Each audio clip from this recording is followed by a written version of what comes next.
There we go.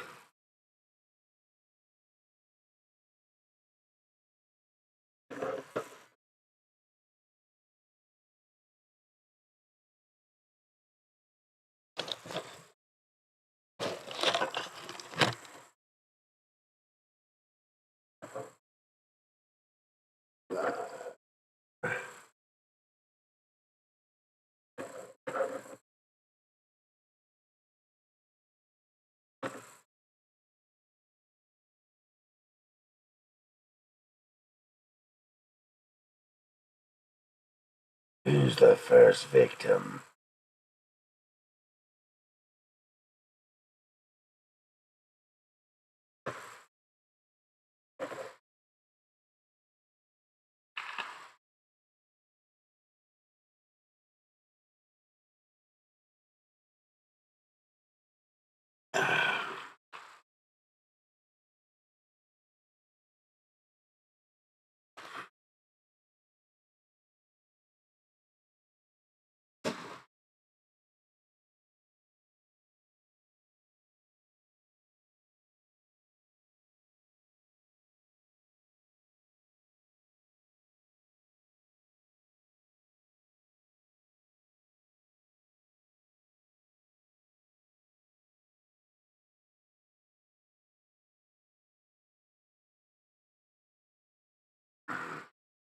Someone's there.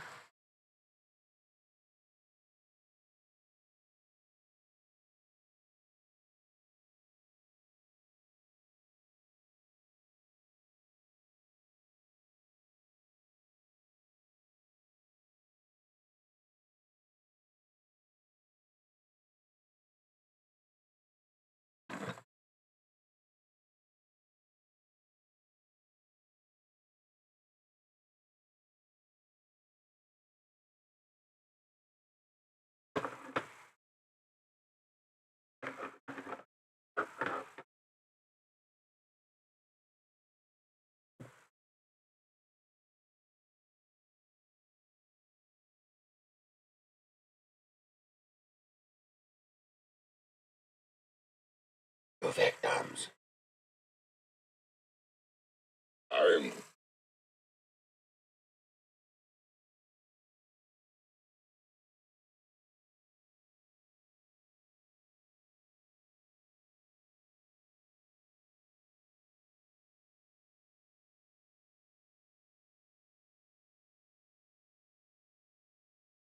Nope.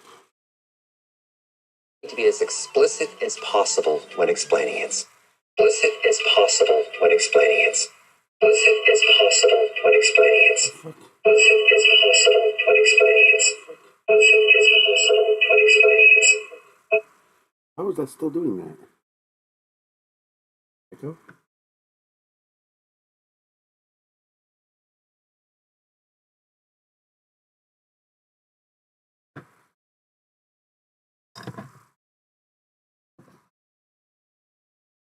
Don't mess with me.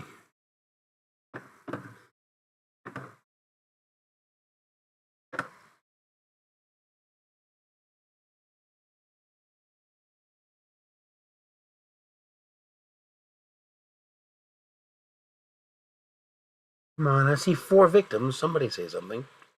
Wow.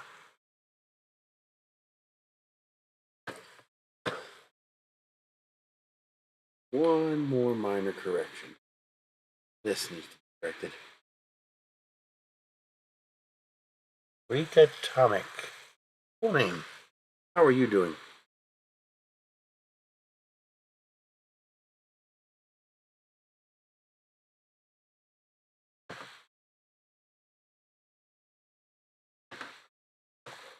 Why would you do that?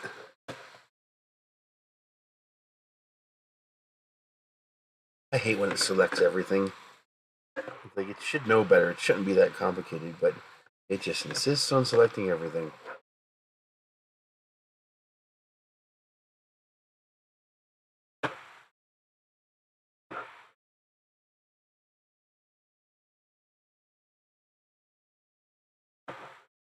The whole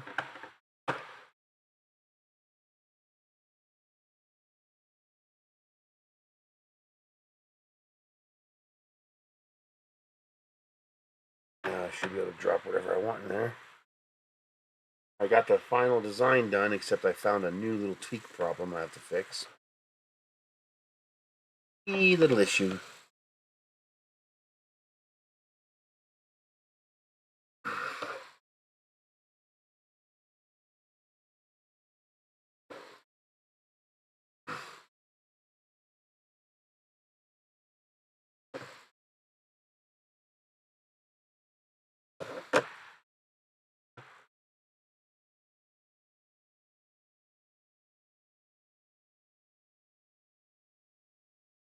What I gotta do is I gotta create a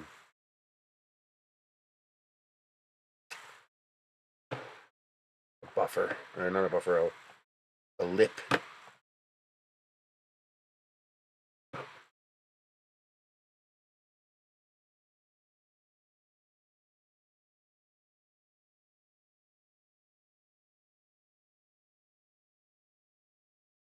That should do it.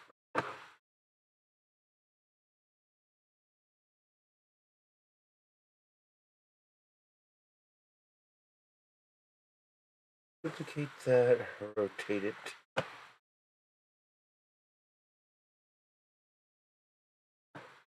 Work plane there.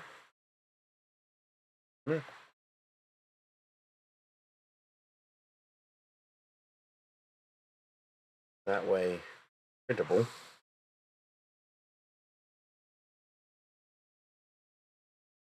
Although I don't like it being a wedge. That's never good. Down 2 millimeters. Concrete cylinder. Our base diameter. Yeah, let's make that 19 even. Make that 13 even.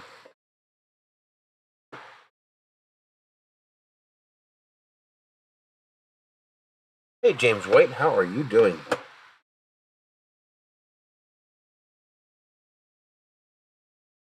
Going to be radius of 19, which is 38.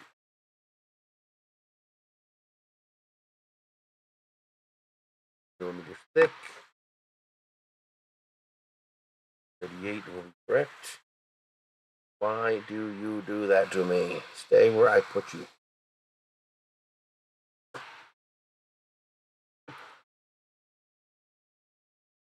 No. And it insists on selecting something over there. No idea why, it insists. I have to have whatever's over there.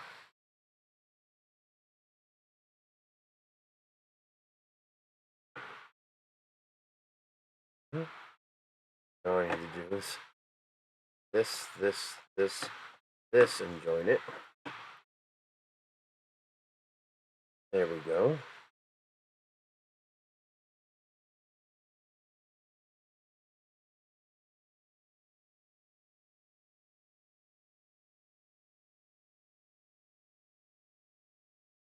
Then pop a little bit off the top.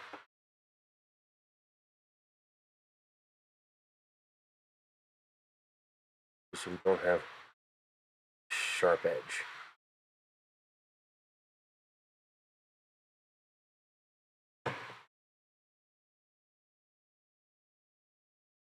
It's very annoying. Like, it should be intelligent enough to realize I didn't select anything over there. Look, watch. See? It's trying to select this with it. If I select this, it just selects that. But if I tell it to select, see the bounding box? I tell it to select this. Oh, now it's selected this, that. Then I change the perspective. Sometimes that's all you need to do is change your perspective, and it stops doing that. The how and why? Don't ask me.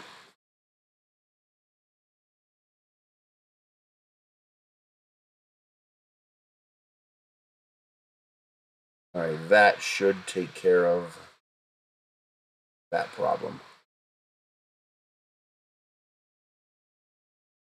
That should be more than enough.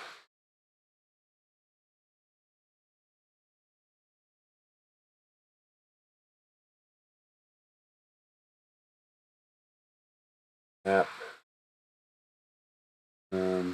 Me too.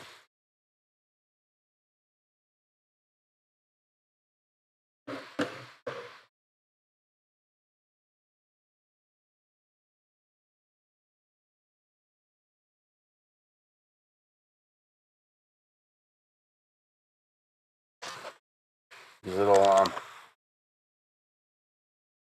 don't need this view anymore. We'll go back to camera view. These little micro SD direct to USB-C adapters, they're nice. Not as durable as I was hoping. You can tell that the metal casing is a little loose around the plastic inserts inside that has the circuitry, but it works well.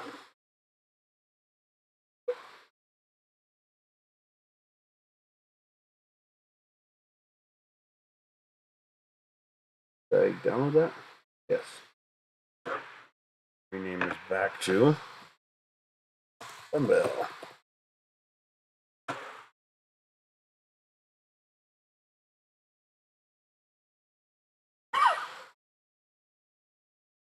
Okay.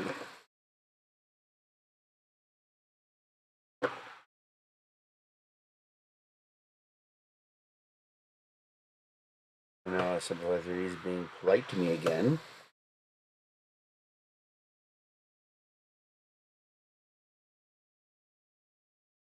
They are set for 1mm.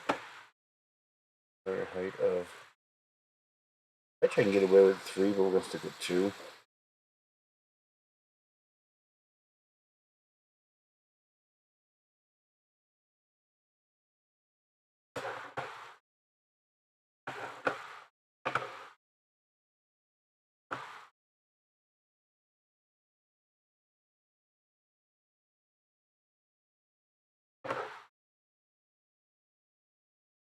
That should be.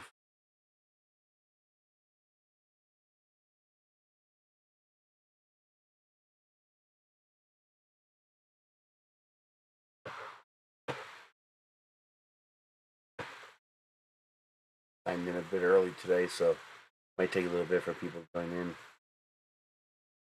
Let's see.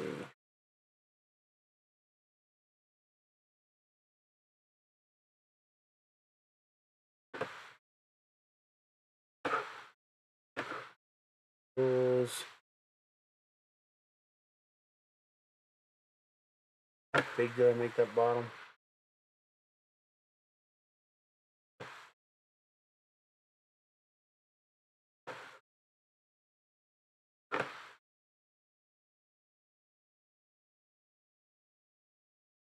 Oh, 1mm. Are you kidding me? It's less than 1mm thick? No way.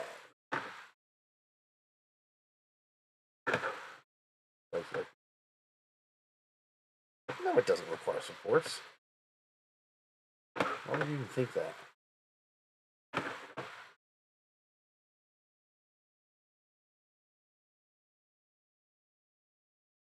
One millimeter thick. So, tools, variable settings, 1mm. Add. Okay. Make this part 0.5mm thick. 2 bottom layers.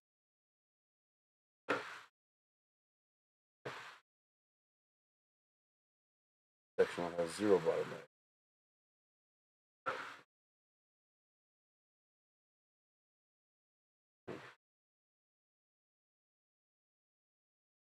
OCD.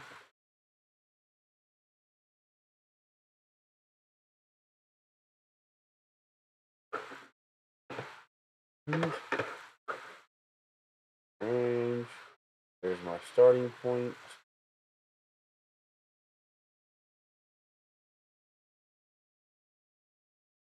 There.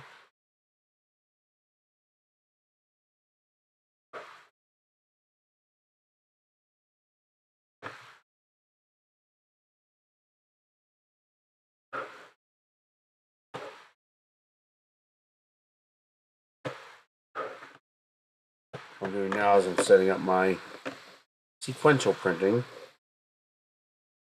I've confirmed everything works in Prusa, so I know everybody else can slice them. 3MF files. Hey Dave, got all that set up, but now I'm doing it, seeing how efficient I can get it done in Simplified 3D. I've already done the I redid the outer. I wanted to put veins like I did with this one. I have the little vase mode veins inside there. really, this is like indestructible. I mean, you'd have to hit this hard to break it. I want to do a similar thing to this, add a little structural integrity to this. And the problem is I have these tabs sticking out, and those tabs, it's difficult to go outside tab, inside tab, and maintain vase mode. Because what inevitably ends up happening is that you end up breaking here. If it's just straight, it's no big deal. But because we have a bevel here, well, it's going to be hard to put a tab on the inside here, because it'll have to be separate from this tab. The easiest way to do that would be to make this thicker, but that takes redesigning everything. And then it just, I went in the bathroom, I sat on the toilet, and I'm sitting there, how can I rotate the model to make this work? And I was like, dummy, just rotate the slots. So now the slots in the tube, like this, are just 45 degrees offset from the tabs. Now they don't interfere with each other at all. Duh. It was such an obvious fix.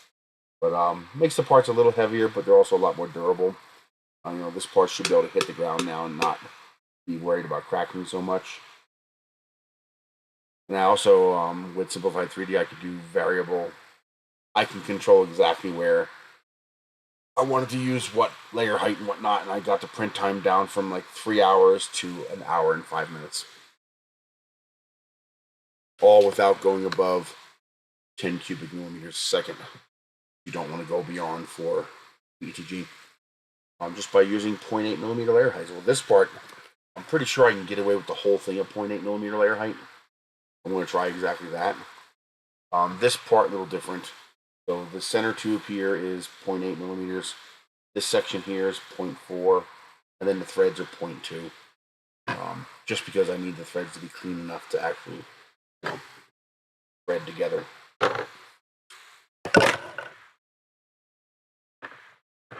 Alrighty. That is that. That should suffice. This sequential. Cool. Got to set that. 909.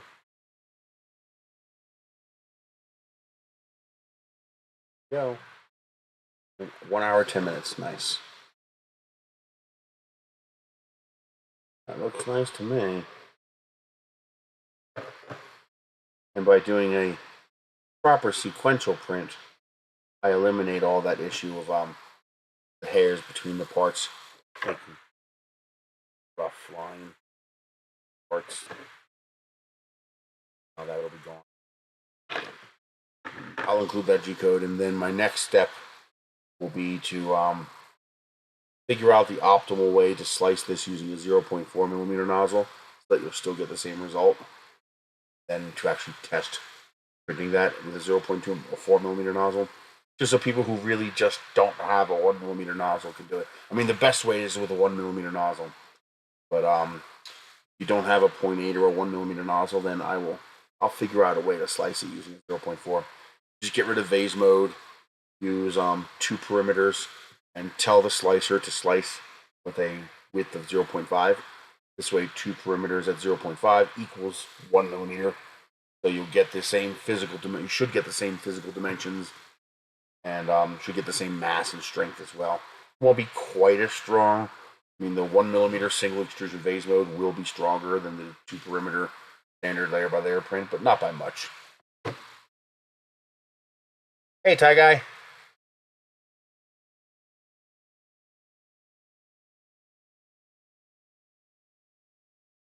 Thank you for dropping in, man. I appreciate that. Yeah, see, it's a good thing I flattened that edge, or this would have been a single extrusion edge, and the slicer would have thrown a conniption fit. But because I took care of that, no problem. Yeah, that looks good.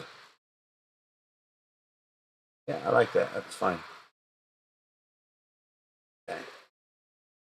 And that should print a whole lot cleaner.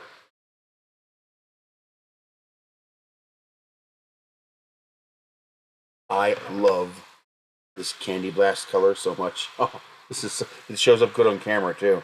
You know, what you're seeing on at least on my screen, that looks pretty much like it looks in real life. it's a little tiny bit redder on the camera. While in real life, it's a little bit more pearl metallic pink. But really, really nice hot pink color. I love this color. Definitely going to get more of that.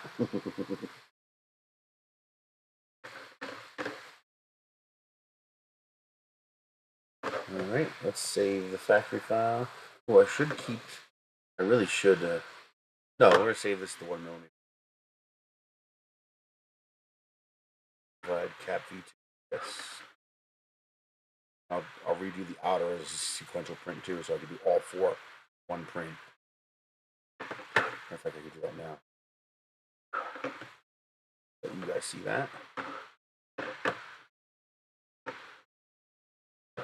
So I have it programmed to max out at 10 cubic millimeters a second. That gives me a print time hour and 10 minutes.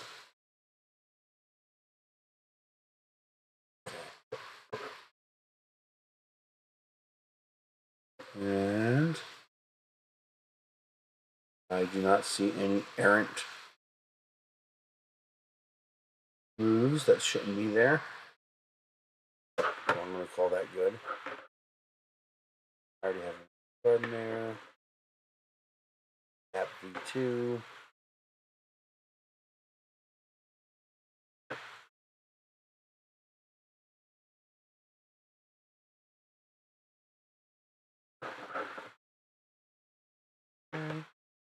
Factory, outer. Oh, so this is just a 2-piece. That's good. Now,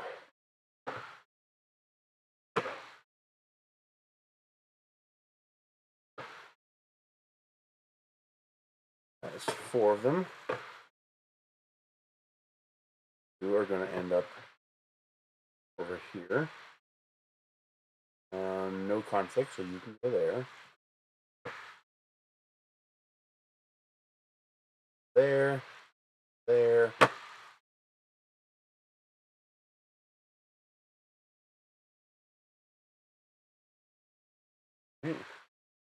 That should not conflict.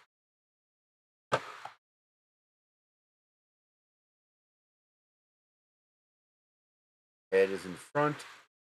Bar should not hit the. Do a sequential printing. I have to make sure that the x-axis bar and the actual print head doesn't crash into one of the parts already printed. So it'll print this one, then this one, then this one, then this one. That should print without conflict.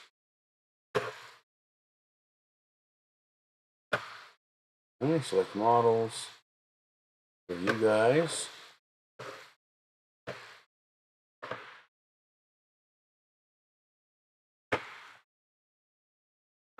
And that's just that one. Now we take these, 2, 3, 4. Now I just have to. This is one thing I wish they would automate better. I mean, for simple models like this, not a huge deal. But for some of the more complicated models I do, a lot of work. I have like 10 variable layer instruction sets. I got to go through and do it for all of them. Although I think there's a way. I think there is a way to do that. I think they did fix that. I gotta check.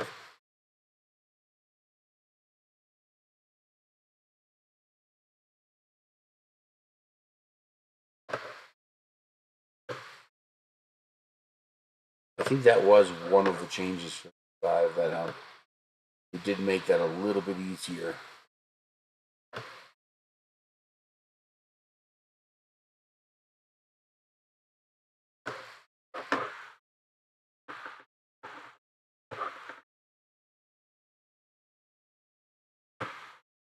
Then we verify. That's 1 and 1, 2 and 2, 3, 4 and. One of the tricks that I learned is no matter what model I'm printing, I always use the same first layer settings. Or very close to the same first layer settings. So that whether I'm doing a 0.2 millimeter print or a 0.4 or 0.8, doesn't matter. My first layer is always either 0.5 or 0.6. That means I don't have to tweak the printer. You make a dramatic change to the first layer settings, you know, your bed leveling that worked for 0.8 might not work for 0.4 or 0.2. So if I do all the prints with a 0.5 or 0.6 first layer, then the problem goes away altogether because the first layer is always the same.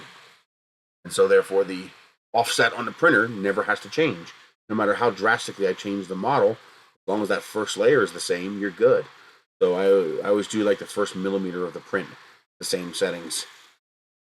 That just eliminates so many problems. Oh, it just eliminates so many problems. I think this one's actually a 0.6, 0.2, 0.2, so that I end up with 1 millimeter. And that means I can pretty much always, this one I'll have to keep an eye on it. Like I know this area will print okay, but how close is this area, and this area?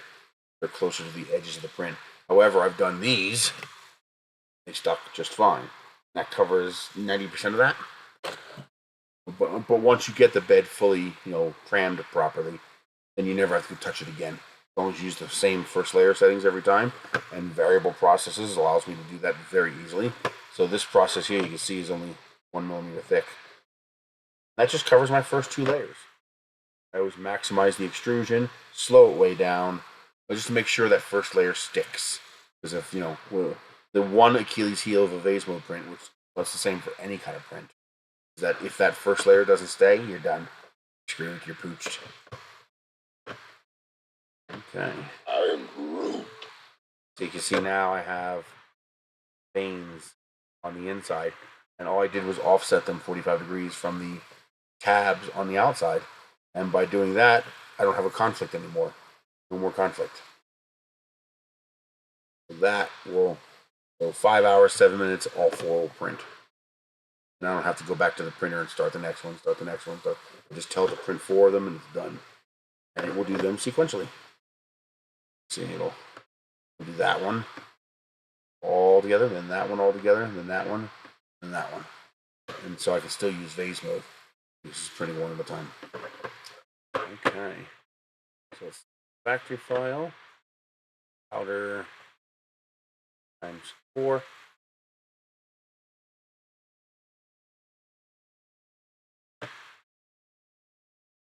Support.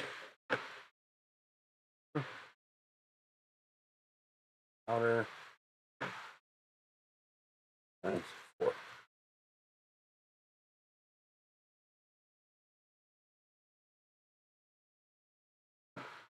Okay, so I got my factory file saved. That 100 LQ5. You're already set for 1 millimeter.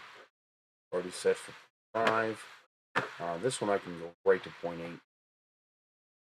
You're going to do no top layers, no bottom layers. And I think I was just perimeters. Fill.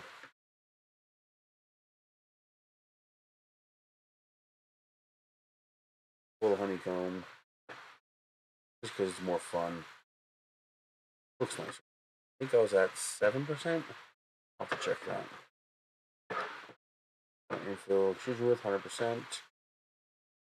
Rotate. 2% overlap is fine. Okay. Now let's try it.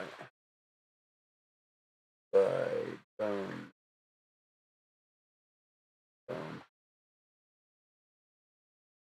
I am Groot. Range.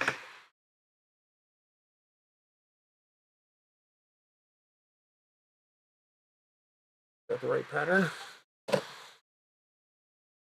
I actually kind of dig the rotated pattern a little bit. Should be able to achieve that. How's the... Well, that's 3 across. This is a full 3. I think I need to up the percentage a little bit. Go to 9%. Just jump straight to 10.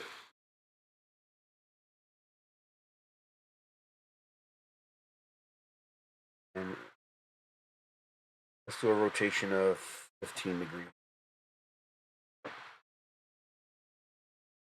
Yeah.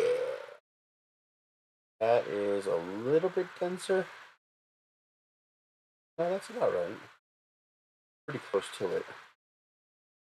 Yeah. 1, 2, 3. A little bit of extra. Yeah, I like that. Good pattern. Did I do 3? Might have done 3 perimeters.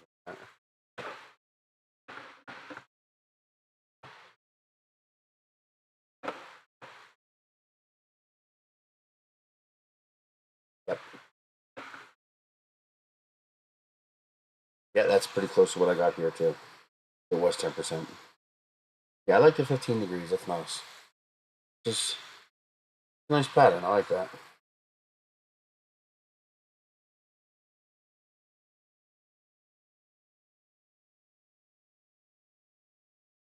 As long as we have enough attachment to the rest of the parts, we are good.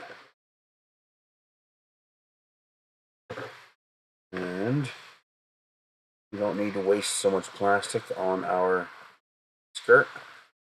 We'll increase that to 5, lower it to 1 perimeter. 1 loop around would be more than enough to get proper adhesion.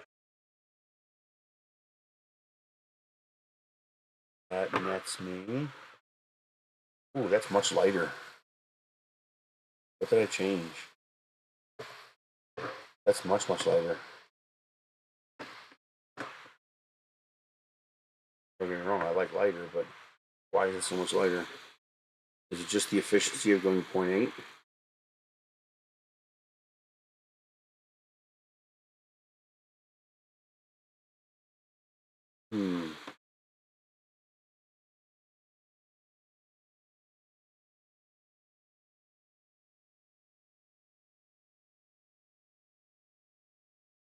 It's one annoying thing is it does not count the open space in infill as open space. So I programmed it to avoid open space. You can see it's doing that. See how there's no travel movements in here? This is when it's finishing. So there's no travel movements here in the open space, but there is here. So it's not counting the open space in infill as open space. And I wish it would.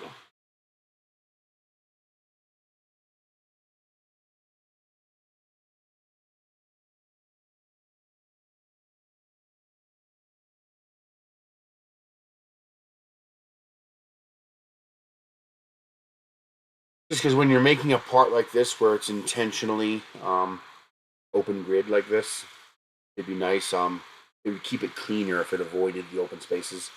There's not too much slop here, but there is some. There's little hairs. And avoiding open space would help a little bit, but it would add a lot of print time. So it's only 280 grams, huh?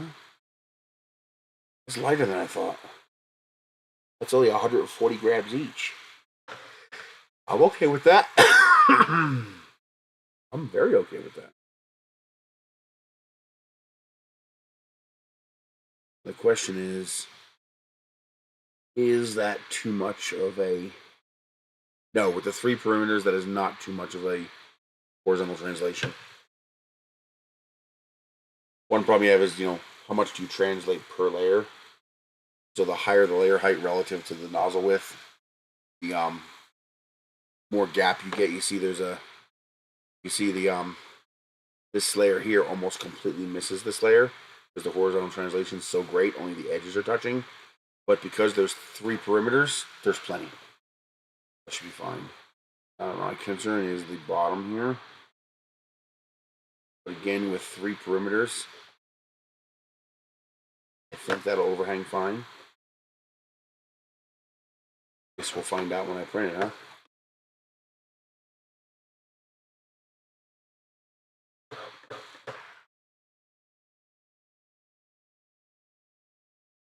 That is not where I want you to be.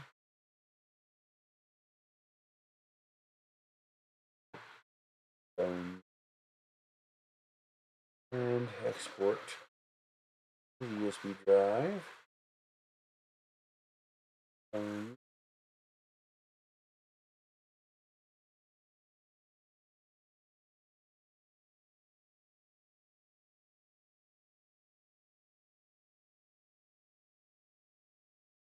Okay.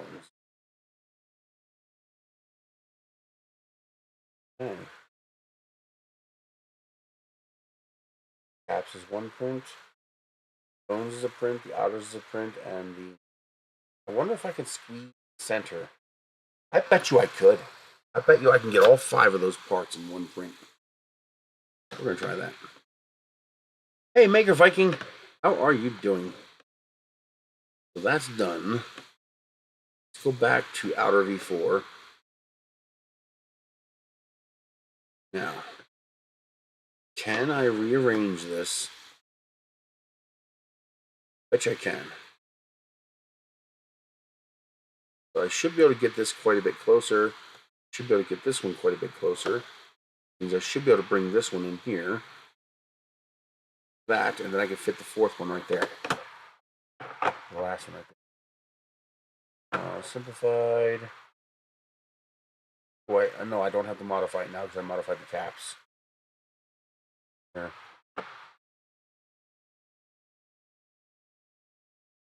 Doing okay. I got a nice early start today.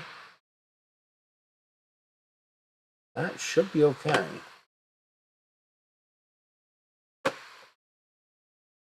These should not bump into each other. Because the nozzle will be out here. The nozzle's behind this, which means the X bar will definitely be behind it. That should work. Okay. And we just got to copy a set of these. It's going to be the exact same settings. Just attach it to that.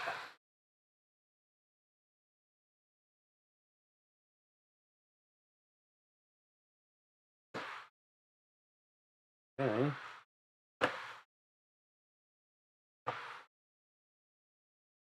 That should work. Bring that one, then that one, then that one, then that one, that one. Oh, this one needs much different settings. Okay, so let's take this, delete that, change this to inner pylon. And then we will select zones, rid of that, no zoning. Okay, now we do our custom zoning. Tools, variable settings. We need that 1. We're gonna need 1 pylon. Okay. Pylon right about there. 10 millimeters. Add another pylon about there. 9 millimeters. Then we need another one here at 172. Add and one more 191. That'll do it. This one will be 0.5, 2 bottom solid layers, and 2 perimeters. And this will go to 0.2 millimeters. Phase mode. There's no bottom layers, 1 perimeter. This will jump up to 0.4. No bottoms, 1 perimeter vase mode. This will jump to 0.8.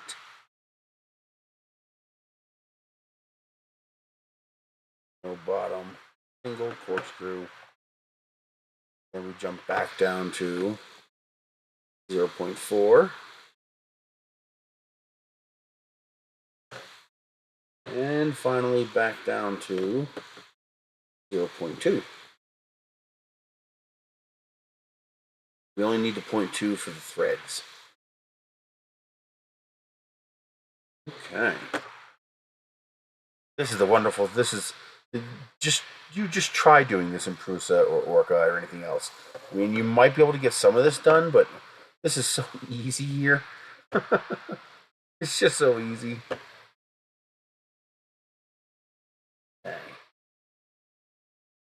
So now it's going to print 0.5 millimeters for the 2 bottom layers, which is going to take care of my bed adhesion, since it'll always be the same.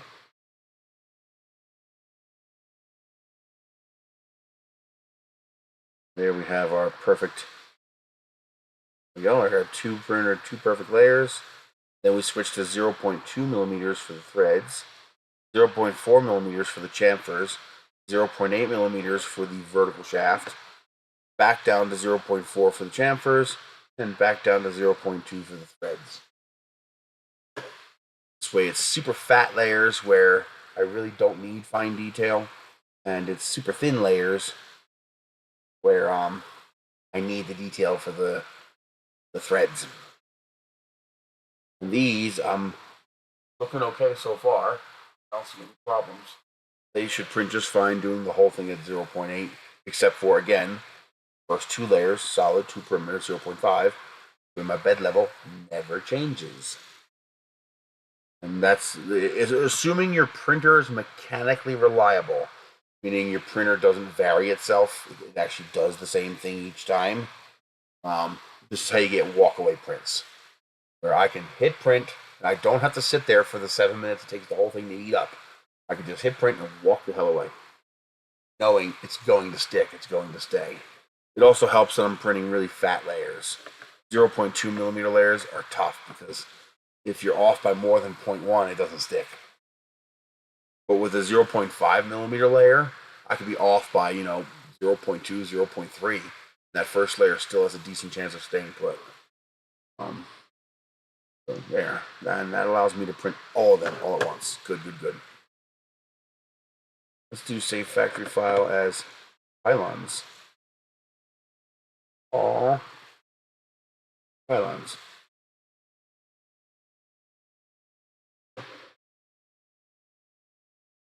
And what is that gonna? That means it's.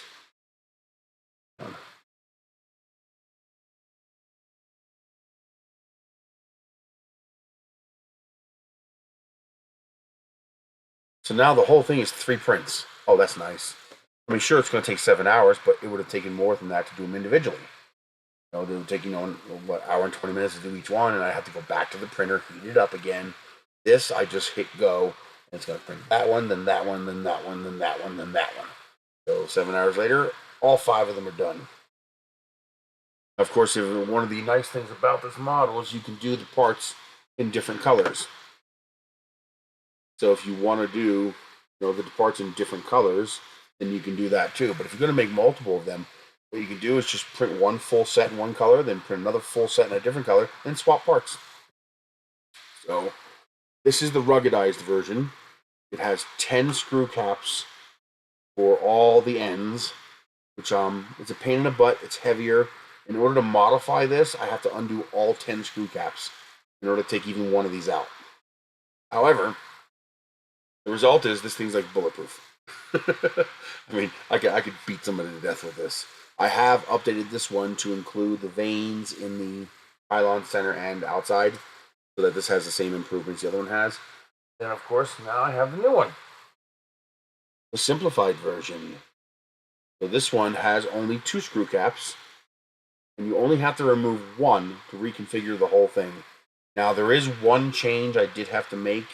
I did not expect this to be a problem, but it turns out it was. As I was loosening tolerances to make sure these parts could drop in and you wouldn't have to fight with them, I didn't realize how close this tolerance here was. I even brought this down 4 millimeters and it wasn't enough. I was like, wait a minute, there's plenty of thread on there. So what's happening is, and I didn't realize this would be a problem. I'm not going to put it on all the way because this one's tight. But what's happening is the bottom edge of this is bottoming out on this chamfer, and I can't have that. It needs to bottom out in this.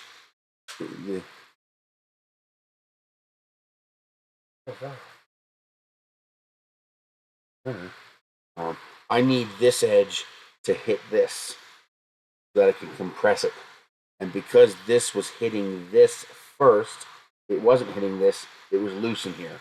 And the reason it's not loose in this one is because this is tighter, a tighter tolerance. You actually kind of have to wiggle the part in there to get it to go in there. And that was just enough, just barely enough, that the outer edge of this would hit this chamfer. And so I didn't notice the problem. It was like 1 millimeter. It would hit this instead of this. But the moment I loosened this up just a tiny bit, now the cap hits this before it hits this. So right now I just have some plastic stuffed in there to tighten it up a little bit. So what I did was I added a cup to the end of the cap to extend how far the cap reaches out and to widen that opening. So now the cap can't hit the chamfer on the shaft and no longer hit this. And also it provides a proper mating surface to meet up with this chamfer in here, which will make it stronger and self-centering. So all I got to do is 1 hour print new caps, and I'm good. And what I'll do is I'll update the caps on the files, because this is now on printables and it's on my eShop. So the way I've decided to do this is that it's available for free on printables. If you go on printables, you download both versions. But keep in mind you need the updated caps, which I'll be uploading within an hour of being done here. Hey Joe, how are you doing? And then what I did is I put this up for like I think $12 on my eShop. And if you buy it, well, you can either do that because you want to support me, or you want to sell them. So if you want to print these out and sell them, well, that buys you commercial rights. That satisfies, my need to make money and my desire to not tell people they can't sell them commercially. Because I think people should have that ability. Selling the files, of course not. They're my files. That's my copyright. But when you print something, that's your property. And so I think that's fair. So if you buy the files, you can sell them commercially if you want, the printouts. And also the old version, this was flat. So it wasn't an issue. But because we know plastic can warp over time, what will happen is PETG shouldn't do this. PLA definitely will. Hey, Asger. So what happens is it's possible for this part to bend over time. And when that happens, these will no longer be gripped because these are no longer screwed in. They're just held in by these two caps. So if this bends over time, this is going to become loose. Well, the solution is I made this 5 millimeters thicker and I made it a symmetrical mirror. So both sides are the same. So if it warps one way, you just take it off and flip it over. Problem solved. You can keep doing that forever. So it'll retighten up because now the warp will be going the other way. So watch how easy this is to change. And I remember I got to print new caps. Right now I have a piece of plastic stuffed in there to tighten it up a little bit. Watch how easy this is to change. Now you just take one cap off. There's a little plastic to tighten it up. You take one cap off, and then this whole entire end cap pops right off. Now your individual cylinders pop right out. So now you can put 1, 2, 3, or 4 of these in, however heavy you want it to be. You just fill these with sand, seal the end. These just drop right into place. And you can put any configuration you want. They just drop into place. And then this whole thing goes back on the top.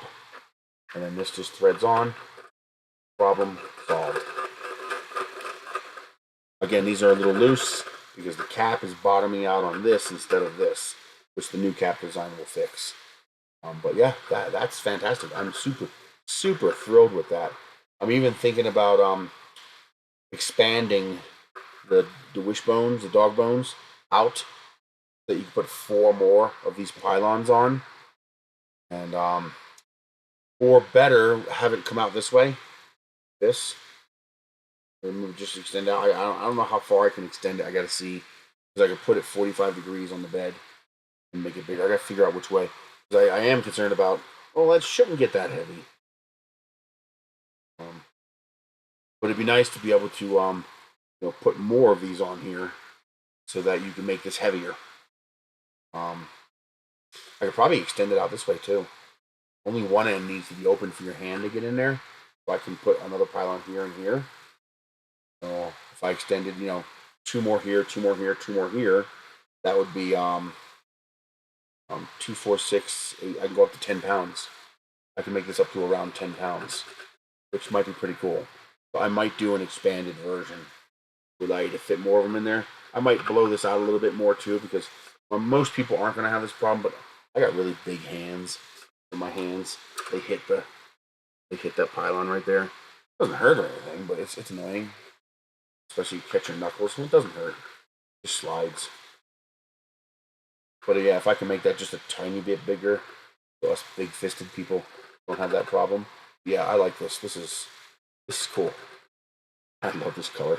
God, I love this color.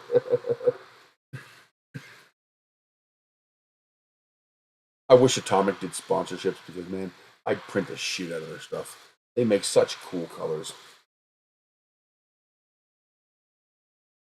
They make Protopasta cool colors.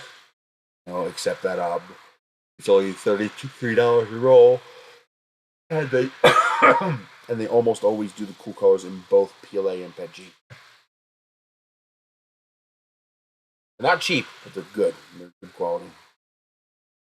And just look how clean that prints. That's just such a clean print. And yeah, sure, these are in vase mode, but these aren't. The end caps are not in vase mode, and they still came out just beautiful. I'm very, very happy with this. And now I got to figure out. I could definitely expand it, especially because I could just print one at a time. But I want to maintain printability on 220 by 220 bed volume, so that Ender 3s, Prusas, stuff like that can all print these parts. I think it was a Prusa 200 by 250. What is a Prusa volume? I'll find out later. Yeah, I'll please. This really came out nice. It still does require one non-3D printing bit. You gotta seal the tubes. There's nothing I can do about that. I can't close the end of the tube, because then you won't be able to fill it with sand. So I have to leave the end of the tube open. Now, one thing I was thinking about doing is partially closing the end of the tube, basically making this opening here smaller.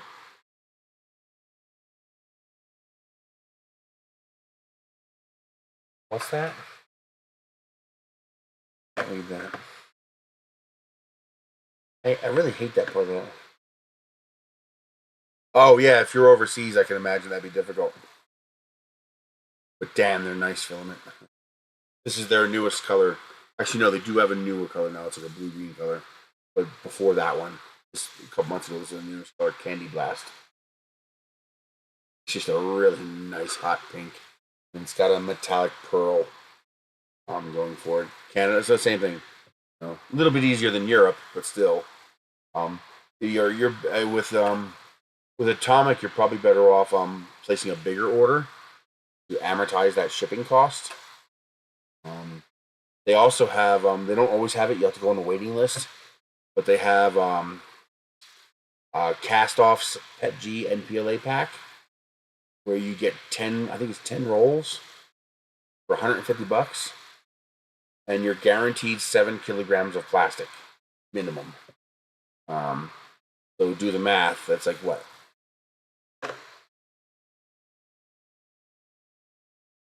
Calculator. Oh, 150. 197. That's $21.40 a kilogram for Atomic Filament versus the normal $33 a kilogram.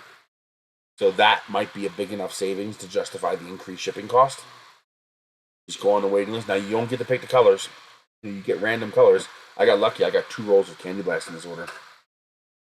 Yeah, 210 by 250. That's what I thought, and that's why I've been limiting my height to 210. Even though the Ender 3 is 250, Bruce says 210, so I've been limiting myself to 210. I got this part down to 204. I was actually thinking about trying to chop another 2 millimeters off of it, so that I could do everything in 222 print volume. But there's so few printers that are limited to 200 by 200 by 200. Most of them are Ender 3 sized, which is going to be at least 220 by 220.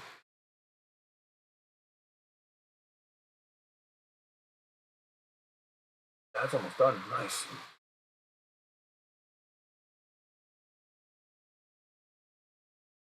But yeah, I'm very, very pleased with the result of this.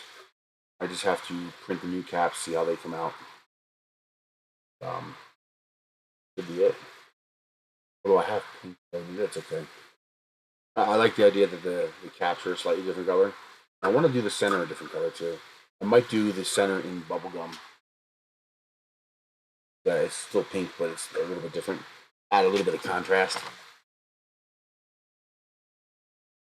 But yeah, I'm for now. I'm gonna, once I test the caps, make sure the caps fit correctly. You can see the problem here. The cap goes inside the chamfer.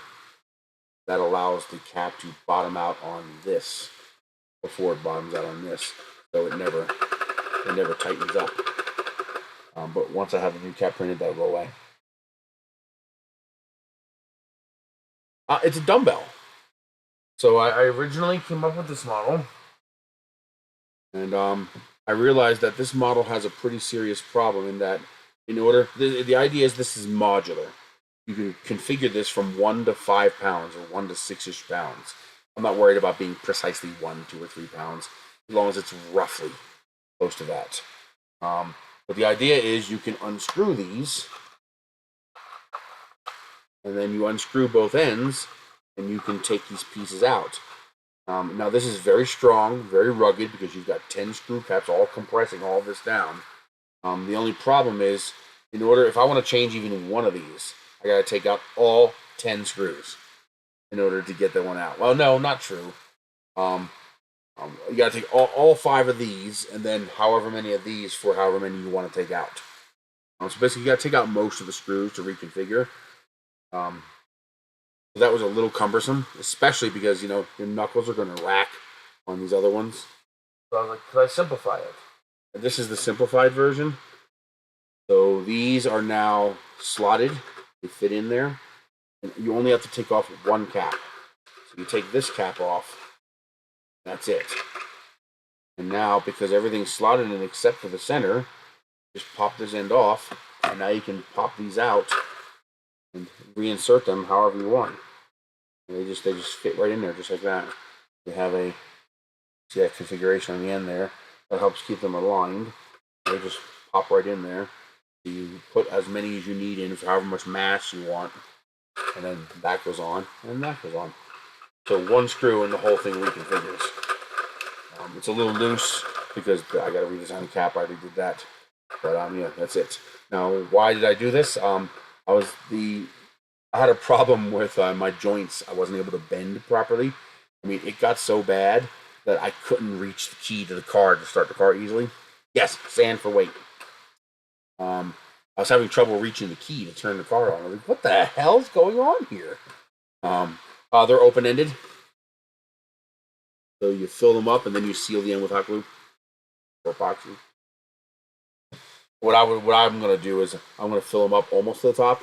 I'm going to stuff the end with toilet paper, then hot glue. Problem solved. Sealing non-3D part you have to do. I'm thinking about redesigning the end of this to come down to a smaller opening so it requires less glue.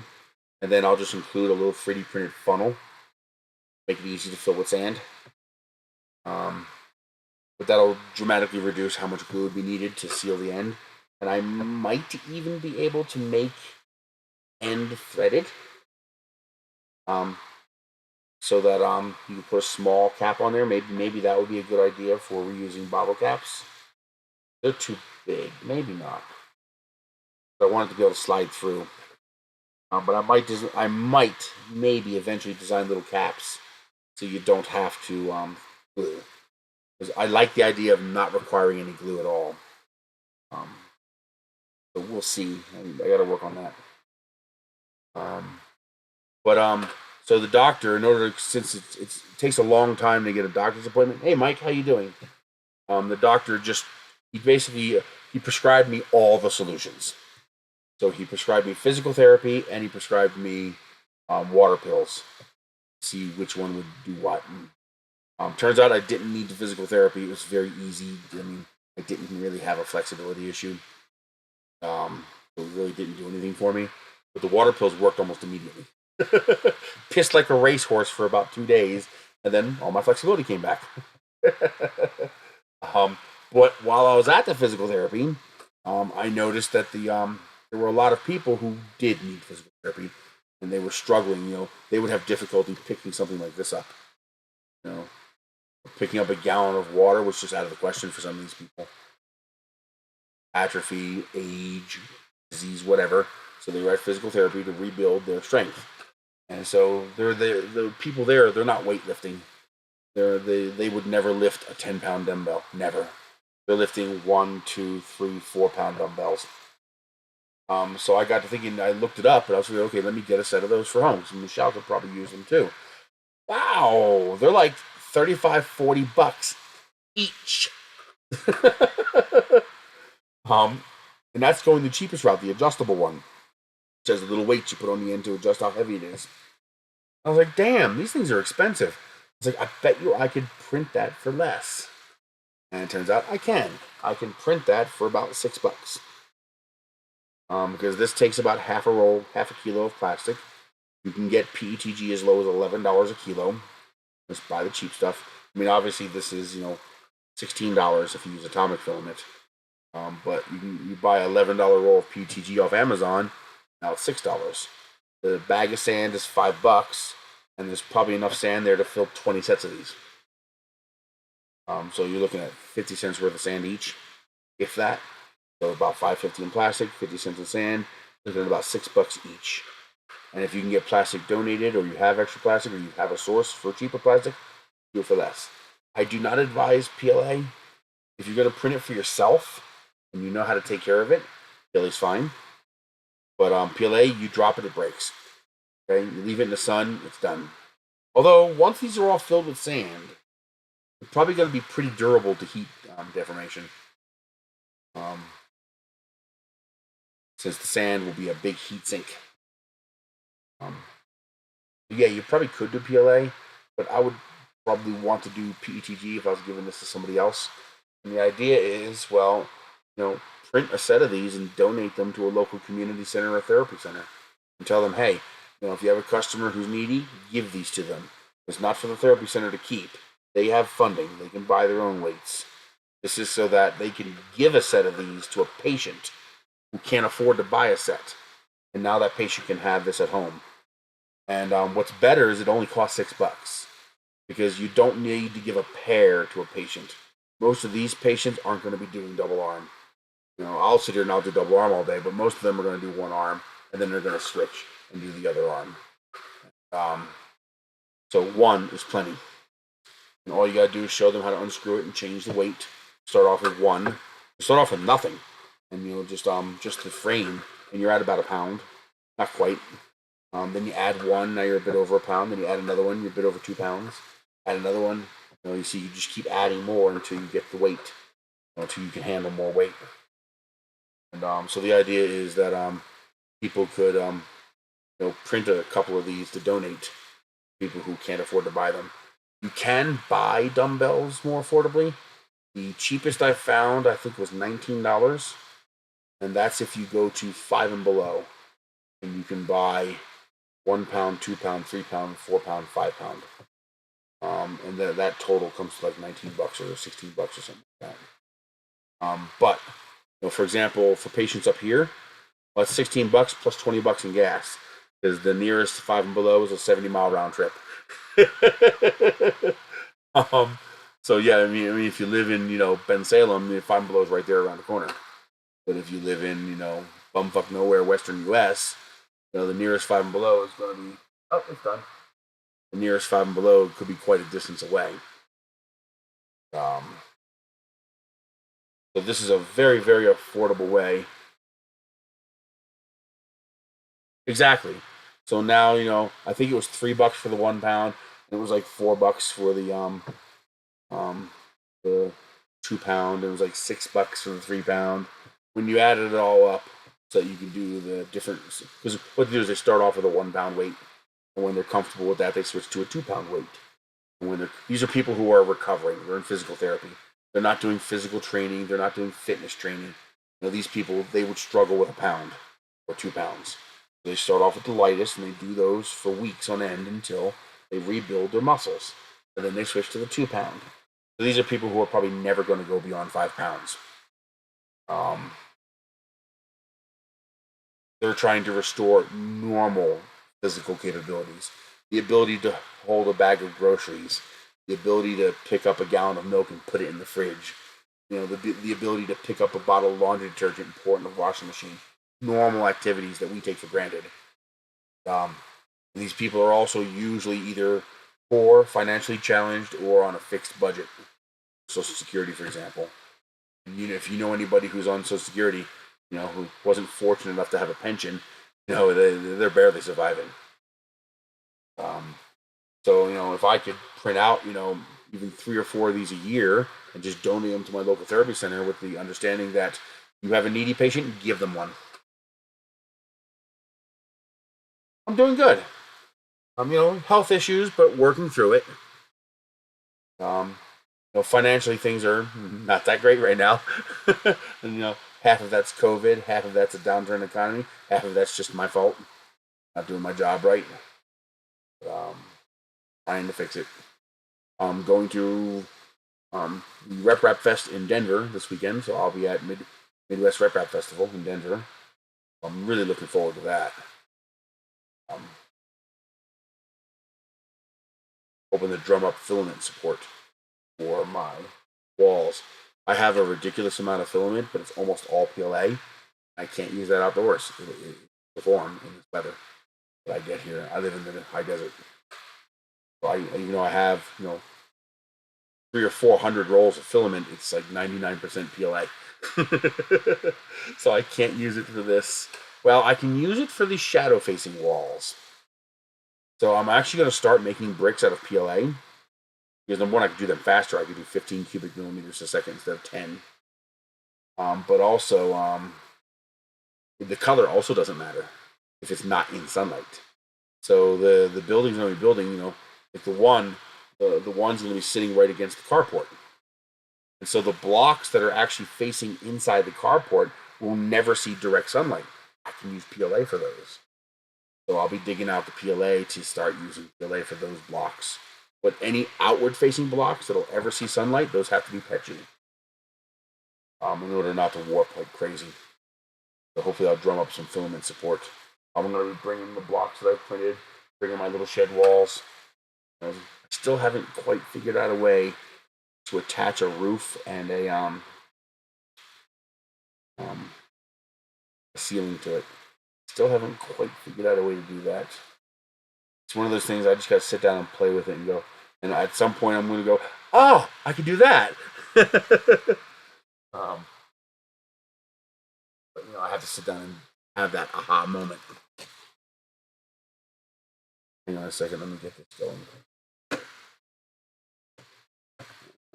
Let's see. And this is set up. Yes, caps, pylons, bones. Get rid of the outer 4. So yeah, with Simplified 3D, I'm able to get this down to 3 files, 3 G-code files. I could probably even go finer than that. Oh, I could print the caps at the same time as I print everything else. Because the caps are so short that once they're printed, it won't be in the way anymore. I'll do that later. But theoretically, I can get this down to 2 files. It should be possible for me to get this down to 2 files on a 334 printer, not on a on a Ender 3. You're not going to be able to do this. Ender 3, you'll get 3 parts at a time, so it'll take 2 prints instead of 1. But on a 334 with a 1mm nozzle, 1 print will print all 5 pylons. 1 print will print the 2 caps. 1 print will print the bones. These 2 pieces here. And, but I should be able to fit the caps either with the bones or with the pylons. That should be possible to do. I'll play with that. But yeah, that's much nicer than having to print 5, 6, 7 files. So 3 instead of 7 or 2 instead of 7. Nice. It's not going to shorten the print time much, you actually will save print time because, unless you're sitting there at the printer waiting for that print to finish and you pop it off and start the next one right away, and even then you don't want to do that because you want the bed to cool down to allow the parts to pop off. But it cools down pretty fast. So unless you're there waiting for it to finish, you're going to add time to your prints because you're not there waiting for it to put the next one on. This eliminates that. It'll just sequential print each part. Print that one, then print that one, then print that one, then print that one, then print that one. So we could do all 5 of those parts without me having to return to the printer. That'll be nice. Now let's get this ejected. Eject. I love these little direct to USB-C micro SD adapter. Really nice. I wish the SD card went in a little more. I don't like the card sticking out so much. I might even 3D print a little addition to this that I can glue on there to act as I'm worried about breaking the micro SD card. So having just a little bit more thickness there would be nice, but not critical. You gotta fix them printers, man. They're usually not that hard to fix. As long as you can diagnose what exactly failed, it's usually not that big a deal.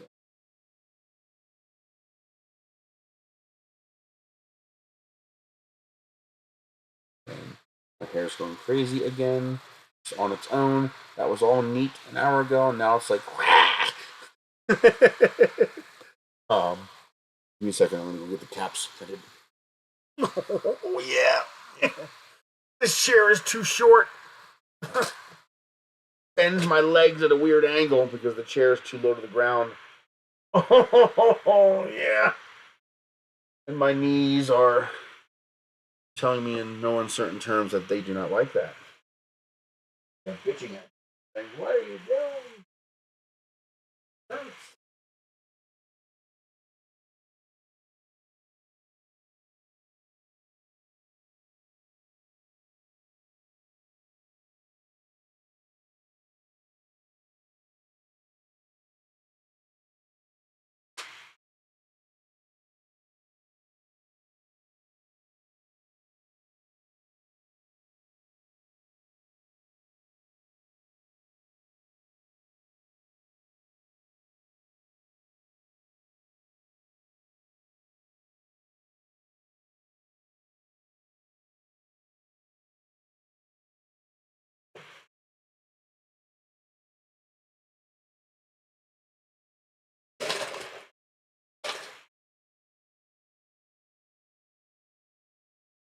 Oh man.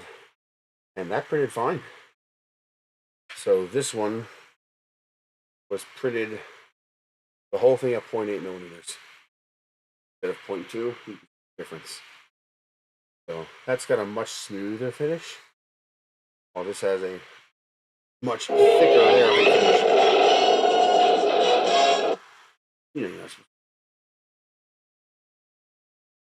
So this has a much thicker extrusion at 0.8 millimeters thick. Yeah. That's always an issue. But hour and 24 minutes. Not bad. Looks slightly less pretty, but it's stronger, and I print it 1/3 the time. I'm okay with that.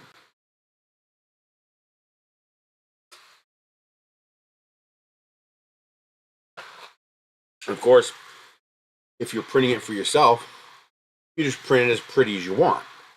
There's no reason not to at that point. It's just for you. Who cares if it takes, a day to print the parts? But yeah, the 0.8 means I can print that really fast. I'm totally happy with that. I see nothing wrong with that.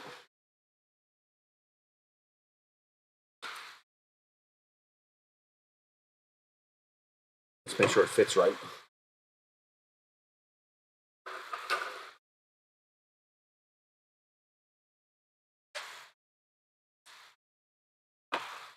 I love how easy this comes apart now. It's just so easy. Make sure these fit. It's a wiggle to go in, but it goes in fine. That is fine. Yeah, no problem. It's always going to be a... I can't make it so loose that it would jiggle. So it's always a slight wiggle going in because you have the elephants still on the bottom. I can minimize it to a point, but I can't get rid of it. Yeah. Actually, side by side, you can barely tell the difference. You can definitely tell that this is a smoother finish at the 0.2mm layer height. But this is much better. This prints almost 4 times faster because it's using 1/4 the number of layers. So even though I'm printing at the same volumetric rate at 10 cubic millimeters per second, the number of times I have to loop around is reduced. So even though the speeds are the same, I'm traveling 1/4 the distance at the same speed. So think of me winning a race not by going faster than you, but by cheating and making my course a shorter distance. And thicker layer height allows you to change the length of the race course. So now, every time this printer here has to go around 4 times, equal this printer going around 1 time. So that's the same thing, relatively speaking, as going 4 times faster, because I don't have to go around as many times. Although, of course, this does have to slow down a little bit, because it's got to maintain that volumetric flow. So it's not going to be able to maintain the same linear speed, since this can go a higher linear speed, since it's using 0.2mm thick layers. This is extruding 400% more plastic per revolution, so the speed is going to have to go down quite a bit. But because of the reduced number of revolutions, it ends up being faster. I think it's like 2 to 1. You end up being a little over twice as fast. Gain a huge amount by reducing the number of layers, but you lose a little bit because you're increasing your volumetric output per millimeter. Yeah, I'm happy with that. Very, very happy. Oh yeah, boy, money is always short. This is printing on the longer LK5 Pro. That just happens to be a machine I have set up there with 1mm nozzle. Of course, if you clean up the end of that, it'll go in a lot easier. I am very, very happy with this.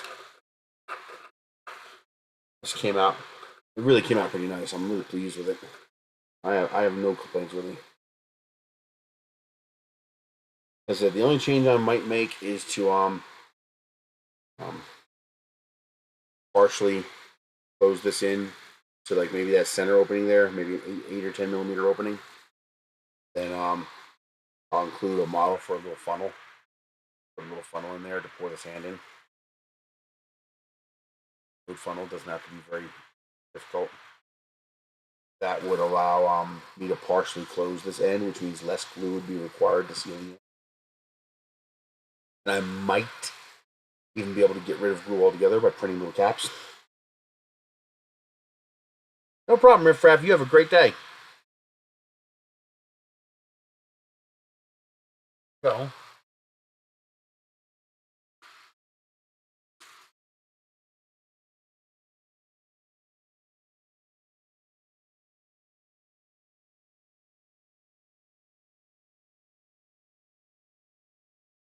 Oh, I think it's stuck.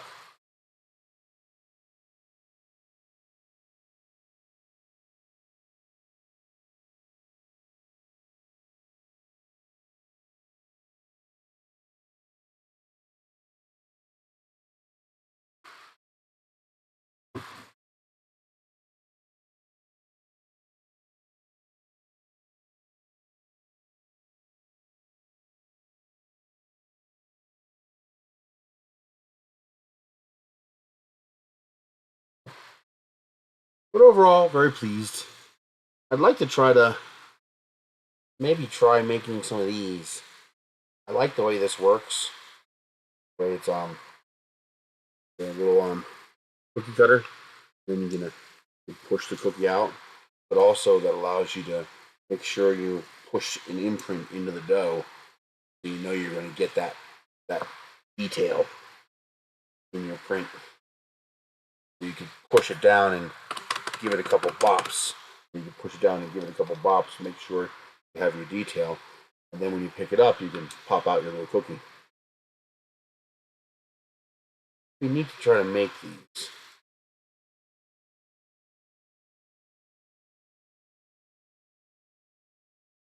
I wonder how they got that spring in there.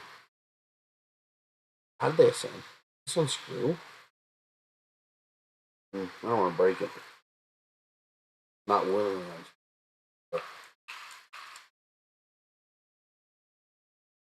That's sticking better, boy.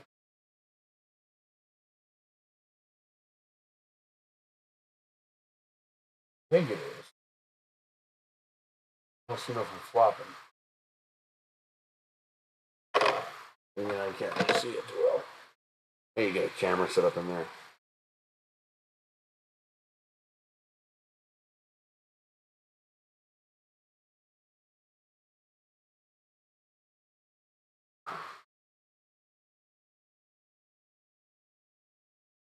Yeah, it's staying down. It's good.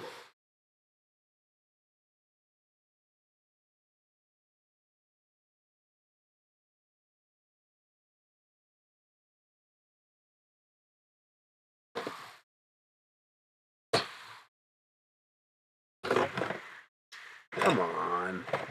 You gotta mess with me. Just stay put. I need to get my little phone stand in here.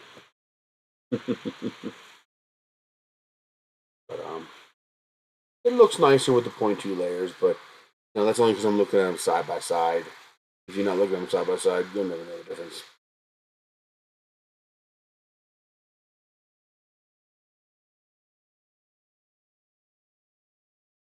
So I want to try making my own version of this. What I can do is I'll probably make them bigger, making them this small. And that one's gone. That doesn't exist anymore. But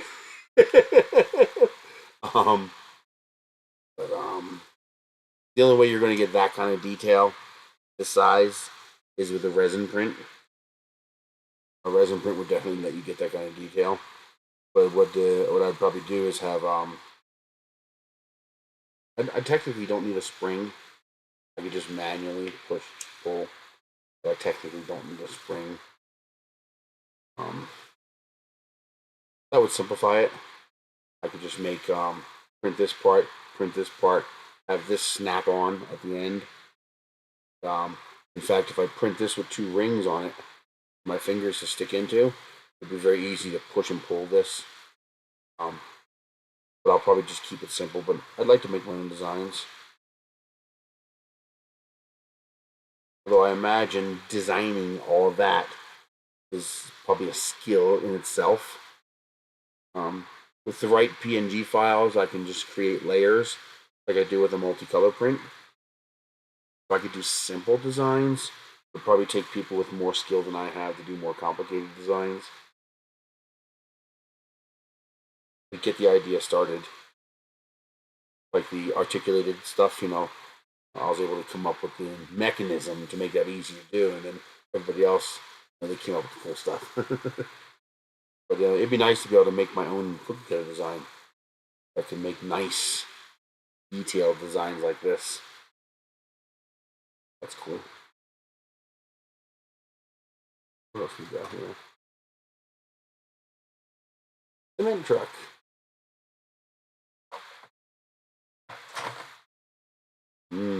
Popcorn. And candy.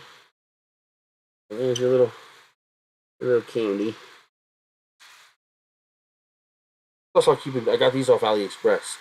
A set of 4 of them for $2. It's not bad. I don't care what you tell about. That's not bad. $2. It'll cost me $2 to print them. The point of printing them though is not to save money. The point of printing them is coming up with your own designs. That's the point of printing.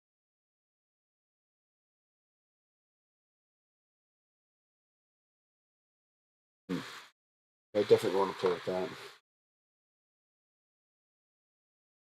I gotta see if I can I gotta see if I have any of the right color blue.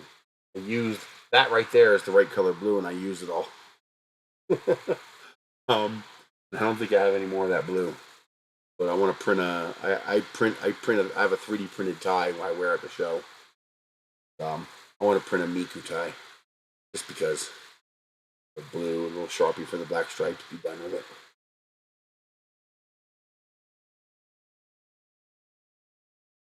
I printed a booster for the camera rocket.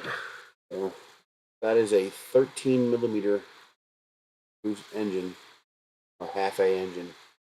Then my camera module will go on top. Probably the smallest, lightest video camera rocket ever made.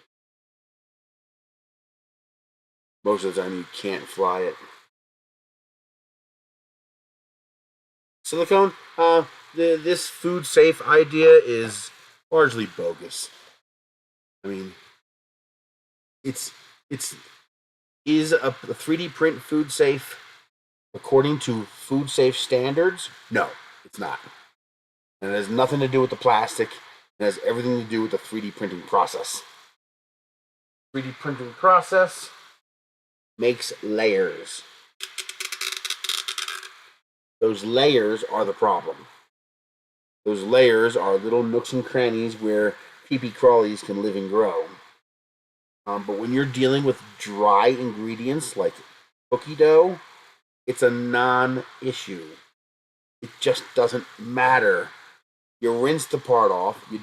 First you brush it off. You rinse it off. You dry it off. As long as you're not storing the part wet, nothing's going to grow. And of course, you're going to wash it right before you use it again. You know, you're not just, I mean, if you have half a brain, you're not going to pull a 3D printed one of these out of the closet and just use it. No, you're going to go to the sink real quick with your brush and some hot water, because it can handle hot water for a couple of seconds. And you're going to take your dish brush and go, and you're going to clean that booger off. And so when you're done using it, you're going to clean it off. And when you go to use it again, you're going to clean it off. It's a non-issue. I mean, should an inspector allow that in a commercial kitchen? No. But in your home kitchen, where you have half a brain, and you care about your family's safety, because remember, that employee doesn't care about your safety.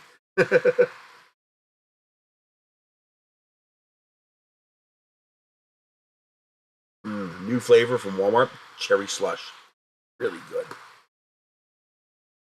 But at home, where you have half a brain, you wash it when you're done. You wash it before you use it. Problem solved. And would I store my leftovers in a 3D printed container in the fridge? No. You're asking for trouble. Or at least if you're going to use it more than once. I mean, if you're silly enough to make a print to use one time for that purpose, okay, that's fine. But for something that you're going to clean and reuse, no, of course not. Now, can I make this food safe? Yes. I can make a cup that's perfectly food safe. You dip the thing in epoxy. Correctly cured, that's the key words here. Correctly cured epoxy is food safe. So as long as you have the right mix of hardener and resin, and it properly, completely cures and hardens, that is food safe. You could make this bottle, coat the thing in epoxy, and when it's cured, it's food safe. Can you put it in the dishwasher? No, but you don't need to. You just take some, some dish cleaner or some IPA or something. You clean it. Okay. Think cleaning a sex toy. Same thing. Okay. You take some alcohol, you clean it. It's a non-porous surface. Once you've coated this in epoxy, it's non-porous. You can now physically clean it. There are now no longer any nooks and crannies for creepy crawlies to get into because you've coated it in an epoxy. But for something like a cookie cutter, you don't need it. Just make sure the damn thing's clean and make sure the damn thing is dry when you store it. If there's no moisture, no creepy crawlies. Why do you think freeze-dried food lasts on the shelf for 30 years? Because there's no moisture. Life doesn't exist without moisture. Moisture is why you have creepy crawlies. No moisture, no creepy crawlies. So just not worried about it. Not even slightly worried about it. Well, yeah, if you make it silicone, you're fine. but now you defeat the whole point of being affordable. Now, yeah, I guess if you're going to make some to sell or something like that, that'd be different. But for me, just making, a neat little cookie cutter that I'm going to toss on printables or Thingiverse, I don't care. Just use your freaking head, okay? Clean it before you use it. Clean it when you're done using it. Store it in a dry place. You're fine. I mean, if you have peanut butter and jelly on this, you're going to get sick, okay? But if you're just cutting cookies out of dough and you clean it when you're done, you're fine. Can I guarantee that? No. Is it reasonable for you to assume that? I think so. I mean, look at the crap you eat off of every day. People aren't killing you over dead. It's reasonableness. I mean, I drank the water out of here. It was fine. Would I want to store this for months and months and then drink out of it? Actually, I'm not even worried about creepy crawlies at that point. I'm worried about whatever chemicals might be in this colorant and whatnot leaching into the water. That's my bigger concern. I'm not really worried about creepy crawlies growing in that. But yeah, that's still water. I wonder if it tastes funny. Nope. Still just tastes like water.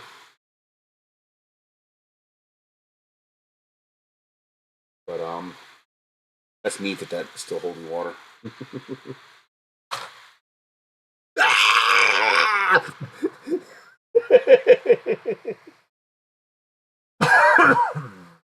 People worry too much about stuff like that. It's mostly a non-issue. It mostly comes down to use your brain. Okay, basic knowledge. What? My eyebrows. Okay, looks like they stop right there, but it's just these hairs are lighter colored. um,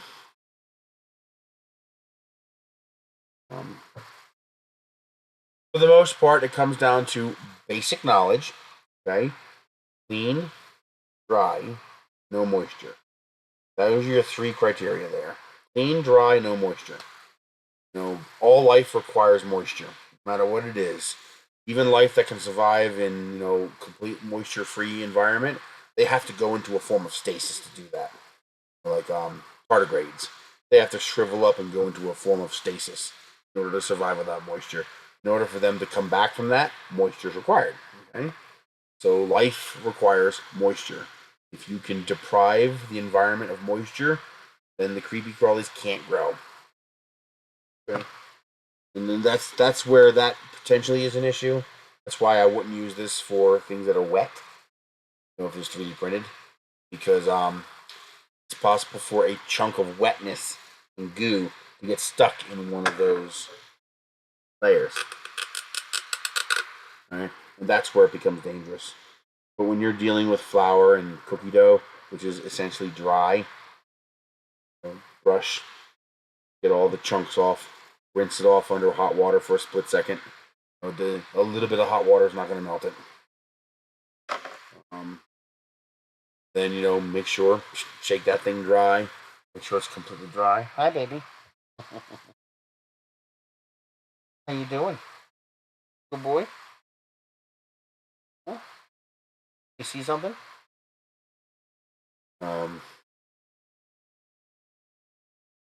Otherwise, I wouldn't worry about it. It's just really not an issue. It's not the issue people make it out to be. It's not something you should ignore. I wouldn't go selling them and saying, "Hey, these are perfectly safe cookie cutters," and you might want to be careful with that.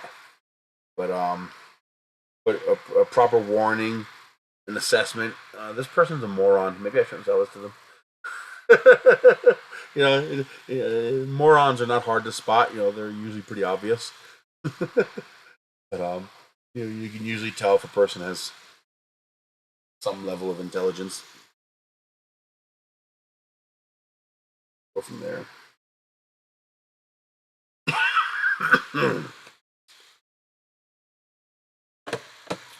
No guarantees. A lot of the times this stuff doesn't pan out.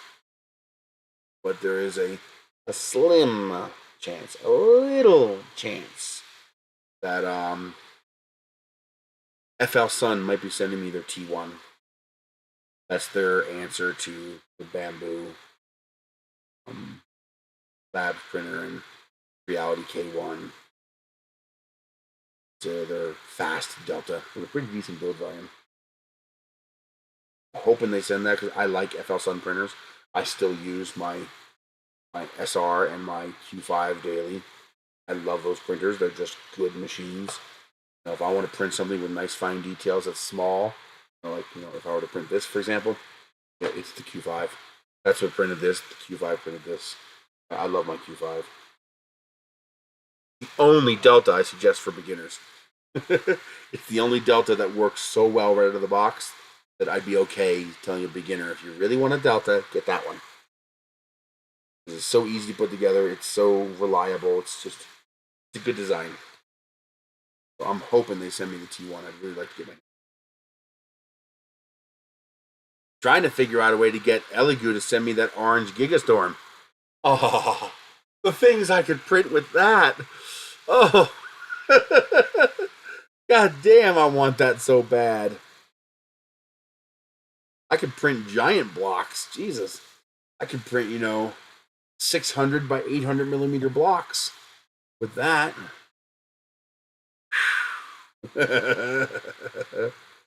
First thing I'd do is rip off whatever nozzle they include and throw a 1.2 millimeter nozzle on there, or 1 millimeter.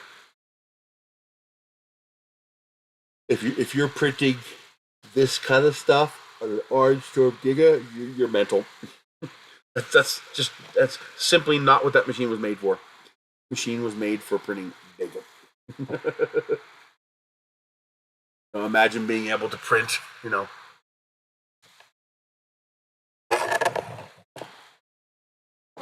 Imagine being able to print this entire airframe as one piece. So that would all be one piece instead of 3 pieces, 4 pieces like I have here. Right now I have 4 pieces, 1, 2, 3, 4. With an Orange Storm Giga, I could just one piece, just zip, one print, and then this would be a second print and done. It'd be a 3-piece rocket, 4-piece with the mount. But I got the cardboard in this one already. Do I? Yeah. There we go. I've learned that I just really need to make that stuffer tube big like that. Get that stuffer tube way up there, so that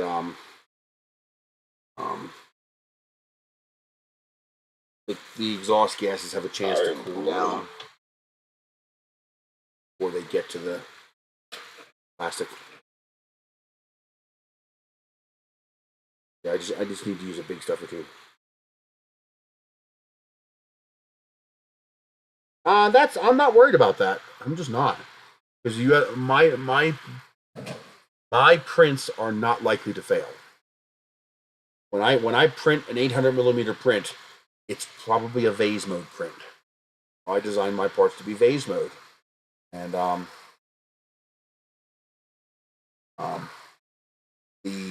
actually I'd burn through less plastic because I can get rid of all those joints, all those overlapping threaded joints to make those multiple parts. I can get rid of all of that.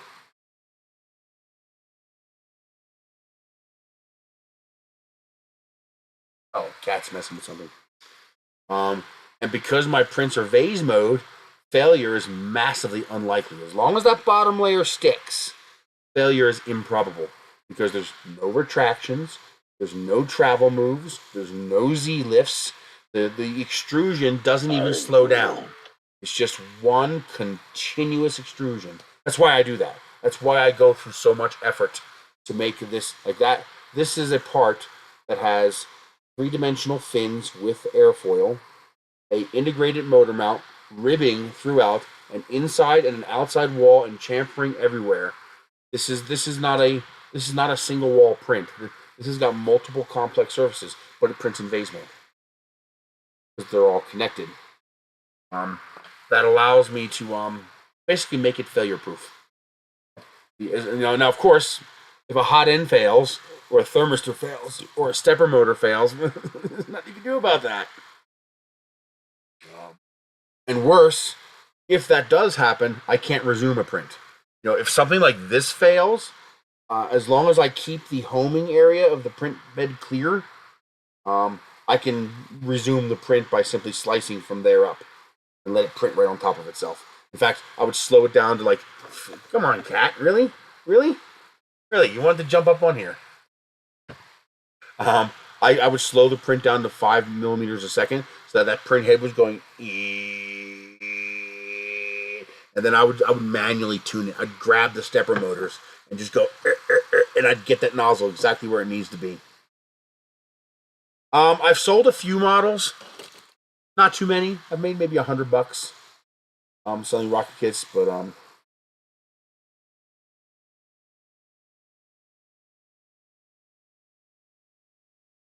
oh yeah, and plus I'll be using so little plastic. Even an 800 millimeter tall model is only going to be what, 250 grams of plastic. So okay, I waste a little bit of plastic, no big deal. But you know, for the most part, it's gonna succeed. I mean, the last time I had a thermistor or a hot end fail, I can't even remember. It's usually when I'm doing something weird, like when I tried to switch from PTG back to PLA. That all metal hot end did not like that. But beyond that, those types of failures, they happen early. You know, within the first month or so, those parts will fail. When you print like I do, when you have a printer just continuously going. Now here's a question: do they enable zone heating on the Gigastorm? Like it has 4 heat beds. Can I turn on just one?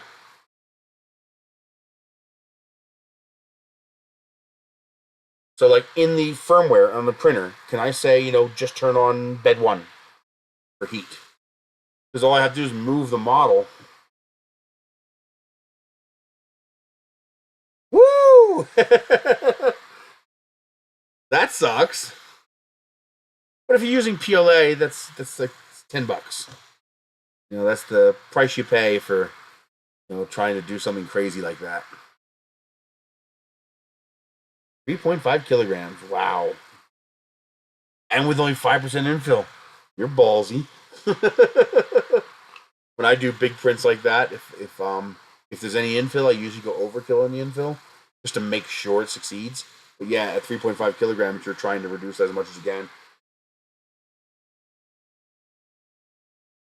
I'll have to see if I can find my Benchy.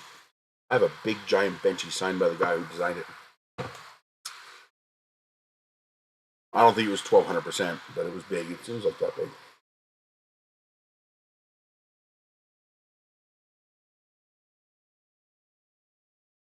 Nice.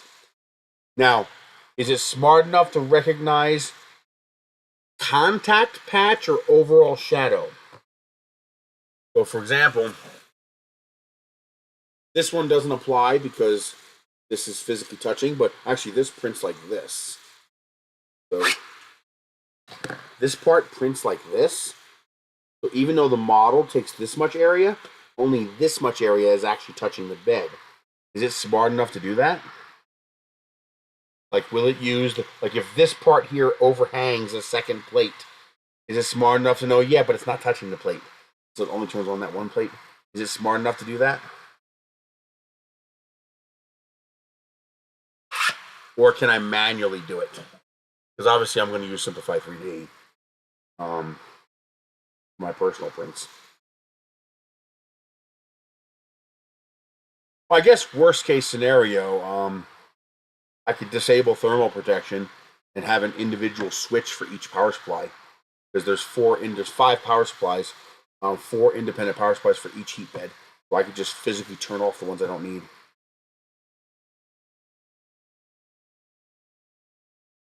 Oh no, it would be much bigger. Those fins would definitely extend into the other beds, but they wouldn't touch it. So what I would do is show you what I mean. So let's say this is 2 of the panels. We have 2 more panels here. I wouldn't put the rocket in the center of the panel here. I'd put the rocket right here at the corner. This way I'd have room for the fins to come out. But those fins wouldn't actually be touching the bed, but they'd be extending over that bed. They'd be in the air. So hopefully it's smart enough to only use first layer to determine which beds to turn on and not the subsequent layers. What I would do is I would just instead of, you know, there's an easy way. What am I thinking? Hey, my new tool. It's so simple. This is so simple, but such a good idea. I had to buy it the moment I saw it. It was $1.79 on AliExpress. That, you know, that dollar section I showed you guys. Check it out. This is such an awesome thing. Why did nobody think of this earlier? I actually want to tear this apart and rebuild a new one. I want a nice leather cover, thick binding and stuff like that. It's basically a little notebook. That's just 2 pieces of whiteboard. Fucking genius. That is such a great idea. Why did nobody do this before? It's just a little notebook. That's 2 pieces of whiteboard. Just perfect for scratching down whatever I need. But so normally,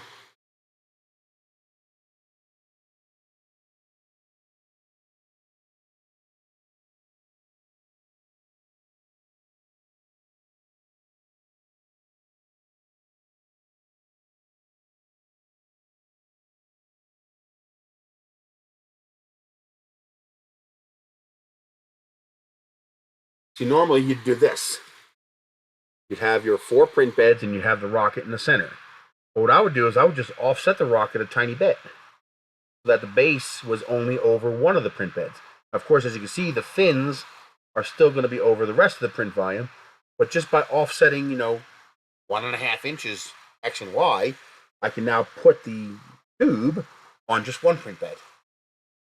And the power savings of being able to turn off 3 of the print beds is substantial. It's but 1800 watts the thing draws. You figure 100 for system. That's 16 or 7. Let's call it 1600 watts. You're looking at 400 watts each. That's 1200 watts in power savings, especially with PETG running at 80 centigrade. So let's say the print takes 3 hours to print. Let's say 6 hours. So that's 1200 times 6 times 0.147 divided by 1000. That's a savings of $1.06 per print. That's nothing to laugh at. Okay, I'll make up one for you. Oh, I love this little whiteboard. That is so handy. I need a thicker tip marker. See, what I'll do is when I design mine, I'll have 2 slots for the pen, and then I'll have one pen this way, one pen this way. So I'll have a thin pen and a thick pen. Because for some things you just need thick. But yeah, that's such a great idea. Now maybe I'll 3D print one. Make a nice honeycomb like this, a nice little honeycomb cover to mount it to. That would be pretty cool, actually. Definitely. We're making a Candy Blast whiteboard notebook. Yes, I'm going to order a few more of these. I bet you I can peel this off. What better would be to cut it off, just trim this and leave that thickness, and then just glue this to my design, or slot it. Put 2 slots in so that this would slot in from the sides. But definitely going to be I want to do something more with this, make something a little nicer. Because this is just such a good idea, this little thing. All right, Edutech. See you this weekend at Armurf. You'll be there, right?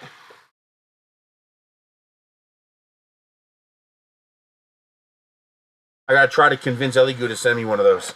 I really want one bad. I so badly want to print big shit. Without having to break it up so much. Yep, I got my table. I'll be there. I'll have some of my rockets. I'll have some of my blocks. I'll have my cinder block. I'm bringing the cinder block. Gotta bring the cinder block. Nice. So Ibotta is saving my ass. I was really tight on cash. I have $125 for fuel, and that's not enough. I need 160. And but I got $60 coming from Ibotta, and the order we placed today should be another $30 because they have a $35 spree thing going on, and we're only 11 items away from that bonus, so we're gonna get it. And so that's gonna give me just enough to Make sure I can fill the tank the 4 times I need to, and have a little bit of extra just in case. So yeah, that's a good thing. So I bought it to the rescue.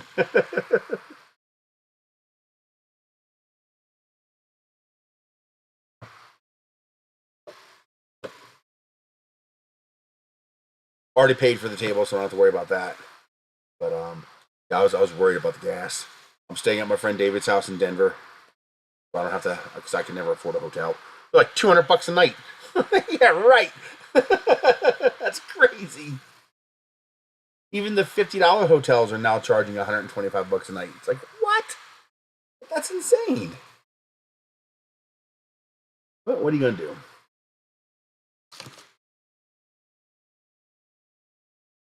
Trump economics. That's the way they wanted it. But yeah, I'm looking forward to that this weekend. It's gonna be fun. This time I'll remember my business cards and I'll remember my banner for my table. Hey, 3D Medic, how are you doing? Got it done. I just have to print new caps because of a slight design issue that the adjustments exposed. But yeah, this came out great, man. This really came out nice. And God, this color is so good. I discovered one little issue that I didn't discover because of a quirk in my design. So I couldn't figure out, why is this loose? Why won't this tighten up? Why can't I just spin this? No matter, I can't tighten it enough to stop that. And it turns out when I loosened up the dimensions and then also made the bone thicker so that it's reversible, I found out that now this one's too tight so it doesn't go all the way down. But I found out that the bottom edge of this here was just touching the chamfer in the bone. And when I made the bone a little bit thicker and I loosened up the tolerances a little bit so the parts would just drop in, the inside edge of the cap, yes, this is all vase mode. The inside edge of the cap is bottoming out on this chamfer right here. And so it's 1 millimeter shy of being able to reach the chamfer on that one. So what I did was I added a little chamfer bulb to the cap so it can extend in further and interface with the chamfer on that. So those caps are printing right now. One of them is almost done. I'll be able to verify it works in a moment. Because yeah, it's printing so much faster with Simplified 3D. I thought it was this here was bottoming out inside the cap. And I was like, that doesn't make sense though. I made the cap so much bigger. And that's why I confirmed, yep, it wasn't these threads that were not long enough. It was the cap bottoming out on this before it squeezed that. Because on this model, that wasn't an issue. Because on this model, there's no chamfer on this side. See? There's no chamfer on this side. It's just flat. Because it only has to chamfer on that side. This part can never warp because it's got 5 screws holding it down. And so interface wasn't a problem. It would mate with the plastic. But because this one here is designed for insertion, I'll show you. So the advantage of this one is you don't have to unscrew 10 of these to make a change in the configuration. All you gotta do is unscrew one single one of these. And then this pops right off. And then these individual pylons pop right out. So you can put in as many as you need for however much weight you need. They pop right in just like that. But now you have a problem. The only thing holding this down is this center screw. And these are being held in by compression. And you know plastic creeps over time. It could warp out this way from being compressed, and these will get loose. So by making this symmetrical, a mirror, I can take this and flip it around and put it back on again. And now it'll be bending the other way, and it'll aid in compression. So maybe once a year you'll have to spend 5 seconds, unscrew it, flip it, put it back on again. But because there's now a chamfer here, since this is reversible, the cap goes inside instead of mating with the outside surface here. And by going inside, the cap is able to bottom out on the center pylon before it compresses the end cap. Easy fix though. Instead of trying to tweak that design to the nth goddamn degree to get that to work right, which I probably could do. I probably could tweak the living hell out of that until it worked. Hang on, let me get the capits done.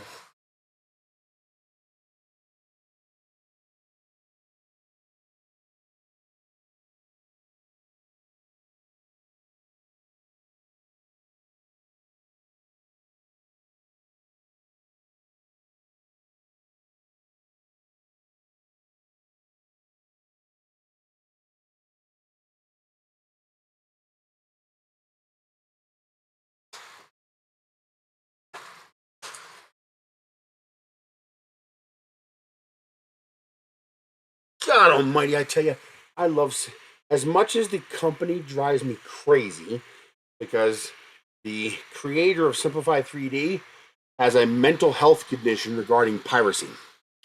But damn it, they're in a single thread stringer. They're in a single string anywhere in those threads. They're perfect.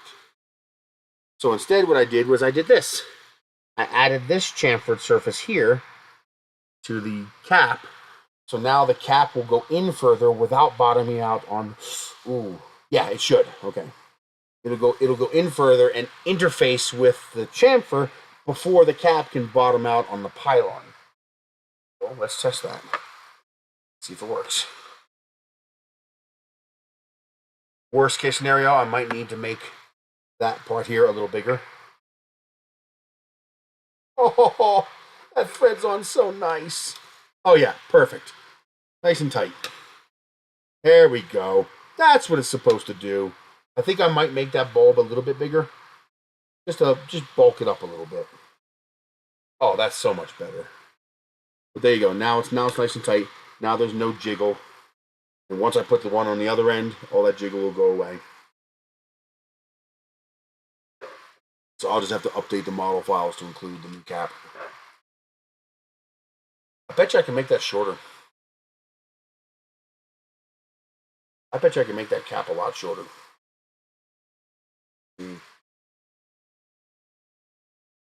Just about there. Let me hold this down. Oh God, yeah. I could take off like half that cap. I can remove a lot of that cap. I won't take off half of it, even though I could, because part of the cap is for you to grip.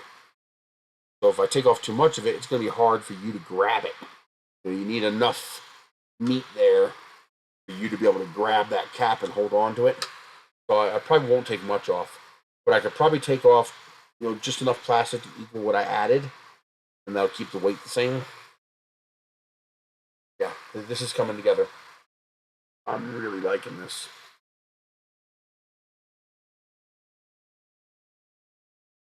That'll also be now self-centering. It will stay in place properly, center itself, and it's a larger surface area, so it shouldn't bind. I should be able to tighten that pretty good and still be able to unloosen it without an issue. Yeah, I'm very happy with that. But that was it. Just adding that. Oh, look how smoothly that works. I'm just adding that little bulge on the end there, and that little hole inside there. And so now this can bottom out on the chamfer, compress the end cap before it bottoms out on the center pylon. Look at that. Look at that. Just spin it right on. I love that. Very pleased. In 30 minutes, that one will be done, and this will be finished. I'll update all the files, new caps. Very, very happy with that. And it freaking looks good. I love the way that looks. Now I want to design a larger arm. I think I can put 2 more pylons out here and 2 or 3, probably 2 pylons right here. And that'll allow this to hold up to 10 pounds. If people want to print more, they can. All interchangeable, all reconfigurable. And then the issue with balance, just hold it like this, or like, well, it doesn't matter really, I don't know. Somebody who knows weight training will have to tell me if that's good or bad. But yeah, I'm very, very pleased with that. Very happy. And then This end doesn't come off as easy because you always have the little bit of elephant's foot. So this end always a little tiny bit snugger going in. You could just take your deburring tool and the only thing you have to clean is the legs. So if you really, really want that drop-in feel, all you gotta do is clean off the legs. This would probably be enough to do it. I bet you that what I'm doing right now, I bet you that's gonna be enough. Just to clean up those edges a little bit so that will just drop in. Because this end drops in. I can make it looser, but then it becomes just a jiggle. I don't want to do that. So it's a matter of balance.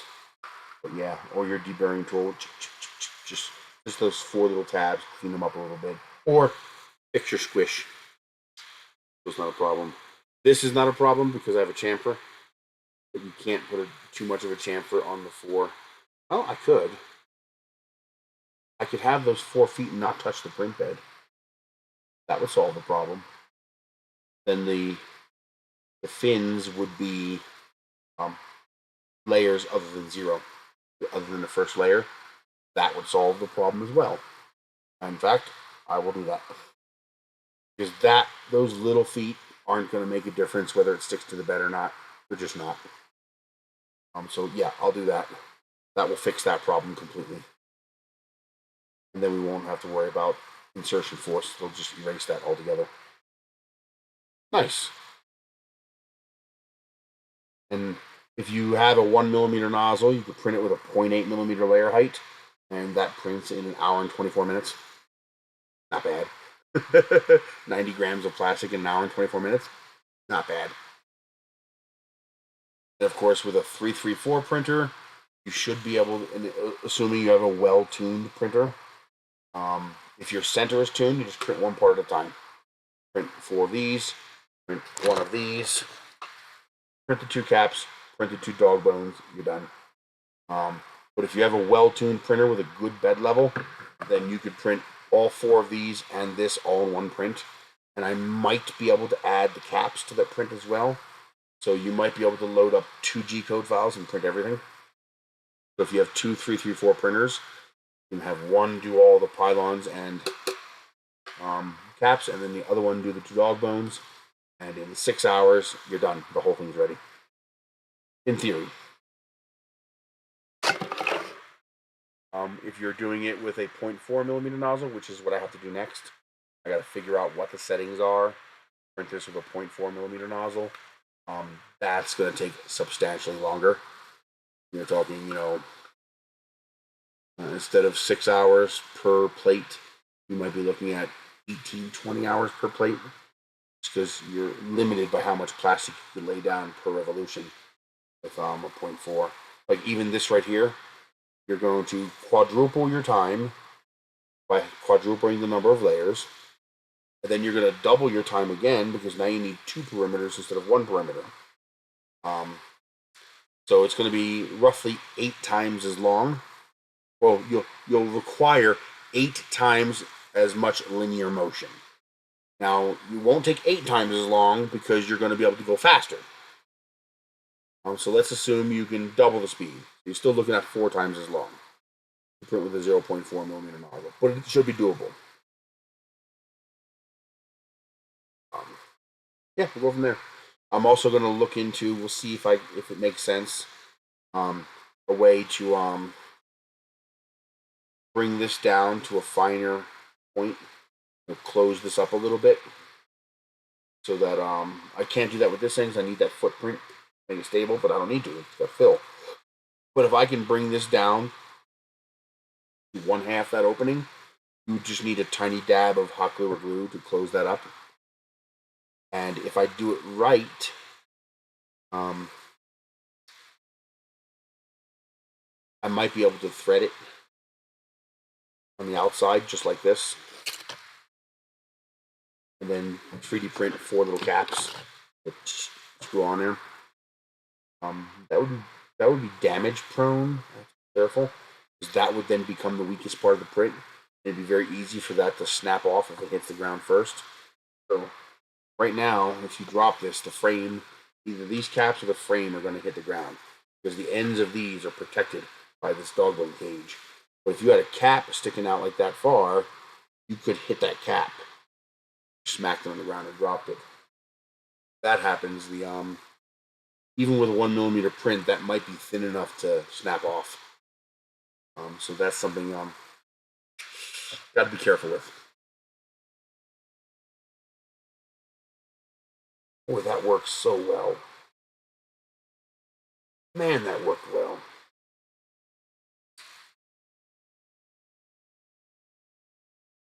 Very, very happy with that.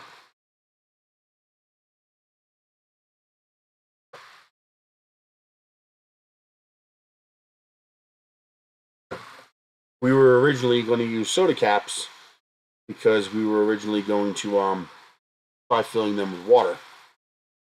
But it turns out water requires 66% more volume than sand. So the whole thing would have to actually be substantially larger in order to use water, and any imperfection at all, and it's going to leak. If you drop it, it's definitely going to crack and leak. So sand eliminates a lot of those problems. If you have sand in your yard, you don't use dirt, because that's going to be light. Dirt is light. But if you have sandy yard, you can use your yard sand and fill your things for free. However, the problem with using yard sand is that it's going to be not nearly as fine as the sand you buy, and that means it's going to not be as heavy, which might not be a problem, might be a non-issue. The sand you buy at Walmart for $5, they have a bag of sand for $5, enough to fill 20 of these. That's a much finer sand, which means it's going to pack tighter, and you'll get a higher density. This size is not quite a pound when filled with sand, although I don't know what the plastic weight is. I don't know how much of a difference the 90 grams is. Is the sand a higher density than the plastic? Like if I printed this with 100% infill, what would it weigh? Let's find out. I never thought of that. Let's print just this. Not vase mode. To 99 perimeters.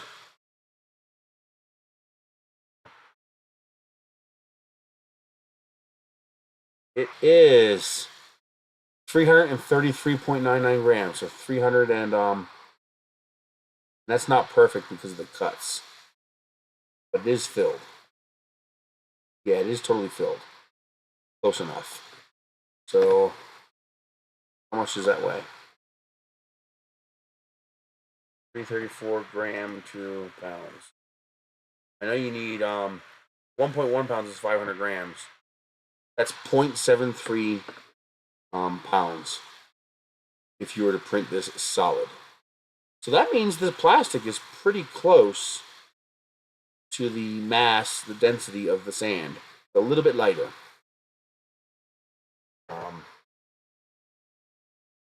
Which means it should come out to like right around 0.9 pounds. If I did the math right. It should be pretty close to a pound when filled with sand. And if you really want it to be a pound, throw some lead shot in with the sand or some tungsten cubes, and that'll probably get you to the pound. But it'll be close enough for government work. Right? I mean, does it really matter if you're lifting, 1.1 versus 1 versus 0.9 pounds? No, it really doesn't matter. Your body's not going to notice. Your body's not going to care. As long as we're reasonably close, good enough. I mean, to do it, to get to a pound, I would have had to make this balloon out larger or make this longer, and then we run into print volume issues. Although I can now make these like 6 millimeters taller if I need to, because I could extend the center shaft 6 millimeters now that I've shortened the threaded section 8 millimeters actually. I've shortened the threaded section 4 millimeters on each end, which means in theory I can extend the center section 8 millimeters and still be under the 210 millimeter limit. I could then extend these. You know, you can't just stretch the whole thing. I have to separate the end caps and then extend the center section 8 millimeters. That would increase the volume. So these should be, you know, right around 400 grams full of sand, which is about 0.9 pounds, 0.85, 0.9 pounds, something like that. So it should be okay. I decided to rib them to increase the strength. These are really tough now. So now it's not just the outer wall that you'd have to break. You have to break all the ribs too. So these should be substantially more durable. The center shaft is basically indestructible. This one has 8 ribs because this is the one. This is the part that undergoes the most stress. Because this one here, anytime this hits the ground, any part of this hits the ground, the force is going to be transferred to all hard points. And this has 10 hard points, 10 under compression hard points, which means any impact force is spread across 10 connections. So you basically either have to hit this hard enough to break one of these points before it could transfer to the other 9 points, and at that point this will probably blow into a million pieces. I mean, you'd have to basically be throwing it against the ground. But under a normal drop scenario, it's probably not going to break. But I also updated this one to include ribbed outers and ribbed inner. So this model will have the same ribbing as the Simplified model, which will just make this model even stronger. So I don't anticipate a strength issue with that. Now the one nice thing is you don't have to glue this one. You could leave it unglued. However, you have to be careful when you unthread this. If there's the sealed end, so that's not the end you want to undo. You have to be careful when you undo this that you're not upside down when you do it and dump out all the sand. But you could just stuff this full of paper. Fill it up to here. Stuff it full of paper. That paper will act as a stopper. You won't even need any glue as long as you use reasonable care.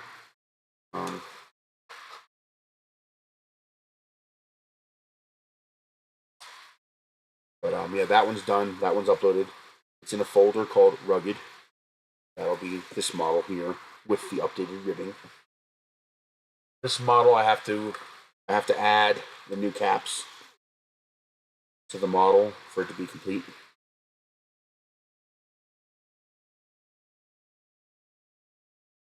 But yeah, I'm pleased, very, very pleased with how it came out.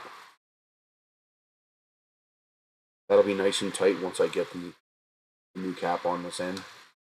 Halfway done. This one you'll actually be able to see which end is open. I gotta figure out if I want to do anything. Well, the problem with this one design initially was I dropped this while it only had 2 tubes in it, and it was empty, and it cracked. It cracked that neck right there. The neck cracked right there. So that's when I added the ribs. Now this is stupid. I mean, I could beat you to a pulp with this. I mean, this is strong. This cap will now spread load better because now you only have 2 points. You only have 2 hard points. These points are technically what are called floating points. See, I can push. Okay? I can push that. I can bend it. Okay, those are floating points. So they're not really going. They're going to distribute force, but they're not going to absorb it. Most of the force is going to go through the dog bones right to this joint right here because that's the hard point. That's the point that's actually under compression. That just snapped right off. But now that I made that change, that should not happen. Where is my chat thing? There it is. Hey, red light. With the new caps, I'm probably going to buff up that chamfer section just a tiny bit. Make it just a hair bigger. So this will sit a little bit more proud. Because if I sit that a little more proud, then I can shorten the cap a little bit because this cap is way too much. Most of this cap length is actually for grip. If I make it too short, you're going to have a tough time grabbing that. You and I won't have a tough time grabbing it, but a therapy patient would have a pretty hell of a time grabbing that. I'm even thinking about putting a slot at the top. So you can use a screwdriver or a quarter or a butter knife and stick it in there. Because they're going to have grip issues possibly. But yeah, to reconfigure this is super easy. All you do is unscrew the cap. There's that little proud section that I made. And then this pops right off. Little weights pop out. Put in as many as you need for however much weight you're doing. These pop right back on again. And then this just threads back on again. So one threaded cap and you can reconfigure the entire unit. Go. And so now all these full, this should be around 5.5-ish pounds. It's good for the top end. You start off with it empty. You just have the center one filled with sand and no outer pylons. Take them all off. This should be right around a pound. You start off with that. Then you add one. Now you're at 2 pounds. Then you add a third, the other side. Now you're at 3 pounds. Add another one, you're at 4 pounds. Add another one, you're at roughly 4.5, 5-ish pounds. Now you'd be at 5.5 pounds. These are not quite a pound. They're probably going to come out 0.85, 0.9 pounds each. I could later tweak it. I could add the extra 8 millimeters. I was able to make this 8 millimeters shorter, which means I can now make all of the center sections 8 millimeters taller. I just can't let this piece, this is the tallest piece, as long as this piece doesn't exceed 210 millimeters, then it's pretty much universally printable. And it's only the Prusa's holding that up. The Enders all go to 250. So yeah, go from there. I originally had the center also be one of these, but 2 problems with that. One, your fingers hit this much more easily, so your fingers would bump into the outer pylons. And also I could, even though I have no problem grabbing this, but I can see a person in physical therapy who doesn't have much grip strength. The bigger this is, the harder it's going to be for them to hang on to it. So I made it a straight cylinder. So that's, see, I get my fingers further around that, to the point where they touch. That's going to be a much easier grip. So live with the straight handle to improve the grip for people who need. I can't think of any other improvements. I fixed the compression. I would love to make these dog bones thinner. I'd love to go back down to 15 millimeters instead of 20, but that would make that would reduce the contact patch between the dog bone and the pylons. And the more contact patch you have, the more you can distribute force. The less likely it is to shatter if you drop it. I think I'm going to have to live with the 20 millimeters, especially since I got them down to 140 grams each. It's pretty light. I might even try 2 perimeters instead of 3. See how strong that is. Because I think the reality is you'd rather have this be slightly flexible. And right now it is pretty decently flexible.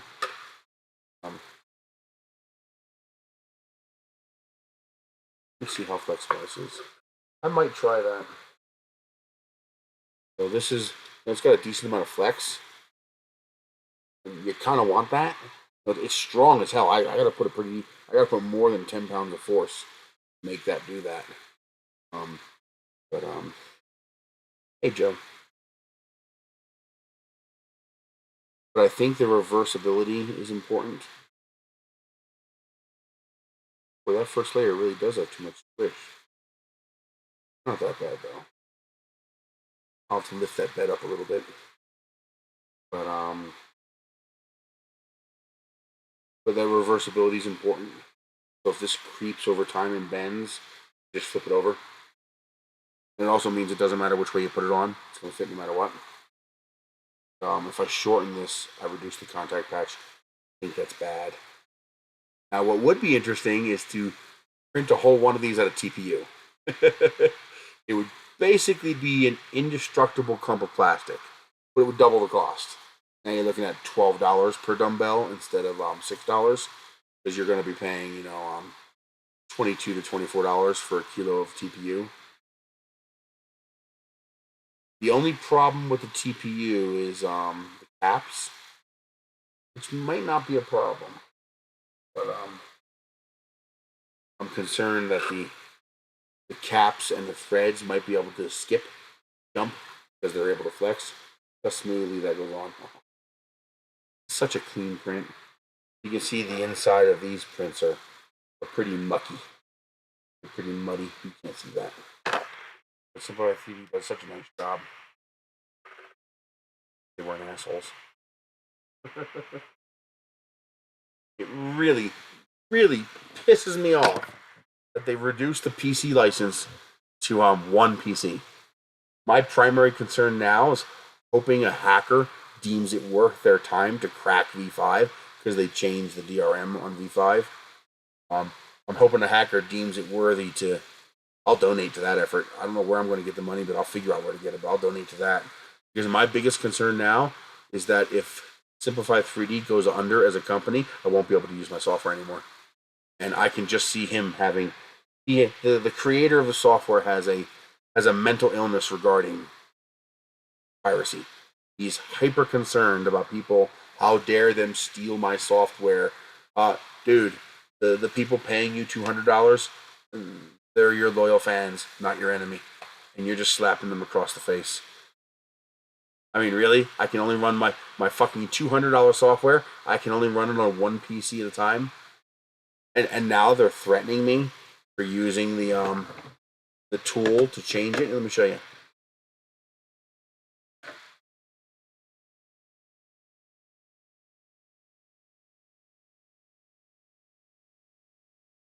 This really just makes me angry.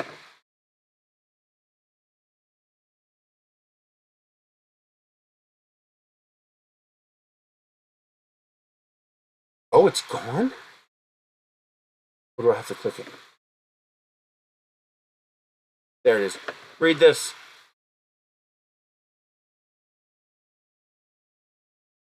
Read this right here. Tell me what that tells you.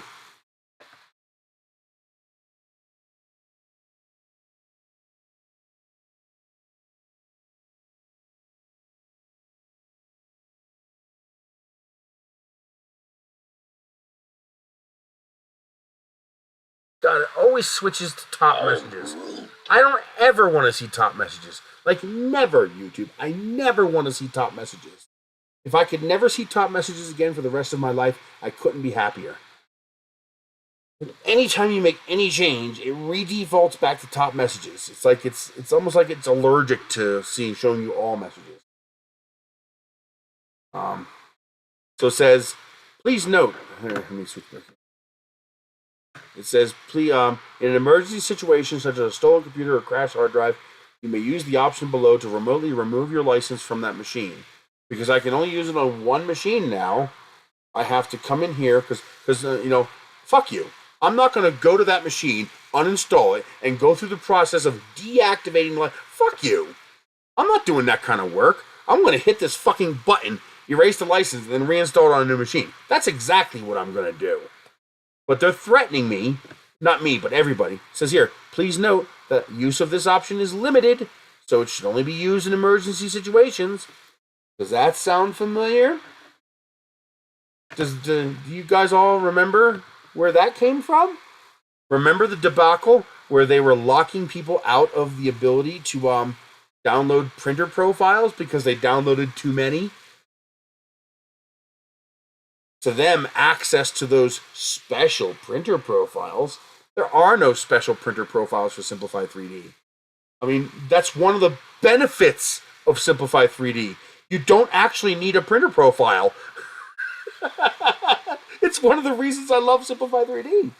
There is no such thing as an Ender 3 printer profile and a CR10 printer profile.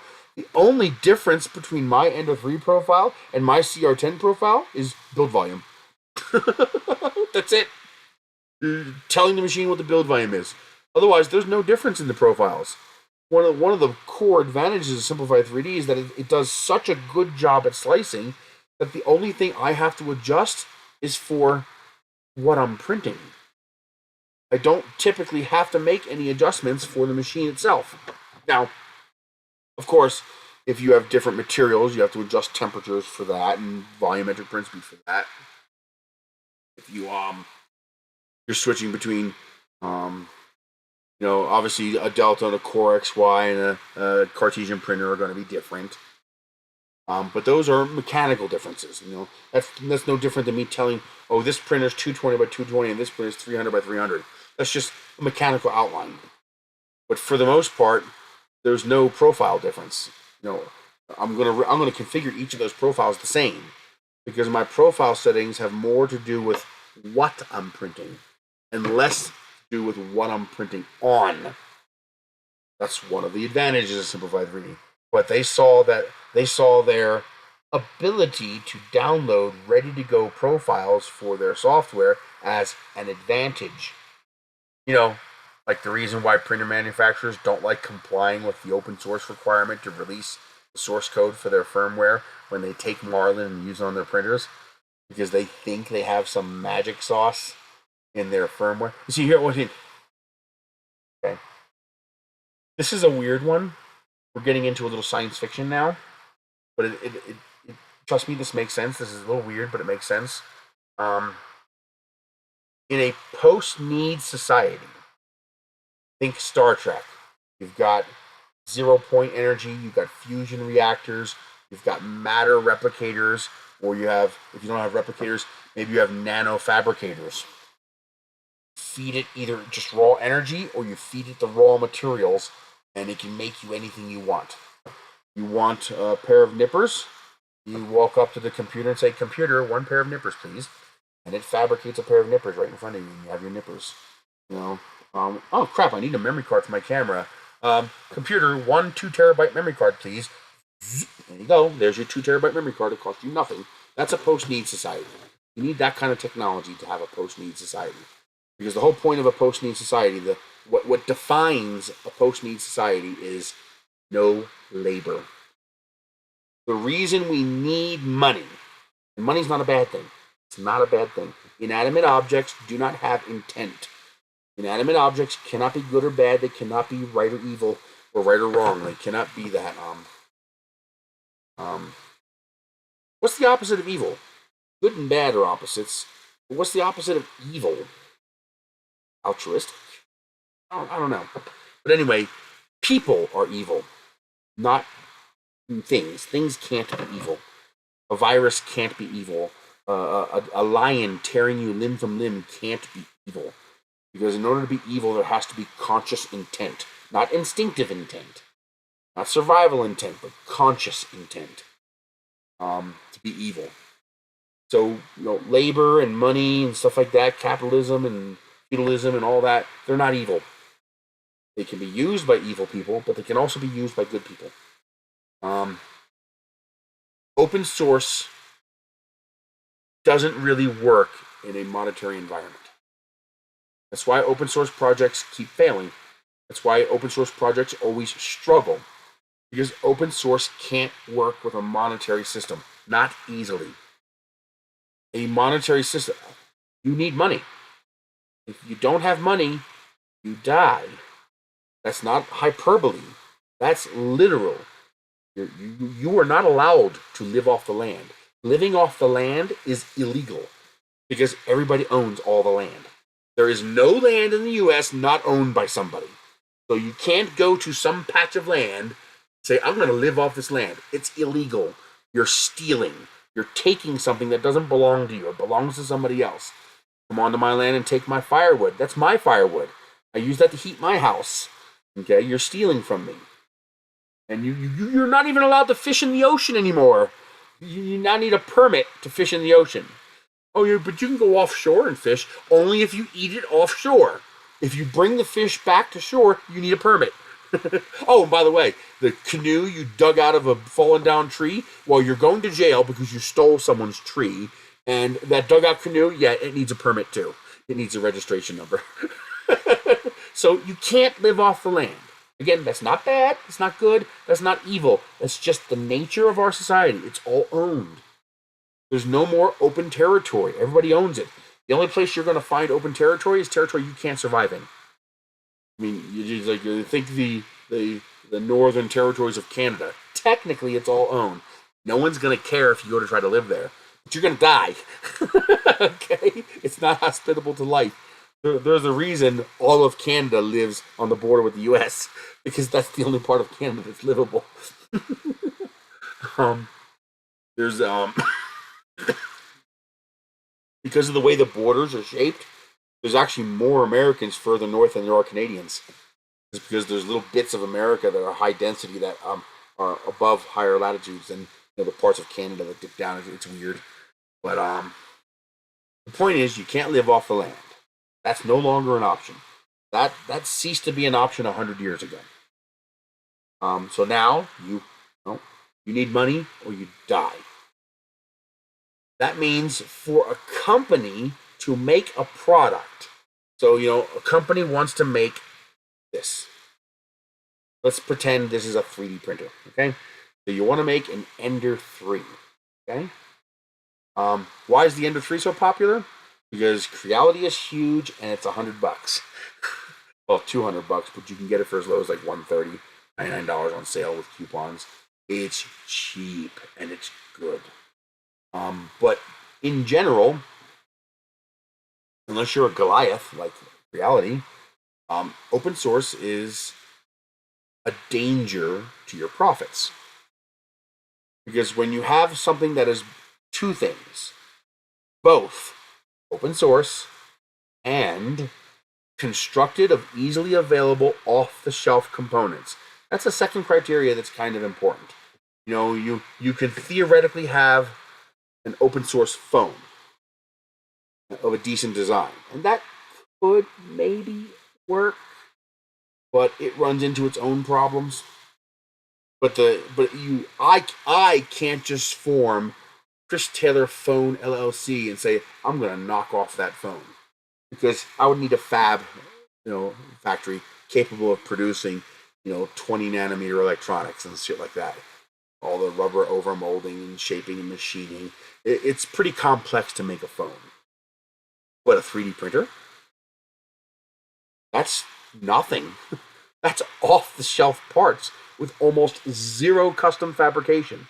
The LCD panel and button interface, off the shelf. Stepper motors, off the shelf. The aluminum extrusions, off the shelf. Even the plates for the print bed is an off-the-shelf component you can find. You can literally build a 3D printer using off-the-shelf components, and it's not even that expensive. It's gonna cost you a slight premium because you're not getting the discount of that mass production, but you could probably build an Ender 3 for 2.5 times the cost of an Ender 3. As a consumer, if I had enough money to start Chris Taylor 3D Printers LLC, it would actually not be that difficult for me to pick a bunch of off-the-shelf components, a little bit of minor machining for threading and stuff like that, and there's even ways around that, right? Using angles and stuff like that. Look at the Tron XY X1, almost no machining whatsoever. It uses the 90 degrees and the T-nuts to hold everything together to eliminate that need for the custom machining, that need to pay someone to drill and thread that hole. You eliminate that, and you can basically build, it's done, an entire 3D printer using off-the-shelf parts. And if you're a slightly more established manufacturer, think Anycubic, think Tron XY, think ANET, think what's that other company made the A10? Think who was the one who made the green printer? Not Lulzbot, the other one. The company broke up and separated and stuff. You get my point. There's 100 clones of the Ender 3, right? And that's Creality's concern. Creality is going to spend. They're the big dog. That's why we're talking about Creality. The only reason. We could be talking about Sony, for example. Let's say Apple made an Ender 3. They never would. Apple would never make an Ender 3. They would not do it. Ever. There's not a chance in hell of Apple ever making an Ender 3. because they can't control it. To make an Ender 3 requires it to essentially be open source. And that means they're going to be using components and materials that anybody else can copy. So Apple might spend, $5 million over the next 2 years to develop a really nice, consumer-friendly 3D printer with some really nice polished features. They would never do it. Not a chance in fucking hell. Steve Jobs would shoot the guy in the head who thought of the idea. Are you a moron? You want to spend $10 million developing a 3D printer so all the Chinese manufacturers can just go Xerox the day after we release the fucking printer? Are you crazy? They wouldn't even invest because they couldn't maintain control. And if they can't maintain control, they can't maintain profit margins. The moment anybody else can just go and Xerox copy your machine, which is what you can do when you have both open source and off-the-shelf materials, you can just go and photocopy a machine. The moment you have that situation, you've lost. Because everybody else can kick your ass. Oh, sure, they might even have to spend more to build a printer than you did.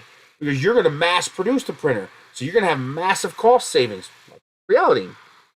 But then that other company who has most of what you got can just Xerox your printer, and they don't have to spend the $10 million in 5 years that you spent R&Ding to make that a nice printer.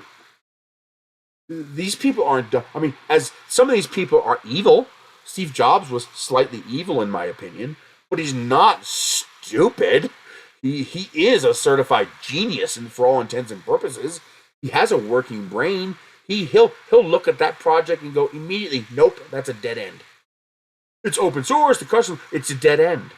We're going to spend $10 million to make that nice, 2 years of R&D development, and a week after we release it, hell, a week after we release the manufacturer photographs of that machine for the newspapers, the Chinese companies will probably have a copy of the thing before we've shipped the first one.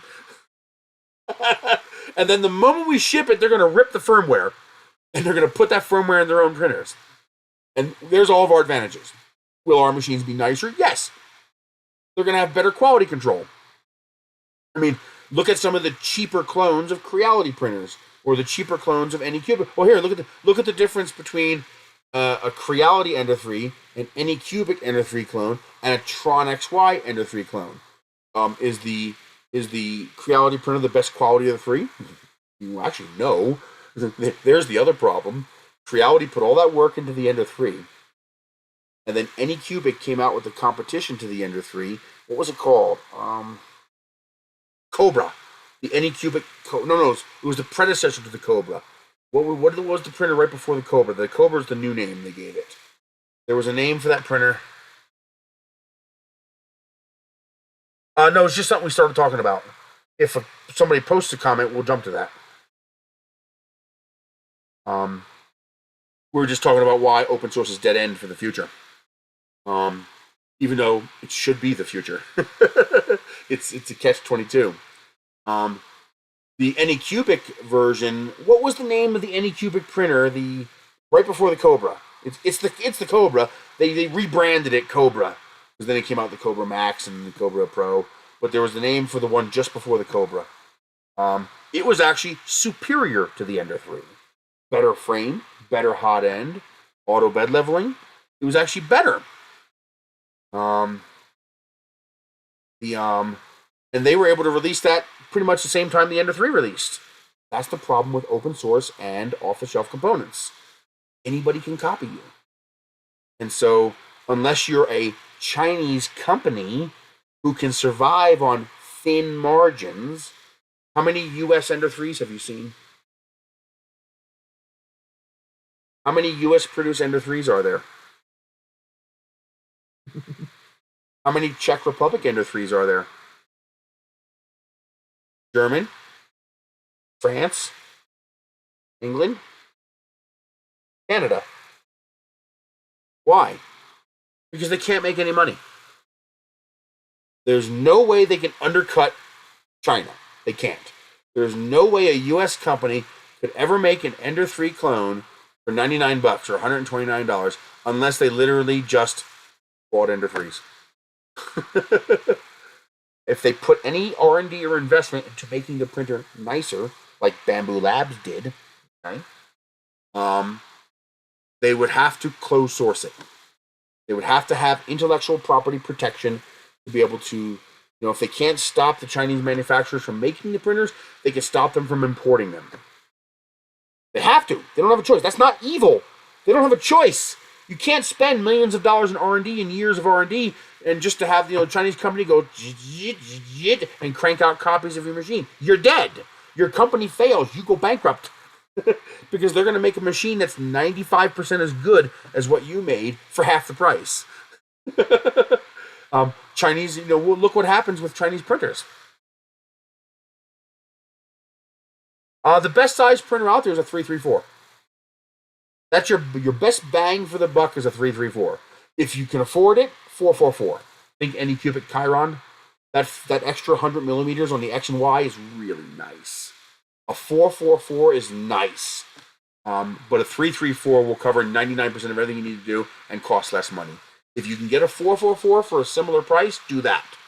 Otherwise, a 334 is where it's the cat's meow of balance between being able to print big while still being a cheap, affordable printer.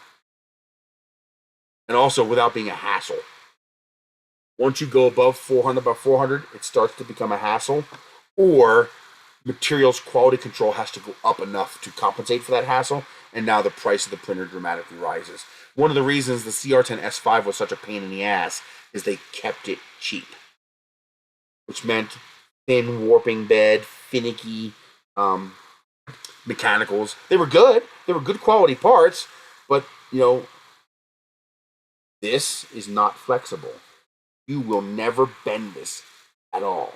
But if I make this 10 feet long, it'll bend like a noodle. Okay? That's a steel bar 50 feet long, you can bend it. All right? It's just, it's when you make things bigger, you either have to deal with bending or you have to beef it up. They chose to not deal with beefing it up and to accept the bending. Now, the benefit of that is that you got a 500 millimeter cube build volume for next to nothing. $700 for 500 millimeters cubed 5 years ago. That was ridiculous. Because 5 years ago, you could buy a CR10 S5 for $700. But it was worth it to deal with the hassle of trying to level that motherfucker because you got a 500 cubic millimeter build volume that was decent quality. Even if the parts were flexy, they were quality parts. They weren't crap. They were quality parts, The benefits outweighed the hassles. But you see what a hassle it is. And how much space that machine takes up. So 334 is your sweet spot for big. Your ideal printer setup is 2 printers. You want a 334 and a 222. You want an Ender 3 and a CR10. Or, like Cobra and a Cobra Max. Whatever the company you go with. Elegoo, whatever they have for their Ender 3 size and their CR10 size. That's your ideal. It's those 2 printers. You put the 0.4 millimeter on your Ender 3 sized printer, and you put the 1 millimeter or the 0.8 millimeter nozzle on your CR10 size printer. And if you really want to go nice, you go IDEX, and you have a 0.8 millimeter nozzle and a 0.4 millimeter nozzle, so you can have the best of both and also do multicolor. But ideally, CR10 size, 334, and 2.5 size, Ender 3 size, i3 size. That's your optimal printer setup. That'll let you print almost everything, and that'll also allow you to still be able to print small things on your i3 size printer without having to wait for your 70-hour print to finish on the CR10 size printer. Truly ideal is for my setup, if I had to pick one setup, it would be a pair of Ender 2s, an Ender 3, and a 444. So it would be one the Cobra machine. I would pick that over the Ender 3 because it's just a superior machine. So that would be my i3. I'd have a pair of Ender 2s, one with a 1 millimeter nozzle, one with a 0.4 millimeter nozzle. The Ender 3 or Cobra machine would have the 0.4 millimeter nozzle. I actually probably put a 0.6. The 0.6 will allow you to print 0.4 or 0.8 very reliably. So I would go with a 0.6 on the Ender 3, and then I would go with a 0.8 or a 1 millimeter, depending on where I was leaning. For stuff like this, you can go with a 0.8 and over extrude to 1. For stuff like this, you probably want the correct nozzle size. But I would also probably put in the work to make it modular, swap out entire hot ends. But that's my setup, would be those 4 printers, 2 Ender 2s, 1 Ender 3, 1 CR10. Doesn't have to be those brands, except for the Enders. They're the only ones that make that. Or if you're a Prusa person, it'd be 2 minis, a Prusa 4, and a Prusa multi-tool. But that would give you everything. You'd have the 2 little printers for cranking out little parts. I need a cap, and I don't want to wait the 9 hours for the Ender 3 or the 30 hours for the CR10 to finish. I turn on one of the Ender 2s and I spit out a cap in 35 minutes. You feel like you're being ignored? You haven't asked for anything. You said, hello, red light. He replied to you, hello, Joe.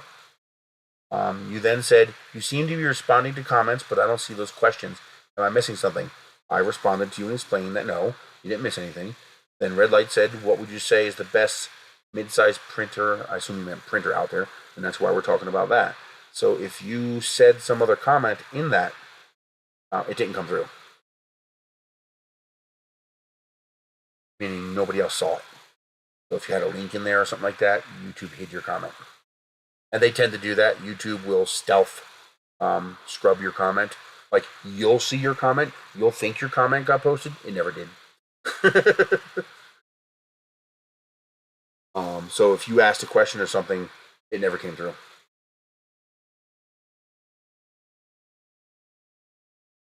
So in a financial, money-based society, open source has a hard road ahead of it. People talk about open source. We can keep them from making patents. You also keep them out of the industry. Now these companies, you're not going to prevent them from making a printer without a patent. You'll just prevent them from making any printers at all. They just won't even bother. Because as a corporation, I am not going to enter a market where my competition can copy my product with zero effort and all of my R&D money is completely wasted. That's called bankruptcy. And there's nothing you can do about that. That's why MakerBot was the exception, because they were the first. They were the first to make it affordable. And then look what happened when the ANET came out. Who thought of MakerBot after that? After the ANET came out, who thought of MakerBot ever again? Nobody. Why in the hell would you spend $4,000 on a printer? You wouldn't. Even G-Create's gone. I hate that. I love that company so much. If anybody has any contact with anybody at G-Create, I would love to somehow, if they have an extra printer lying around, I can pay the shipping. I should be able to afford that, but I would love to have a G-Create just to have one. That was a great company, but, how can they compete? How can they compete with Creality and Anycubic and Elegoo? They can't. They can't. There's just no way for them to compete. So they had to leave the market. Nothing they could do about it. Now, here's the interesting thing. If we can make it to a post-need society, if we can make it to a society that has 0-point energy, fusion power, and matter replicators or nano fabricators, if we can make it to that point, probably 100 years from now, we're probably 100 years away from that. Maybe sooner if there's a breakthrough. But if we can make it to that point, all of a sudden, the tables turn. All of a sudden, open source becomes king. Because now, open source provides the framework for those without the necessary skills. So if somebody designs the basic components, of a fancy electronic widget, MP3 player or whatever, I can then just grab those components and incorporate it into my design. I can design my own MP3 player, but not have to do the code work that I don't know how to do. Make it work. I just grab some open source components and integrate. And Now all of a sudden, instead of profit being the motivator, credit is the motivator.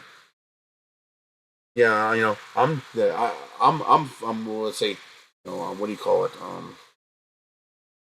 I'm sporting a 3D Medic Vince printer, because everybody loves the 3D Medic Vince printer, and or the red light MP3 player. Yeah, what MP3 you got? Oh, the red light one. It's the Cat's Meow Man. It kicks ass. And now all of a sudden, your prestige comes from people who choose to fabricate your design because your design was just better. Now all of a sudden, open source is the king. Now all of a sudden, open source kicks ass. The moment one person look at what Marlin did. Once someone like Marlin came out and made a good, proper, usable printer firmware, the 3D printer market fucking exploded. The 3D printers went from these tinker things that some of us mess with to boom! In a couple of years, we had $100 3D printers that made the $5,000 printers of a few years earlier look like trash. I mean, compare an Ender 3 to a MakerBot. It's not even close. The Ender 3 is better in every possible metric. And it's the cheapest printer. But you can also see it's stagnant. The 3D printing field is stagnant. I don't know. I think he might have posted a question that didn't get posted. I mean, YouTube may have deleted it. He hasn't replied back yet. But look how stagnant 3D printers are now. I mean, sure, we get new printers, but what's new? Well, it's new size. It's bigger. It's cheaper. It's nicer. Whatever. Now, Bamboo came out with a printer and upset the industry. Now everybody's, oh wow, Bamboo, it's an awesome machine. It's also closed source. They're not going to release their secrets. Nobody asked this specific thing. Nobody asked about this. It's just a topic I'm rambling on. Like I said, if somebody asks something, we'll switch to that. Until then, I'm just rambling. No, there is no comment that I'm replying to regarding this. This is just something I'm saying.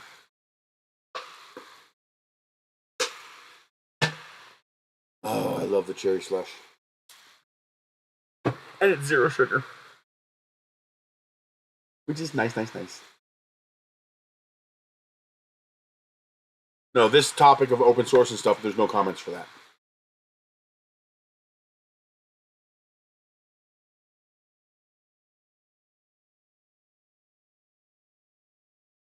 But what are you going to do? We got to make it to post-need to make open source really take off.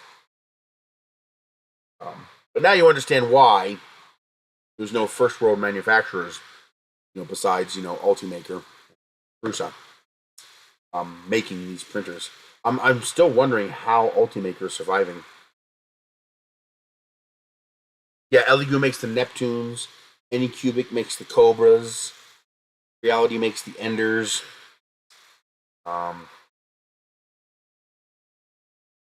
What's that other company? They made the G-Tech. Is G-Tech still around? Are they still making printers?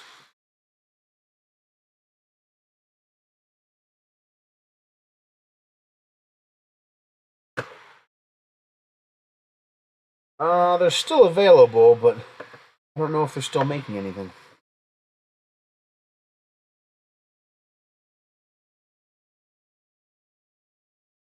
Looks like their website goes directly to an AliExpress store. Good deal on plastic. Assuming it's free shipping, you can get 10 kilograms of black or white for $100. But you can also buy it individually for just slightly more.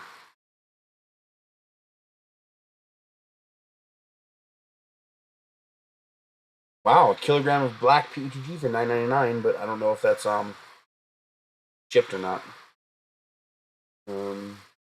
Looks like they're pushing resin. Alcade resin printers.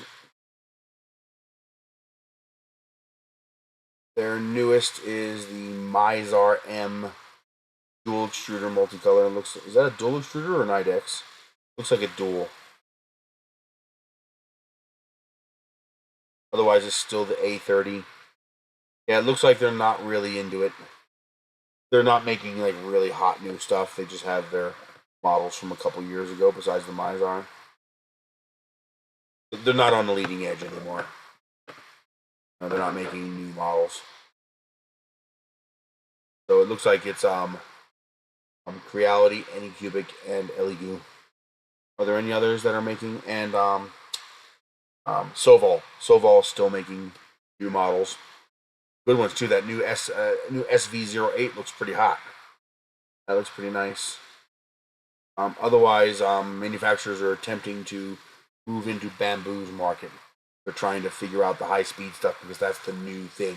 That's the only innovation. Bamboo is the first innovation we've had in 3D printing in like 5 years. And that's because now it's hard to innovate when you can't monopolize. When you can't take advantage of your advancements.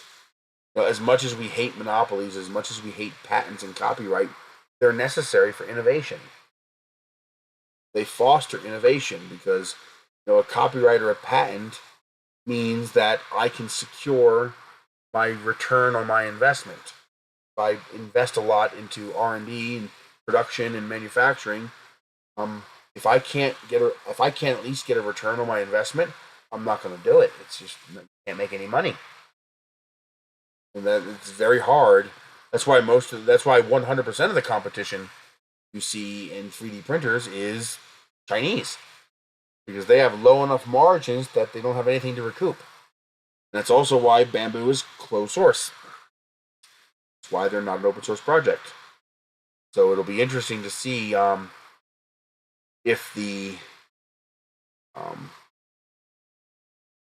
off-the-shelf market manufacturers, think the K1 and stuff like that, see how much of Bamboo's lunch they can eat. I guess it depends on how closely they can approximate the performance of a Bamboo.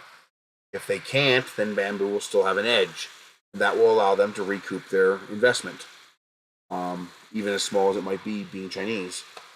But they still need to recoup that. Oh, have you guys watched Three Body Problem on Netflix? The Zixin Liu adaptation of the Three Body Problem that was on Netflix. Holy cow, was it good. The first few episodes, very slow. The Three Body Problem is a very cerebral science fiction series, so adapting it to TV was pretty difficult, but they did a decent job. If you can get through the first few slow episodes, boy, does it ramp up. Oh boy, when I was thinking, I know when they were showing the lady with the nanofibers, the diamond nanofibers, and I'm like, well, why is she a threat? I was like, oh yeah, that's right. They sliced up that ship to stop the Judgment Day, and they did that. Oh, that had to have cost a fortune. Oh my god. I'm so glad they put the money into it. Well, speed. If I had a Bamboo printer, I'd use it. Speed's nice. Do you know what speed is nice for? Speed's nice for fucking prototyping, man. When you've got to print, 10 different versions of something to get it right. I mean, if I can zip off a print in 30 minutes instead of 2 hours, hell yeah, I'm going to do that. So for that, for the final print, I'm going to use the slower, steadier printer. But for cranking out rough prototypes, oh, that speed is nice. So the Three Body Problem is a Chinese science fiction novel series by Zixin Liu. Get the audiobooks. You definitely want to listen to them. They are fantastic. So I could be getting some of this wrong. I don't think I am. Pretty sure I remember it.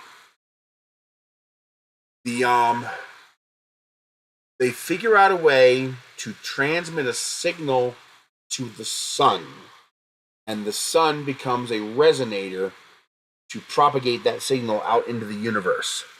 Because the problem is, if I want to send a signal somewhere in the universe, I mean, theoretically, that signal will travel for forever.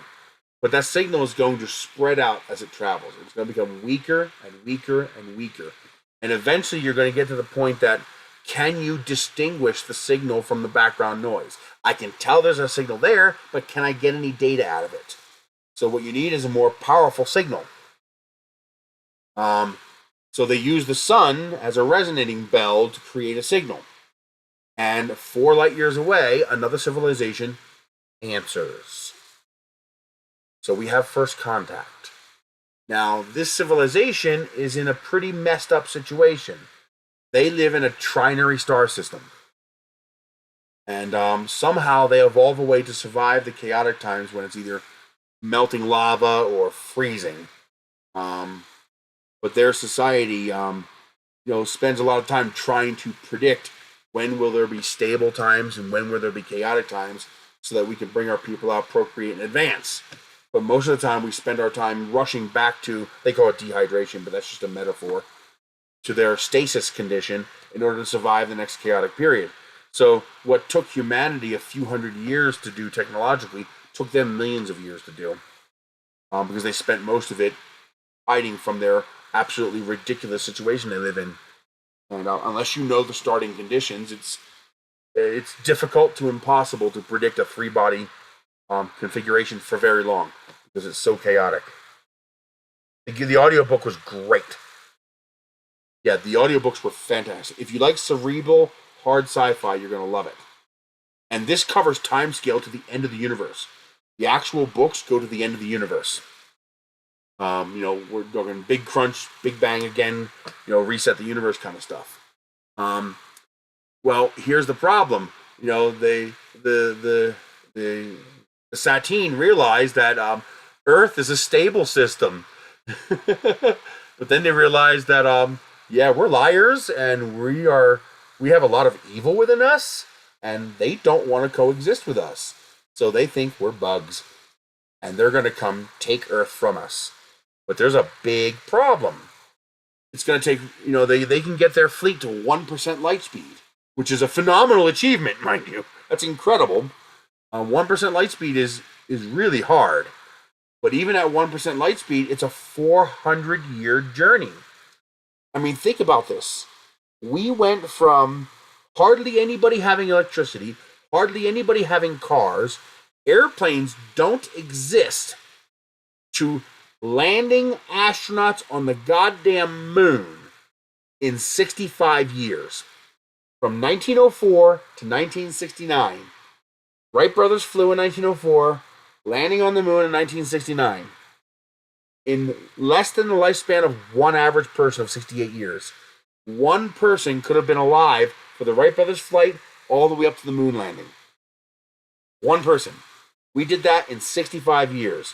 And then we blew the next 60 years on feudalism. We should have our first starship going to Alpha Centauri now. So the Satine realized that they can't beat us. We are going to advance our technology beyond anything they could imagine by the time they get here. So they have to figure out some way of stopping us, holding us back, preventing us from becoming more advanced.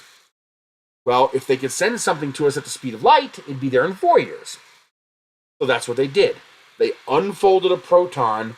They unfolded all of its higher dimensions, which makes it big enough to cover an entire planet. And they printed a computer onto the manifold dimensions of a proton, turning it into a sentient living thing, something they call a sophon. And then they folded it back down into a proton dimension. And now they have a proton that is self-aware and a computer. Forget about that's possible. Theoretically, it could. Just forget about that. You just go with it. That's the sci-fi. Okay. They made 4 of these and quantum entangled them. They sent 2 of these to Earth at the speed of light. And then they kept 2 with them. So now they have FTL communications. Anything these sophons see, they can see, and vice versa. So they can now communicate with the sophons and therefore communicate with Earth. These sophons, well, they're moving at the speed of light.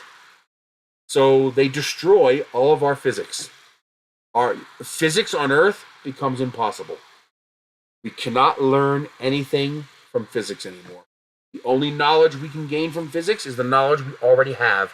We are now banished from learning any new physics. And they do this whenever we conduct a super collider experiment to try to explore new levels of physics. The Sophons come in and fuck up the experiment.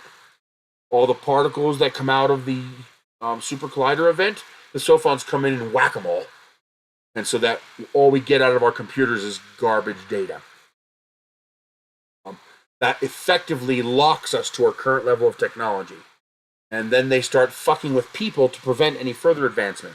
So they start fucking with the lady who's working on the nanofibers because nanotechnology is a threat to them. So they start messing with people to...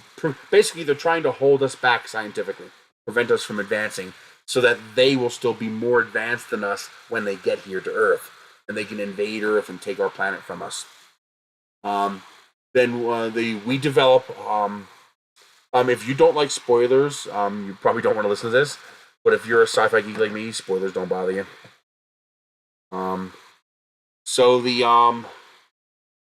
First thing we develop hibernation technology, so we can now put a person to sleep basically indefinitely, and that's how they're going to maintain continuity of characters. So we'll be able to see the same people over a 400-year period as they work to try to defend Earth from the Sophons. And they also develop a really cool concept that I thought was neat. I don't know how it could be implemented, but here's the problem. We can't keep secrets. We can't plan. Anything that we plan, we are an open book to the Sophons. No matter how far underground you go, no matter how much technology you develop, their technology is better, and we cannot develop better technology. They can read all of our computer files. They can listen in on any meeting we hold, no matter how secret that meeting is, because it's a proton. It can go anywhere, and it can do it at the speed of light. Matter of fact, one of their ideas was to set up nuclear collider experiments on the moon, because it's a 3-second light lag. And because of that, one of the Sophons would have to stay at the moon, which would increase the workload for this Sophon, which might allow us to gain scientific data that we couldn't otherwise. That's one of the ideas they came up with. And then they, one of the neat ideas was the wall facer program. And I thought it was originally 7 in the books. I thought there were 7 wall facers. But in the TV series, apparently there's 3. They chose a military genius, a strategic genius, and then they chose a random Joe who has some physics knowledge. And I think they chose Saul to be the rando because for some reason the Satine consider him a threat. They tried to kill him. And so they figured, well, there must be a reason they're afraid of him, so we're going to make him a wall facer too. And this concept is amazing. It's a pretty awesome concept. The idea is they can read any of our computers, any of our books, any of our meetings. This meeting where we're announcing the wall facer program, I guarantee you there is a Sophon in here listening, and the Satine are hearing everything we're talking about. But they can't read our minds. If we keep the information in our skull and never speak it aloud or write it down, then the Satine can't know it because they can't read minds. So the wall facers are basically given God powers. As long as it doesn't violate international treaty or it's not completely insane, everybody on Earth, all the governments on Earth are required to give or do or follow whatever instructions these people give you. If Saul says, get me a pink polka dot dress and you wear it, they're going to do it. They just, whatever they say, do it. We can't comprehend what they're asking us because it's in their head only. And they, of course, have to obfuscate what they're doing so that the Satine can't figure out what they're doing. So the idea is we basically give these people unlimited authority to command almost anything they want. Even when they appear to be saying, I don't want it, because Saul didn't want to be a wall facer. Okay, sure. What do you need now? You're doing it whether you want to or not, buddy. So the idea is that maybe, just maybe, one of these people might be able to come up with something that could help us. We don't know. At this point, money is no longer an object because in 400 years, they're going to invade and we're going to die.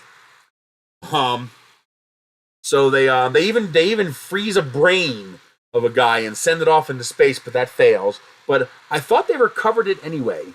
Like when they got closer to the system, they recovered Will anyway. I'm pretty sure in the books they did. So I imagine they're going to do that in the TV series, if it makes it that far. Let's hope it does, because the first one was so good. So in order to try to figure this out, they want to stop Judgment Day, but they have to figure out a way to stop the whole ship all at once without anybody realizing what's going on in time to be able to destroy the evidence. So they set up these nanofibers. And here's the question I have. These nanofibers sliced through the entire ship like a hot knife through butter was high friction. You know, people just being chopped to pieces as the nanofibers passed through them with almost zero resistance. And you actually get the budget they must have had to do that. It was so good. I don't know how much of it was CGI. I don't know how much of it was practical. But if it was CGI, it was very well done CGI. But they actually sliced the ship apart like a cake. And you actually see the ship's layers come apart when it crashes. It was so fucking well done. You know, a lot of times you see good sci-fi with poor effects. This was good sci-fi with good effects. It was delicious. That scene alone, it was probably on YouTube. Watch that scene alone. It was amazing. Oh my god. Remember that scene in that movie Ghost Ship where there's that tight wire that goes snap and just cuts the whole party of people in half? Well, imagine a grid of those wires, but they're so thin that if you put your hand in front of it, you won't even feel it. It'll just go, and your fingers will just fall off. It was amazing. It was really, really well done. I was very, very pleased how well they did that. I did it over here, but yeah, imagine a wire so fine, like 300 times thinner than a human hair, or 3,000 times thinner than a human hair, and that it sliced through your fingers, and you wouldn't even, if you held your fingers steady enough, your fingers would just sit there, sliced in half, and just do that, and your fingers would just go bloop. And they cut the whole ship like this, and so they were able to get the data, and then they found something called a sophon on the drive that was 103 petabytes, and so that's the end of the first book. Now, if I remember right, the second book was The Dark Forest, and that goes into things like Okay, so here's the thing. We know there's life out in the universe. I'm sorry, there is essentially zero probability that there's no life in the universe. The likelihood that we are the only life, sorry, I don't buy it. The probability is zero. Guaranteed there's other life in the universe, and there's probably a lot of life in the universe. Now, how much of that life is intelligent, don't know, but I guarantee you there's a lot of life. There's a lot of spaceships floating around in space. There has to be. But space has many problems. Your first problem with finding other life is distance, pure raw distance. Our brains are simply not equipped to comprehend the absolute ridiculous vastness of space. So that means, traveling anything sublight, it's a generational project. You basically need to make yourself a small planet that has an engine. Like the Wandering Earth. That was a pretty good one, too. And then you have the other problem of any technology that would allow communications at distance is probably technology we can't even see. I mean, think about it this way. I mean, here.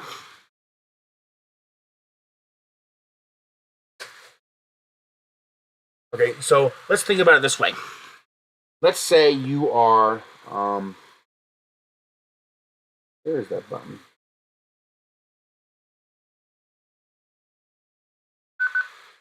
Let's say you're a person from today.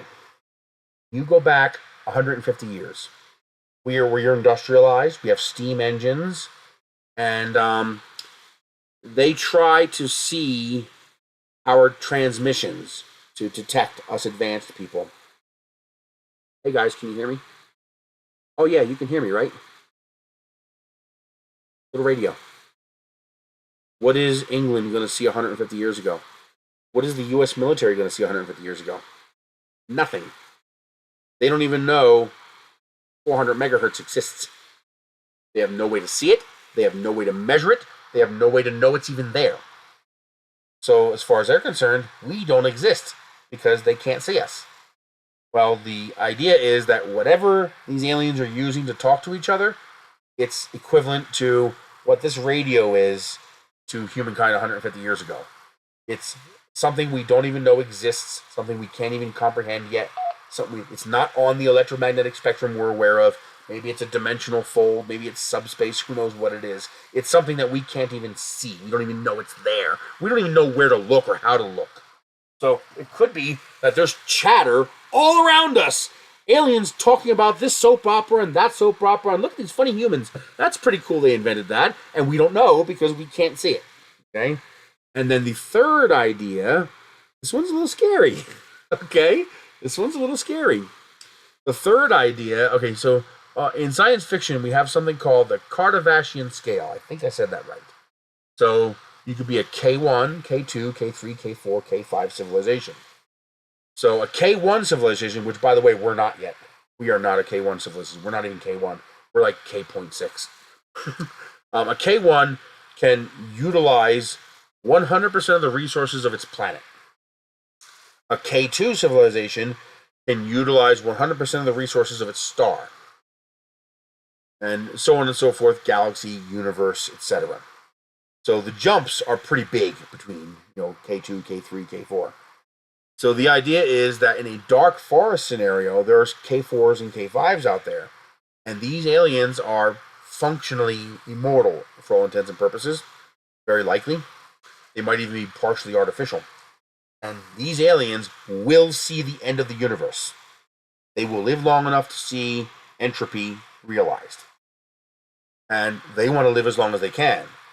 So it's warfare among the K3s and K4s. Any K1s, K2s stick their head up, it's like whack-a-mole. Bam! Shoot them in the head. Because we don't want those upstart humans becoming a K2 or a K3, because they're going to use more of our energy, which is going to speed up entropy, and then we die sooner when the end of the universe comes. So, the beginning races, you either learn pretty quickly to keep your fucking head down, because that K3 or K4 that you can't even comprehend is just going to blow your fucking head off the moment you stick it out there. Or you do and you die.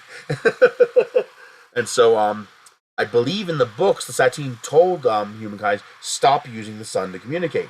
Because if you use it 2 or 3 times, then these higher dimensional beings can pinpoint your star, and they'll destroy your star in order to prevent you from becoming a more advanced civilization that would use resources that would speed up entropy. So all the younger races have to learn pretty quickly, keep your goddamn head down.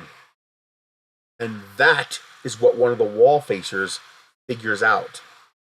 One of the wall facers sets up a satellite network that will automatically send a ping to the star, because now the Satine are here at Earth, or approaching Earth, and that, well, if you invade us, if something happens to me and I die, it's a dead man switch.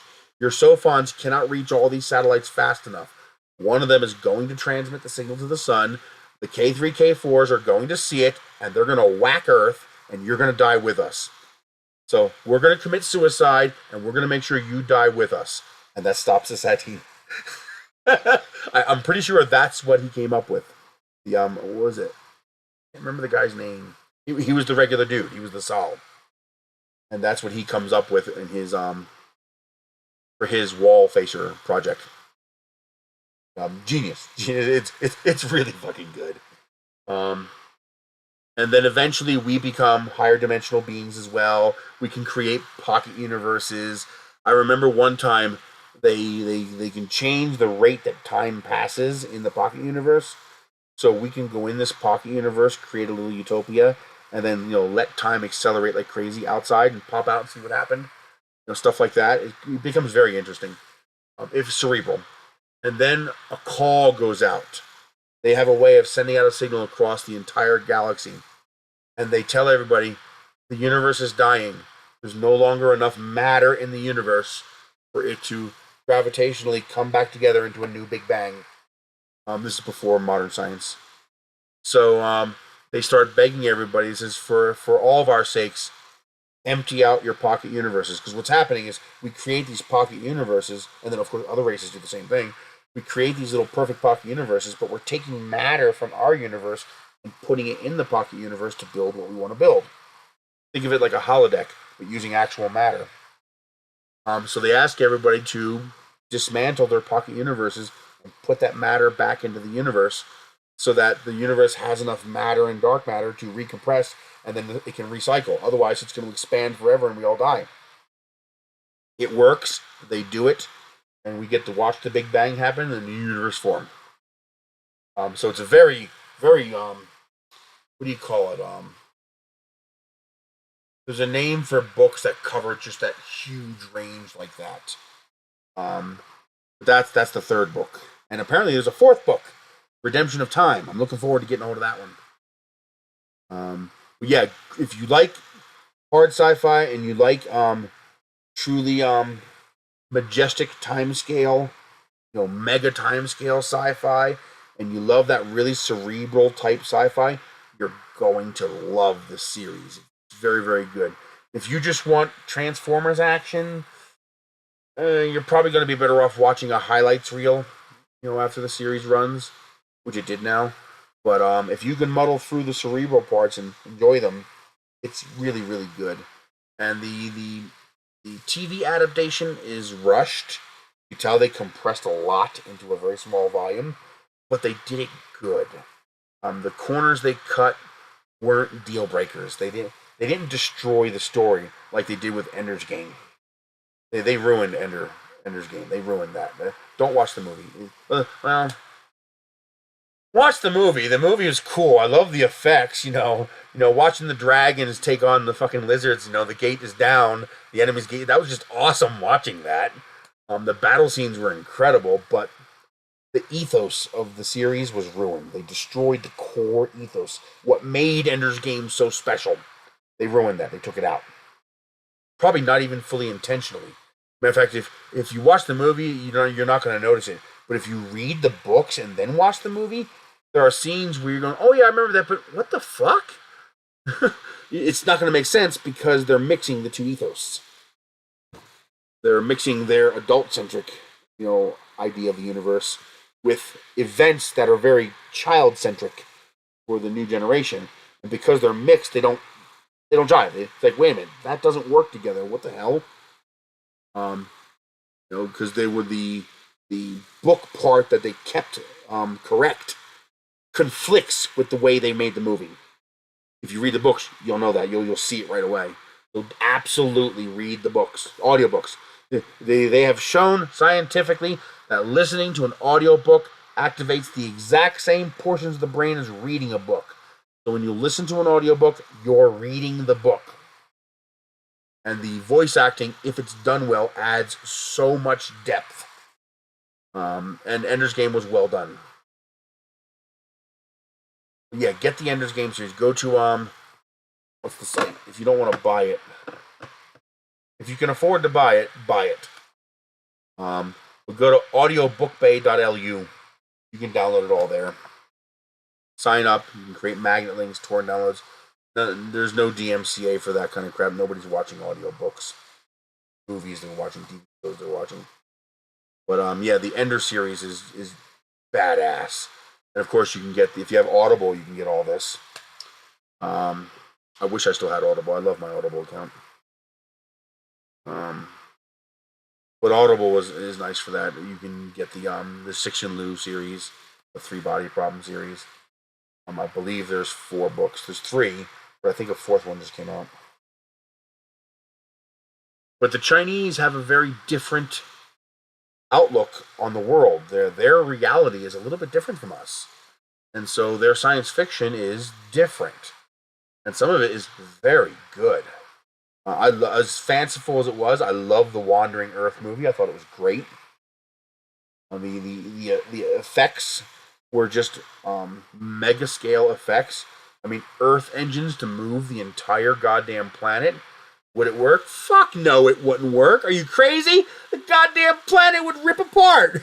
But it looks cool. Oh, let's pass Earth close enough to Jupiter to slingshot. It's gonna tear the fucking planet apart, but it looked cool. I would love a follow-up to that movie. I wonder if the author made a follow-up book. You could easily do 3 very good books with that. One, escaping Earth, or our sun, and then a second book, The Journey, the multi-million-year journey to another star system, and then the third book could be Arrival, slowing down and establishing an orbit around a stable star. But that would be the tricky part, though, is finding a stable star. It's going to take you so long to reach another star that you'd basically have to find a star that's just forming. So in the 5 million years it takes you to get there, or 2 million years it takes you to get there, I don't know how long. Maybe they're going to go faster. Maybe they're going to get to a fractional, one. If you got Earth to 1% the speed of light, a light year every 100 years. With a planet as your ship, that's doable. So maybe it wouldn't be so bad. But they have to find a new, more stable sun.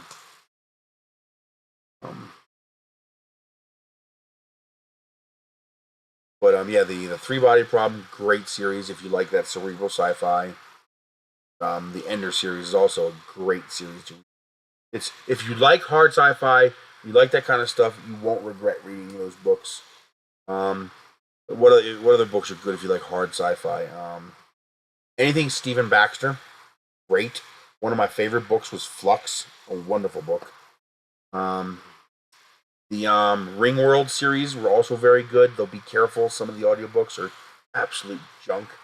Oh, there's this one, it was I forget which one it was, one of the sequels, but the audio was so terrible. I tried to listen to it because I really wanted to listen to it, but the audio was so terrible.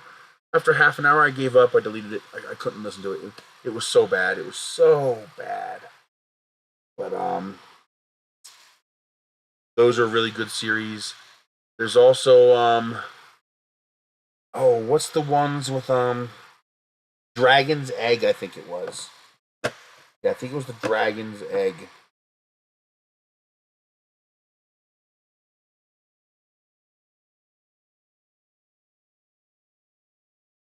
Yeah, Robert L. Forward.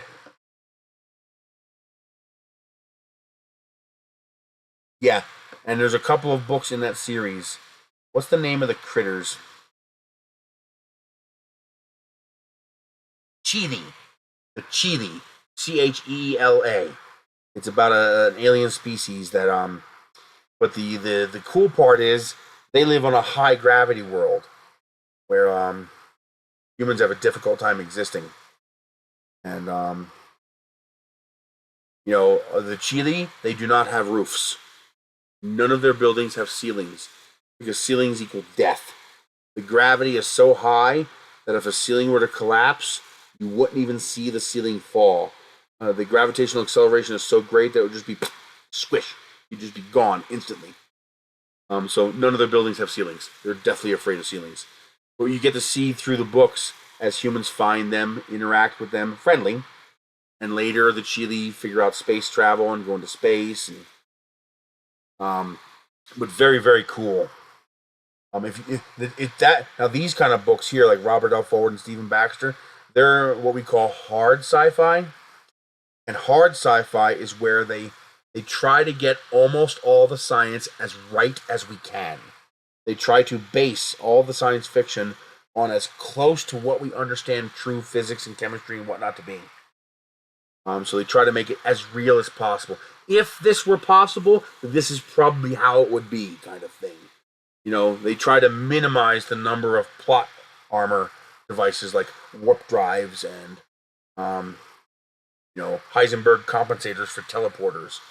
Believe it or not, one of the reasons the original Next Generation was so good is that Roddenberry insisted on having a scientific advisor on the show. And that's the reason why the teleport system for the Enterprise has a Heisenberg compensator. Because one of the problems with teleportation is one of quantum state collapse. When you look at something on a quantum level, the mere the mere act of observing alters it. So if you want to know both, speed and position, you can know one but not the other, because the act of measuring the speed alters the position. The act of measuring the position alters the speed because it collapses the probability states on a quantum level. The observation effect collapses the quantum states. So the problem with teleportation is that we can't know everything about every particle in your body, because knowing anything about one aspect alters another aspect. And so in order to acknowledge this failure, this lacking, to us geeks, to us science nerds, they gave us a head nod. They added a Heisenberg's compensator, because that concept of not being able to know both states of quantum states because they collapse when you observe them is called Heisenberg's uncertainty principle. And so as a nod to us science geeks, to us hard science geeks, at least in the early days of Star Trek, they added and made sure to mention the Heisenberg compensator.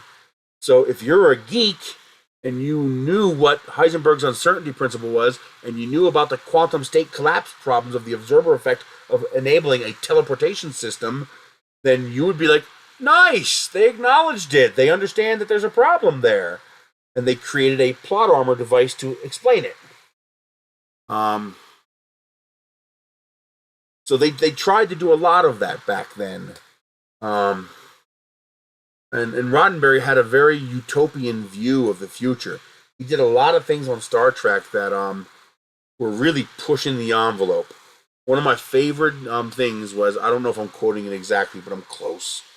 When they picked Patrick Stewart to be Captain Jean-Luc Picard of the Enterprise, one of the reporters thought they were cute and said, "Are you telling me by the 24th century we haven't figured out male pattern baldness?" And he had such a perfect reply. He says, "No, I'm telling you by the 24th century no one cares." Meaning we have evolved as a species beyond petty concerns like where your hairline is. Of course they can fix it, but we also don't really care. It's not considered a negative anymore. It's not. Nobody's going to look down on you if you have baldness. And so we just don't care by the 24th century because we're not such a petty species anymore. You want to see something funny?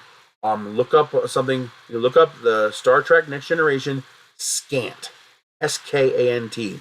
He actually created a unisex dress skirt-like outfit that both male and female officers could wear.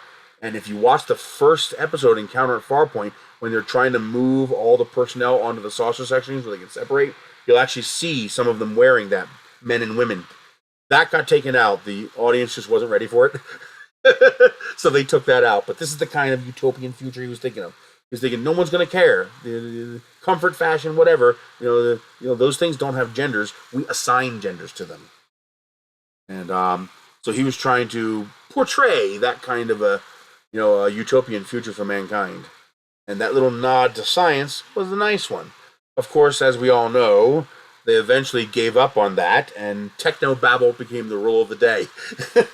How many non-existent technical words could Geordie LaForge spout out to explain why, once again, the shields were down?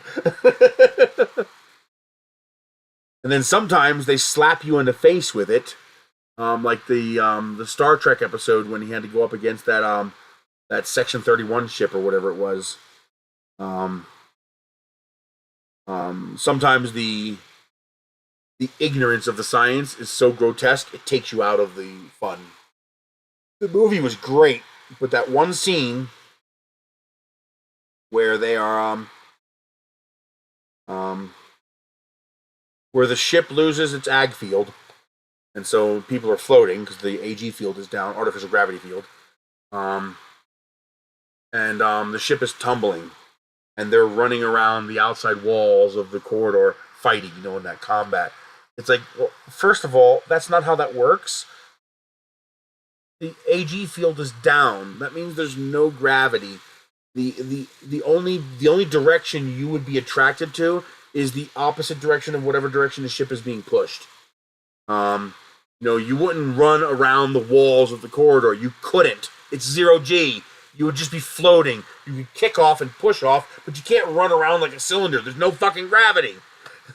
And that just jolts you. If you're into hard sci-fi and you know how this stuff is supposed to work, that's such an egregious mistake that it jolts you out of the experience. It jolts you out of the what do you call that when you're in the movie? When you I forget what you call that, but that kind of a grotesque mistake takes you out of it. And then the ship is falling into Earth's atmosphere. Oh, come on, man. What was the budget on that movie? How much would it have cost to have a scientific advisor on hand? Just immersion. No, the word's immersion. It takes you out of the immersiveness of the movie. It takes you out of it. But yeah, close. But immersion. I mean, how hard would it have cost you? I mean, you could have got a college physics student to do it for free as a apprenticeship kind of thing, whatever you call that when you go to a company. You know, just to have it on his resume, he would love that. Okay, I was on the cast of a Star Trek film as a science advisor. Fuck yeah, they'll do it for free. Okay, how much would it have taken to have a physics kid there to be able to go? Oh yeah, I'm sorry, director, that can't work, man. I mean, I get it, it's sci-fi, but that really can't work. You can't do that. They were in orbit at the moon, and they have no power. The engines are off. How the fuck did they get to Earth?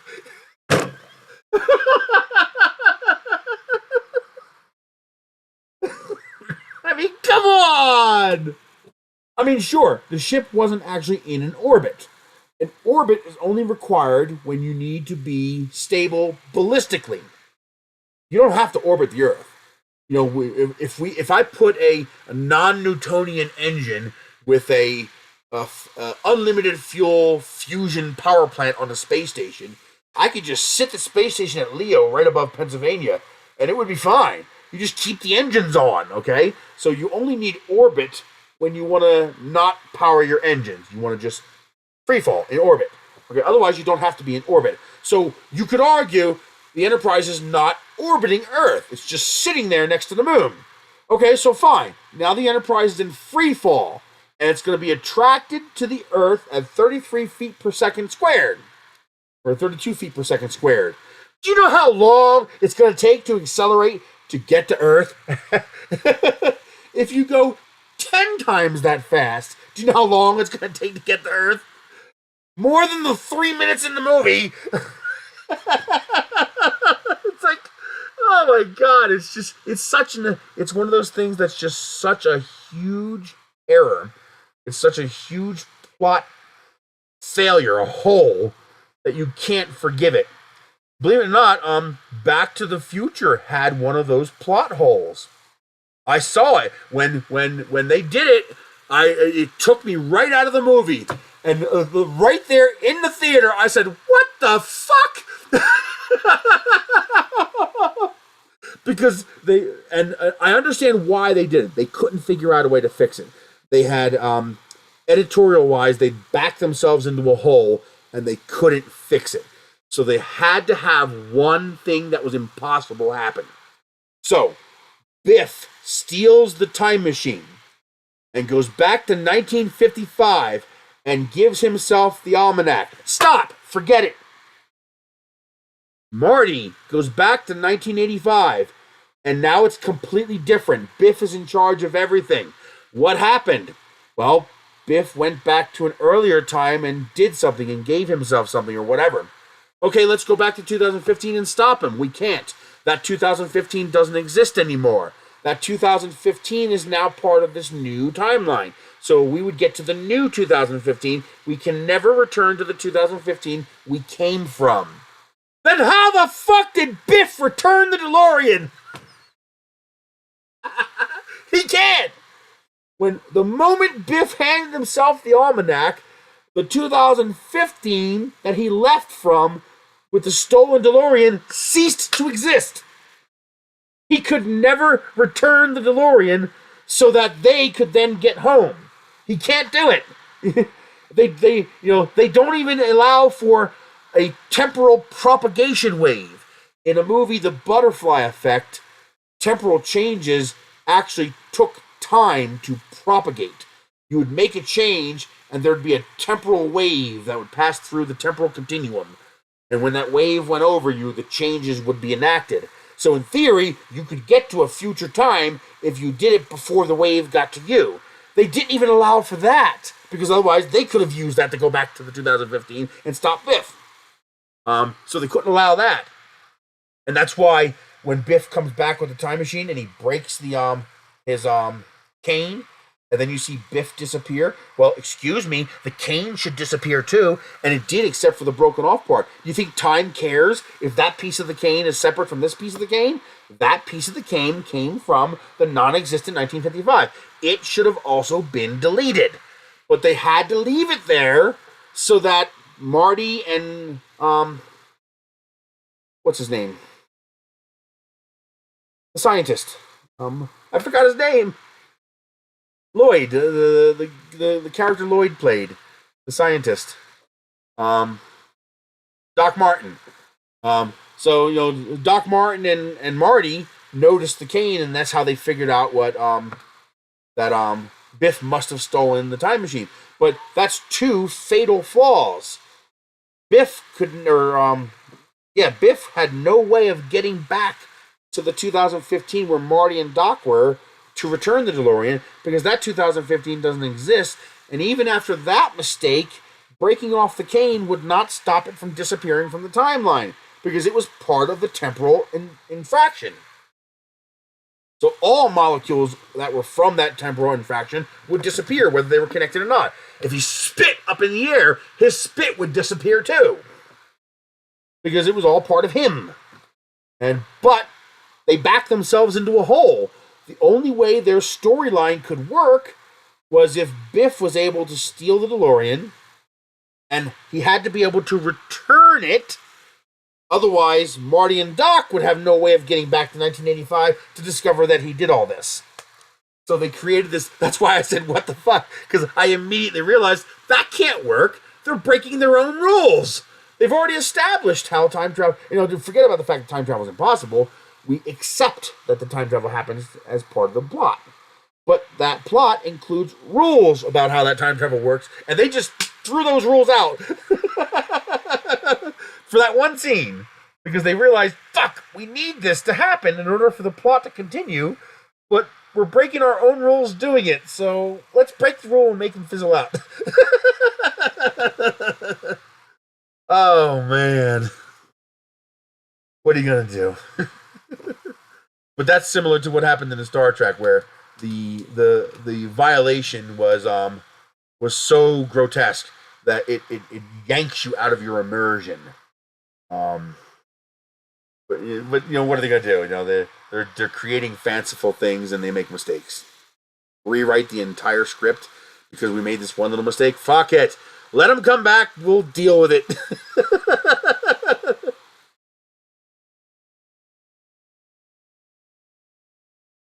But yeah, if you like hard sci-fi, Robert L. Forward, Stephen Baxter, there's a couple others that are really good too. One of my favorite books of all time, Have Spacesuit Will Travel. It's actually a children's book, or sort of like a teen book, but it's hard sci-fi, very well done. This kid builds his own spacesuit, and it's not that great, but it works. And he ends up traveling on a spaceship to the moon and stuff like that. He eventually, his girlfriend or fellow protagonist, she gets a more advanced suit, and you get to see the dichotomy of difference between the more primitive, R-type suit and the more advanced suit. But that's another hard science fiction book. That's just a really good story. Who wrote that? Oh, I forget the name of the guy. I kick myself for not remembering it. Robert Heinlein. Yeah, Heinlein novel. So Heinlein did a lot of really good books on that regard too. He did a lot of fantasy books too, but some of his books were really good. Have Spacesuit Will Travel was a fantastic book. But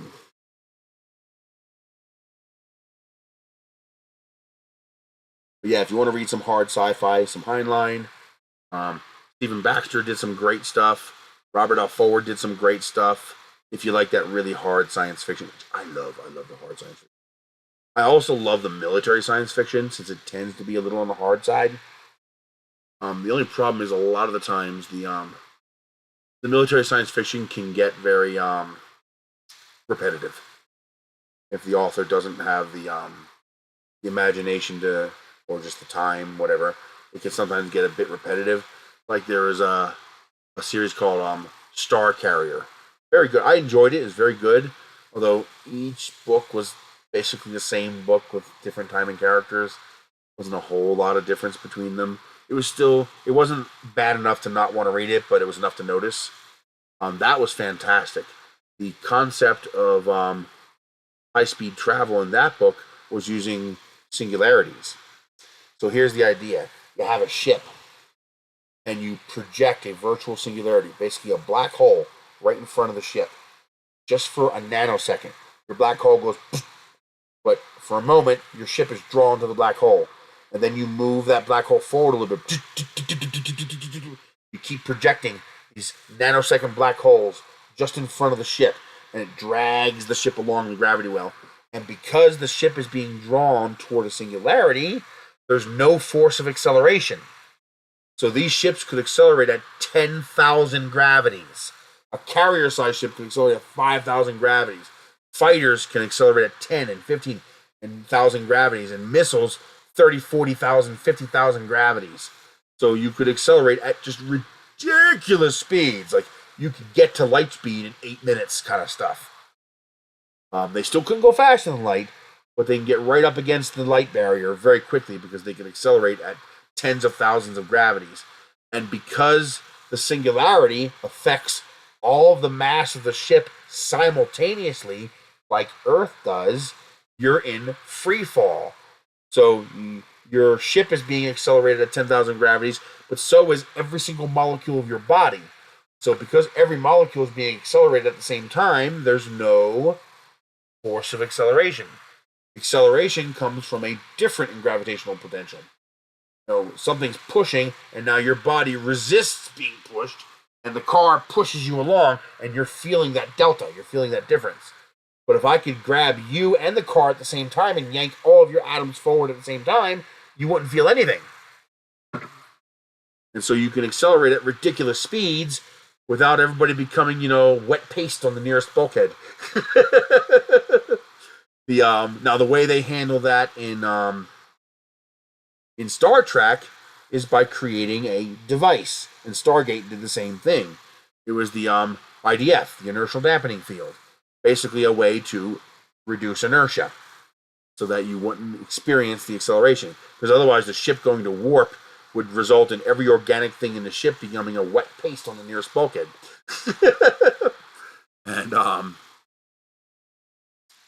And then you also, in order to compensate for the fact that the amount of energy required to accelerate a mass to any appreciable speed, how do those little fusion-driven impulse engines push the Enterprise to a fraction of light speed?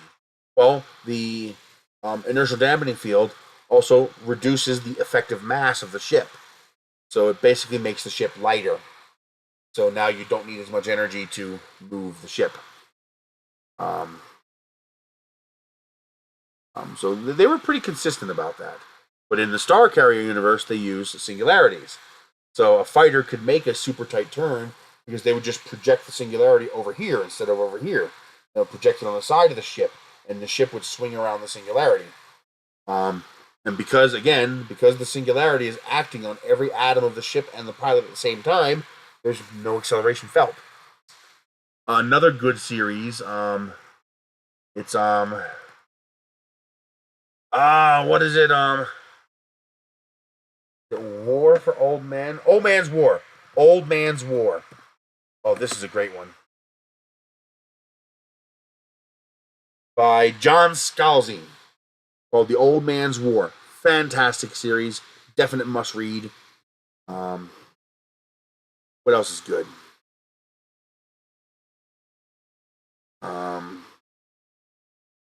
Snow Crash was fantastic.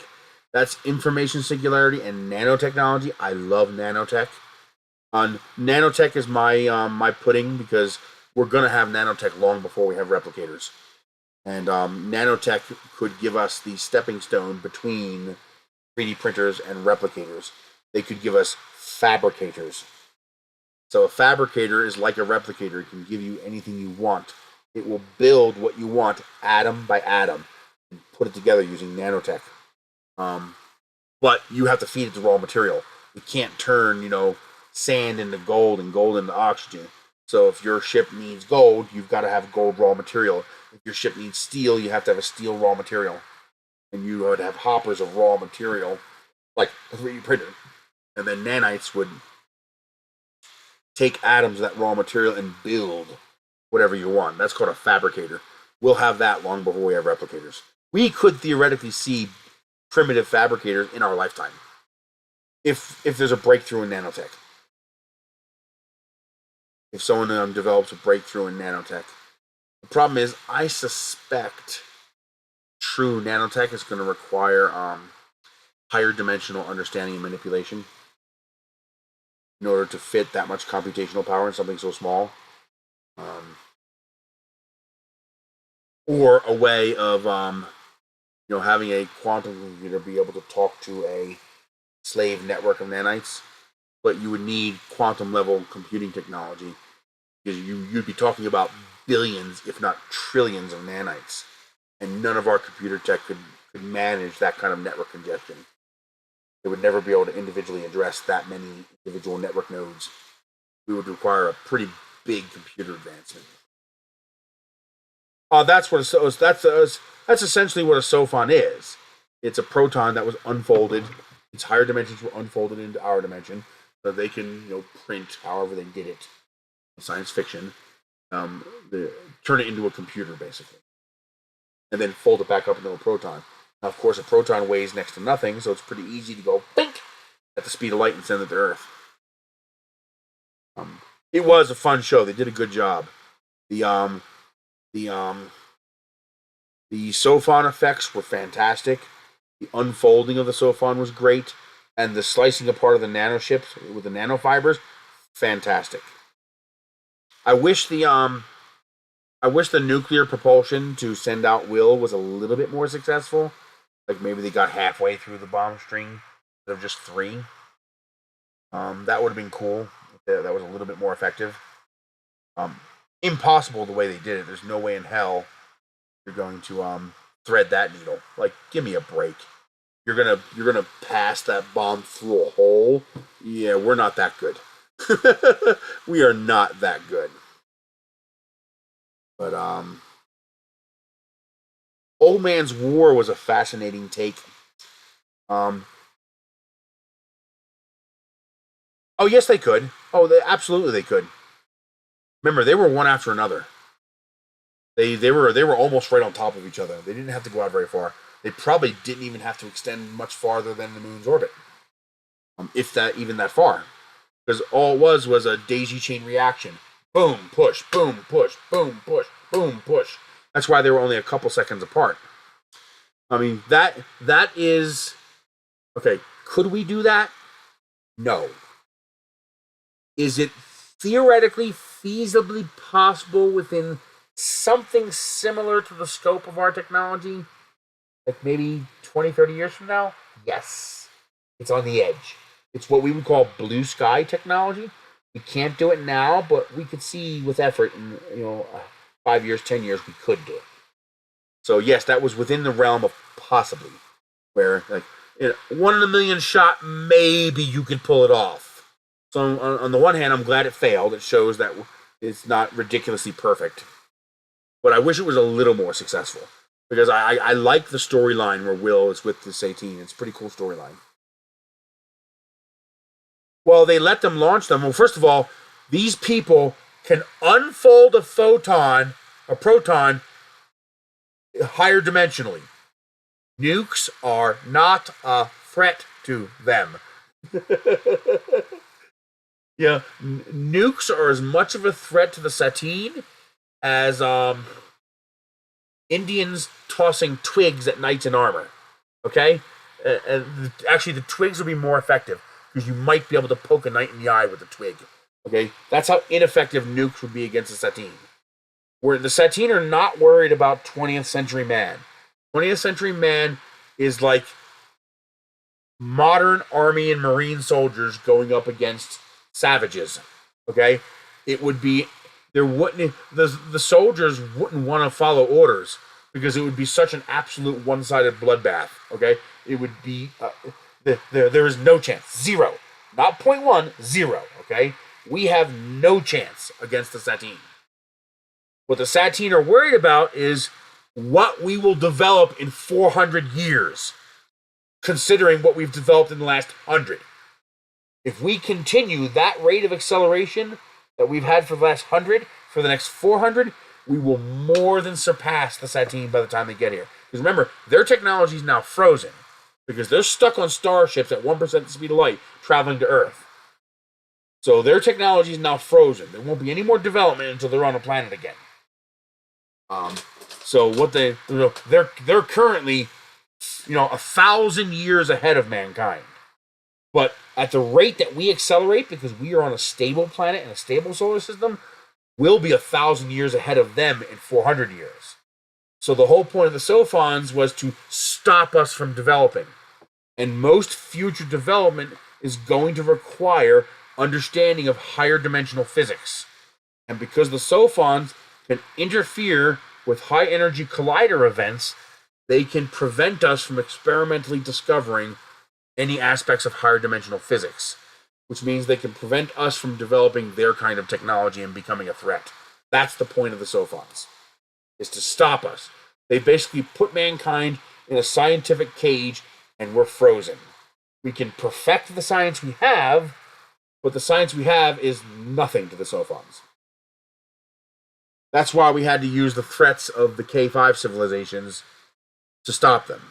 We had to use the threat of somebody who could hurt them to get them to stop. We had to use tactics, not technology. We never beat them with technology, we beat them tactically.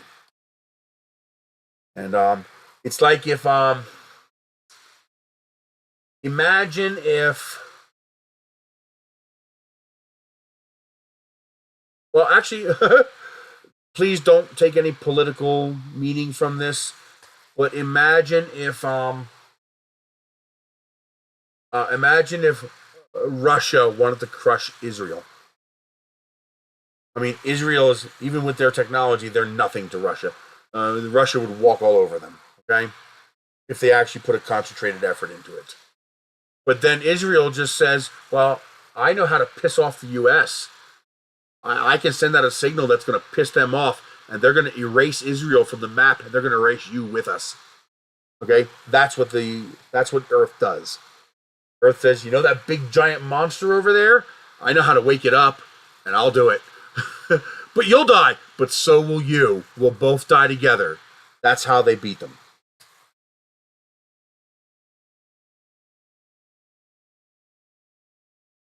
Sophon, I think they let them launch them because, number one, it was no threat whatsoever. No, not quite mad. It's next level mad.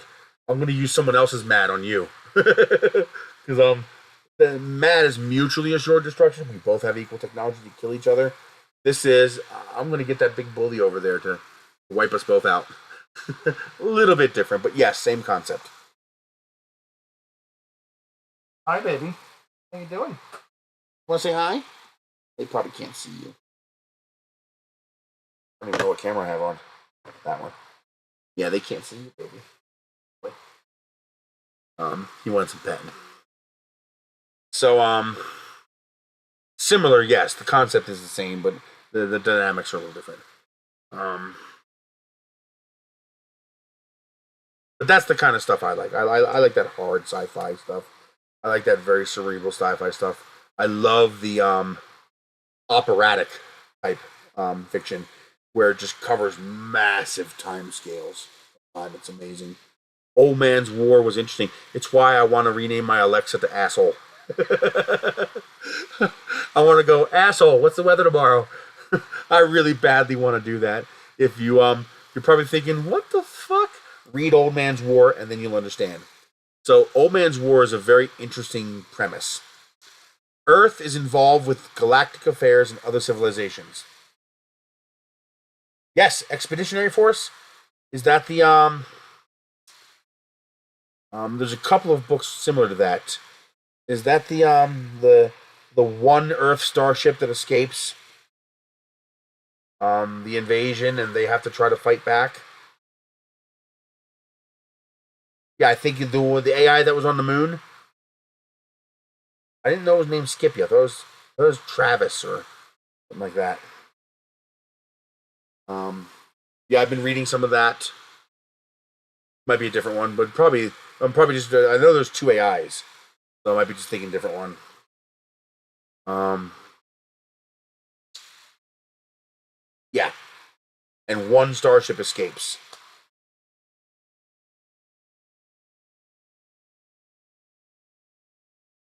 The in Old Man's War, Earth is involved with galactic affairs. We have space stations. We send out teams to fight alien battles. It's actually kind of like it is a fun read. I enjoy it. I haven't read the latest books though. I only read the first 10. You know, when they went to what was it was when the series split off. It got confusing to figure out which book to read next. I stopped reading it because I didn't want to read them out of order. So I just got to download them all and then put them in the correct order. But yes, it is a good series. I like it. And now here's the trick, though. Old Man's War is similar to Stargate. So we're in the galaxy, but the rest of mankind has no idea. And so what we do is we recruit soldiers from people who are dying.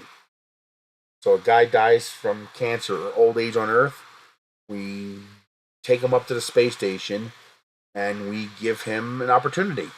Like, hey, fight for us for an enlistment term, however many years it is.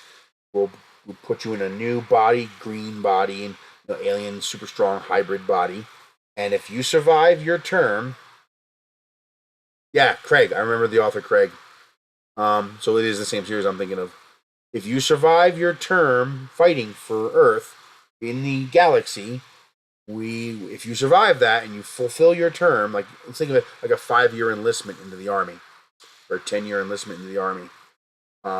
Survival probability is low, but not zero. If you make it back, we provide you with a brand new body and you get a whole second life.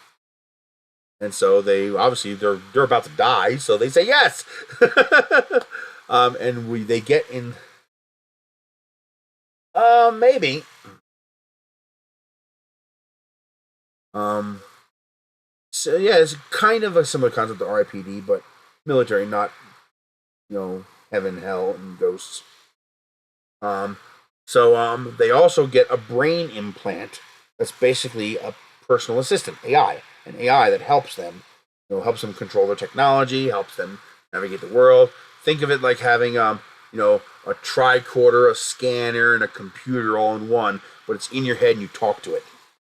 And of course, these old Earthlings who are not into all this new high-tech stuff don't like the idea of this AI being in their head. So men tend to, when they name their AI, men tend to name them asshole, and women tend to name them bitch. So that's an ongoing theme in the book. So, hey asshole, tell me what's over that hill. And so I want to name my Alexa asshole, but I can't. An obscure reference that you wouldn't understand unless you read the book. And then you'd laugh your ass off if you read the book. Hey asshole, play me some music. And people just look at you like, what? But if you read the book, you get the inside joke. But the Old Man War series, fantastic. Really, really good. I definitely suggest reading that. I don't remember the name of it, but there's another series that's really good too. It's basically where humanity becomes functionally immortal. You can back up your consciousness. Your consciousness is stored in an archive. Richer people can afford to back up their consciousness more often. Poorer people can't. Richer people can afford to have a custom body made, while poor people get whatever the next model that comes off the line is. And so you could have, one life as a man and one life as a woman and one life as a child. because you don't get to pick your next body because you're poor. And well, this guy, he's an agent or something like that. And the rare thing happens. Someone tries to kill him. Now, normally that's kind of dumb since your backup will just be restored. But then he finds out someone attempted to invade the archive and destroy his backup. Someone really wants him dead. Oh, I don't know. I haven't heard of that. Ooh. Are you going to find me some new books to read?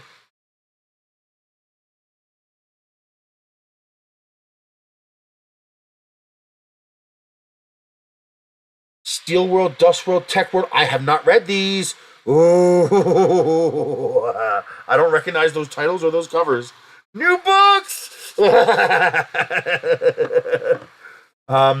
There's another one that's really good where they have a backup of their bodies or their consciousness, but it's brand new. Hardly anybody's done it yet. And so they're sketchy about the technology because am I still the same person when they build me a new body and put my consciousness in it? They don't know. They're not sure. That's one too. Forget what it's called. I'll try to find it. Is it possibly in my audiobook player? Yeah. What audio?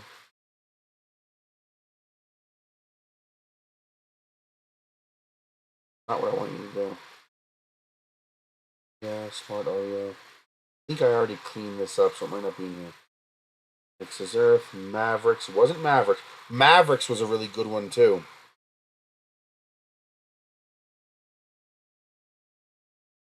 No, I got rid of it, so it's not on here. I'll try to find it. It's one line. It was really good. I really enjoyed it.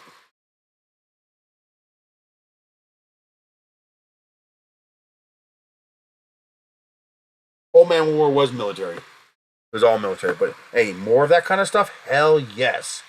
Especially if there's a bunch of books available. Shit. It looks like 1, 2, 3, 4, 5, at least 6 books. I love that. Oh my god, it's a 21 book series. Whoa! Alright, what is the name of the author? Larson. Alright, ABB, don't let me down. Don't let me down. Larson.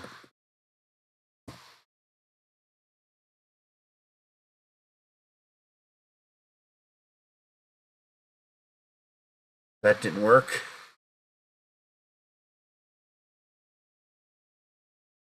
The search can be a little sketchy. Crystal World, Undying Mercenaries, Book 20. Oh, if Book 20 is available, they all gotta be available. B.V. Larson. So there's Book 20. This is another book called War of the Spheres. That looks good. Rebel Fleet. They got a Lost Colonies trilogy. Here's Book 6. Here's Book 12. Oh, I'm going to have to scarf all this down. Oh, I love finding new reads. I'm going to have to slurp all that. I like audiobooks. Yeah, Audible's great. If it's on Audible, it's on there. Audible's still pretty easy to convert to MP3. But, thank you. Having a new series that I know somebody else likes, good. Very good. Because, man, there's nothing worse than getting, so invested in a series that you just feel these characters. And then you get to the last book and there's no more. Oh, it sucks. It sucks balls. Oh, I hate it. I hate it so much. Because, some of these authors are just good. Oh, you want a really good audiobook series that is better as an audiobook than reading it. Because the author did such a good... He actually narrated himself. It's called The Golden Age of the Space Clipper series. By Nathaniel Powell, I think. I think it's Nathaniel Powell. But it's a science fiction space series with no bad guys, no aliens, no monsters. It's just people in space living their lives. And I'm telling you, when this kid left his first ship to move on, cried. Because you really cared about the character. He did such a good job with the writing and the voice acting that you felt you were standing next to this guy on his ship as he grew, as he advanced, as his career unfolded. It's a merchant series, and so that's why it's called a merchant share, captain share, officer share, stuff like that. Really, really phenomenal series. I mean, you become emotionally immersed and vested in the characters. When the author does such a good job that he can put you in the story and get you emotionally invested and immersed into the story and the characters, that's when you've got a golden ticket. That's an author who just knows what he's doing. Yeah, it's what you go from reading a book to having an experience, and those authors are just treasures. I have an incredibly vivid imagination, like really, really. I can read a book. Put it this way, I have more books than I could read in my entire lifetime. There is literally not enough days left in my lifespan to read all the books that I've downloaded. If I could eliminate sleep and listen 24/7, there isn't enough years left to listen to them all. I'm obsessed with it. And there was this Star Trek episode that I remembered, and I was going nuts because I couldn't find it. It's like, I know it exists. I watched this fucking episode. I remember details. Like, I've got receipts, okay? Yeah, it didn't exist. It was a book. It was a book I read. Not even an audiobook, a paperback book. When I was packing up, I found the paperback book, and I was like, no fucking shit. I remembered it so vividly, I thought I watched an episode. I thought it was an episode of the show.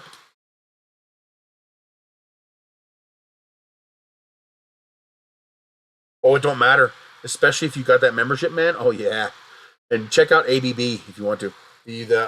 I use Smart Audiobook Player. The app, it's like $3, worth every penny.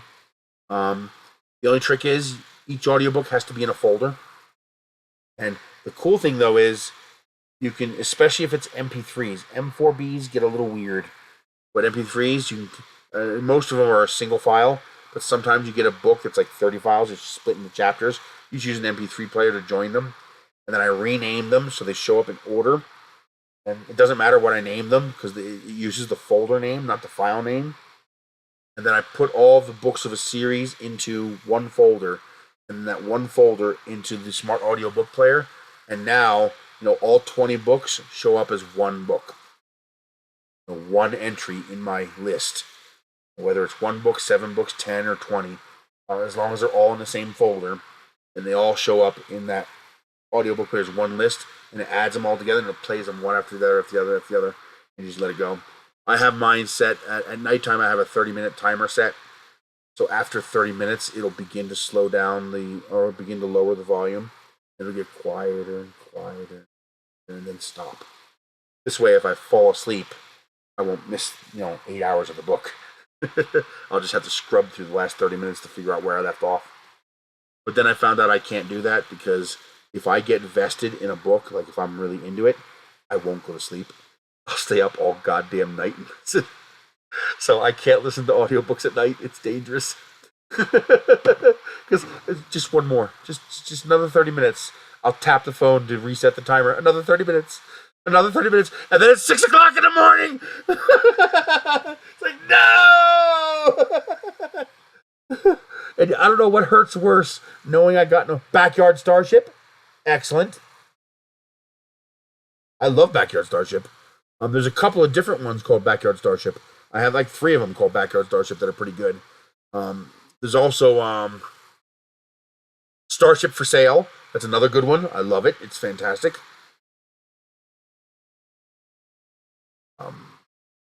What else? I gotta start making a list of the best books and series I've read, because some of them are okay. They're definitely, I would say, definitely read them. They're fantastic, but they're not like, wow. Like, you gotta listen to this. Like, Old Man's War is a must listen to series. The Backyard Starship is close to a must listen to series. Oh, there's another. I got out of it when I moved, and I got to get back into it because I want to get. I have all the hardbacks, even though I listen to the audiobooks. Hang on, it's great. I love the series so much.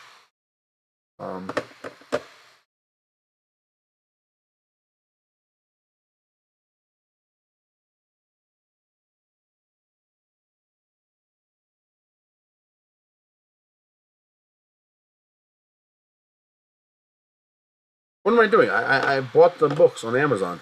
All I have to do is go to Amazon and check my history. Ooh, that sounds good.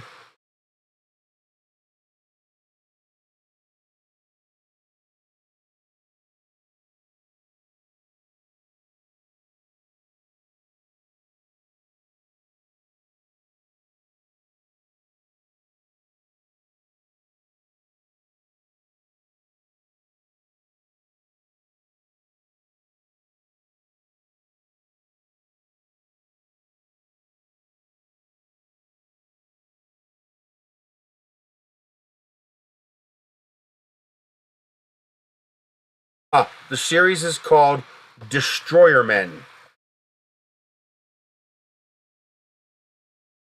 by Taylor Anderson. Fantastic series. Truly fantastic. That's a must read. That's in my my hypothetical top 100. These are the books I will read. Destroyer Men was fantastic. One word, Destroyer Men, Taylor Anderson. Great series.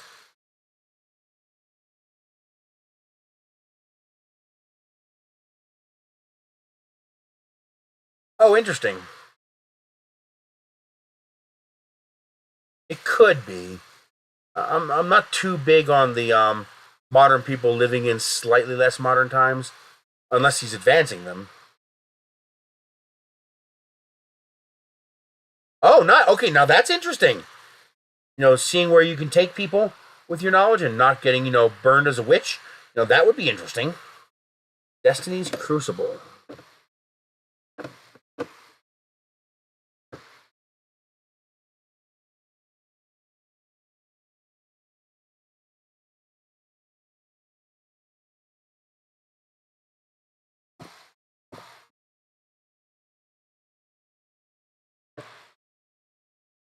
Oh, there's multiple books. Here's book 6, Destiny's Crucible, book 6, Passages. Only the one? Where's the author?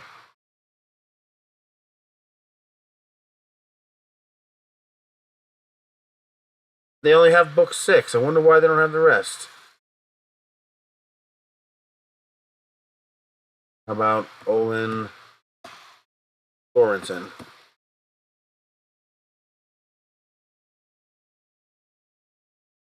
A Fearful Symmetry. Okay, so there's book 8. There's book 7. There's book 7. There's book 6. Book 5. So they should all be in here. And here's Destiny's Crucible 1 through 4. Okay, I can get them all. Good, good, good, good, good. I'll definitely give that a read. I'll download that later tonight. Well, I'm looking on a pirate site, not on Audible. Arr, you matey. I'm poor. I couldn't buy a single book.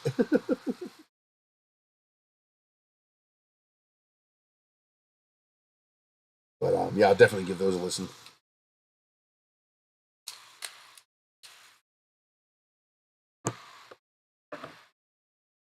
Probably, hang on. Yep, Cast Under an Alien Sun, then The Pen and the Sword, Heavier Than a Mountain, and Forged in Fire. There's 8 of them. At least they have 8 available for download. And it looks like there should be 20 available for the Undying Mercenaries. Looks like 21's not out yet. And he's got some other books too that I'll probably read. If that series is that good, then the other ones will probably be good too. Some of these that are familiar. I mean, I probably have some of them downloaded. Like these covers for the Lost Colony trilogy looks familiar somehow. I might have those downloaded. I'll have to check. Demon Star Force series. It's like 12 books in that one. Like 5 in the Mercenary series. And so there's 7 in the Haven series. Ooh. Looks like it might be hard to find all the Mercenary books. Here's Steel World. Yeah, there's only a couple of the Mercenary books. Oh, that's gonna suck.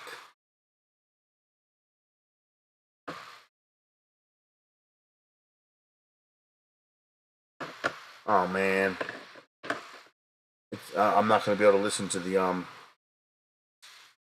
Undying Mercenary series. They only have like 3 of the books, 26, and whatever one Steel World is, and book 5. Looks like they only have like 4 or 5 of them. Of course, I don't want to listen to a mishmash. Hell no.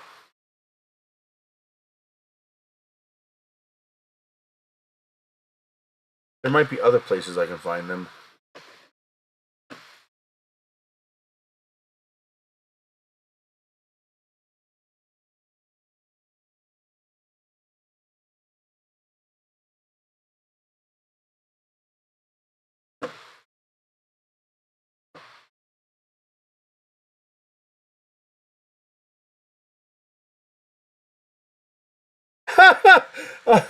This guy doesn't like him.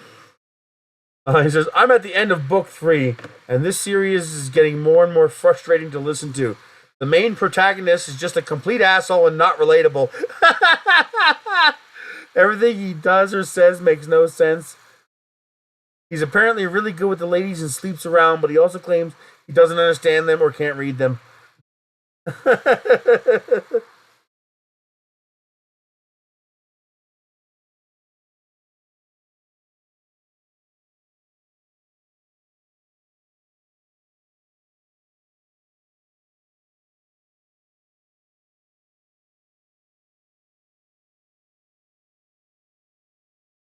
Oh, I've done Expeditionary Force. I enjoyed it. I just got to finish reading it.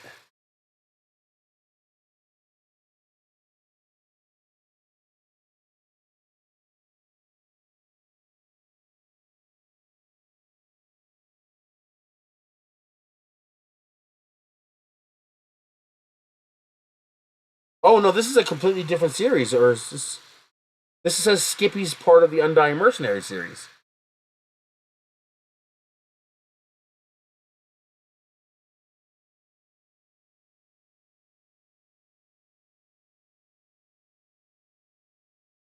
So maybe we are thinking 2 different series.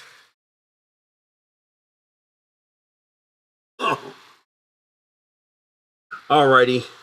I'm gonna skedaddle. And it's hiding your comment for some reason. Show it. I don't care if somebody says asshole. Anything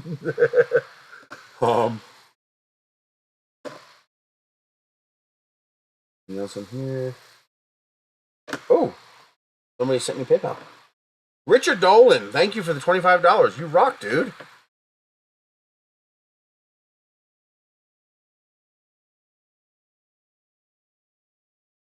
Thank you very much, Richard. I appreciate that. Why isn't it letting me? It says another of the moderator took care of it. It still says held for review. But yeah, the vegetable pickup is today. The grocery thing is today, I think. My phone. I think that's today. I want to get me some veggies. No, actually, it's not. It's next week. So I don't have to worry about that.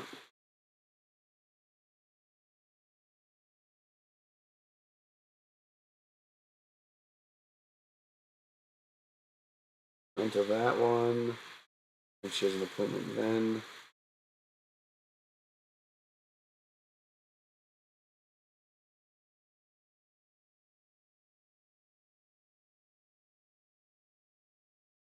Yes, I did read Earthcore. I liked it. Who was the author? That wasn't Scalzi, I don't think. But it was similar to Scalzi in that it was a I think it was a Kickstarter.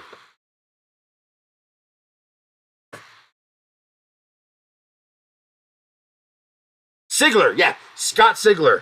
Yes, I love his stuff. Scalzi and Sigler both make great books.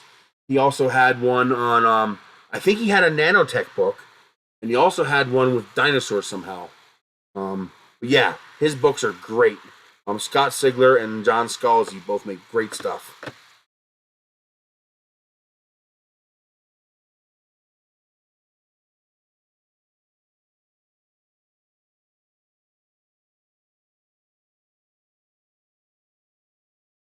Oh, there's a couple I haven't read.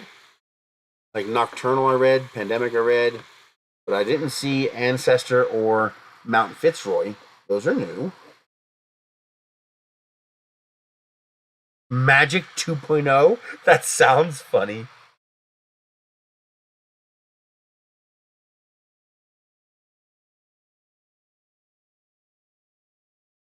I wish I could write. I come up with some neat ideas, but I just have no skill at fleshing it out. Like I came up with this neat idea for magic, where magic was actually high technology, and like Arthur C. Clarke said, any sufficiently advanced technology is indistinguishable from magic. So it's basically a form of memtech, what I call memtech, matter, energy, matter technology. That would be things like holodecks, transporters, replicators, anything where you're doing direct matter to matter conversion. And the idea was that magic used mana, and mana was actually an energy field created by a matrix imprinted on the fabric of the universe, to where the fabric of the universe was actually an AI supercomputer.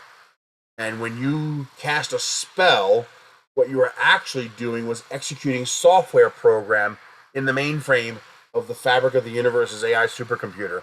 And the result manifests as magic. That was the idea I came up with. Oh no, you gotta be kidding me. You gotta be kidding me. That's my fucking idea.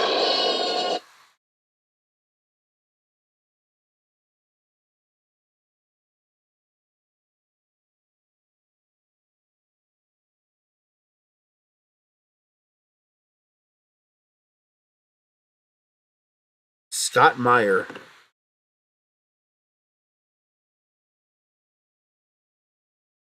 Thief. Well, I've never written the idea down, so it's not like it could be stolen. Horrible thieves!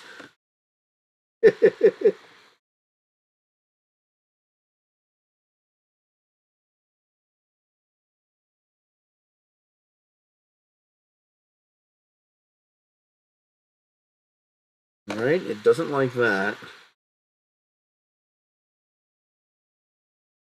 Does not like that at all. Where is the... Oh, why did it go away?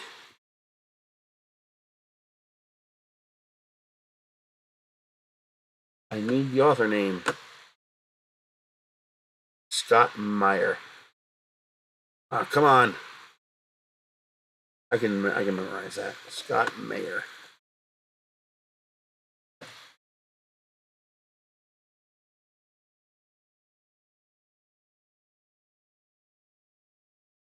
Oh. Having difficulty finding this one.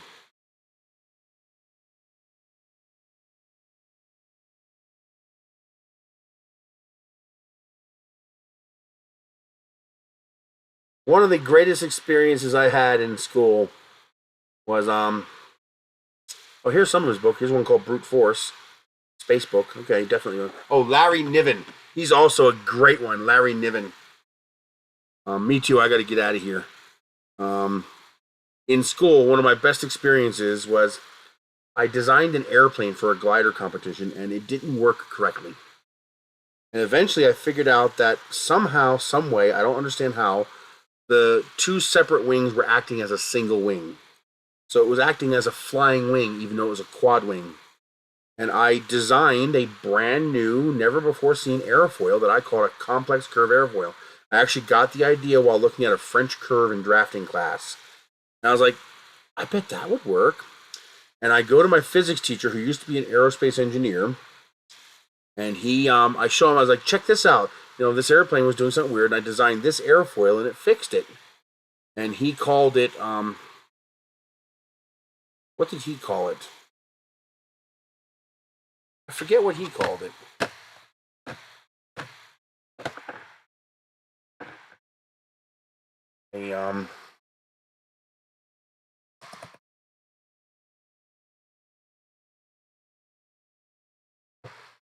What's it called?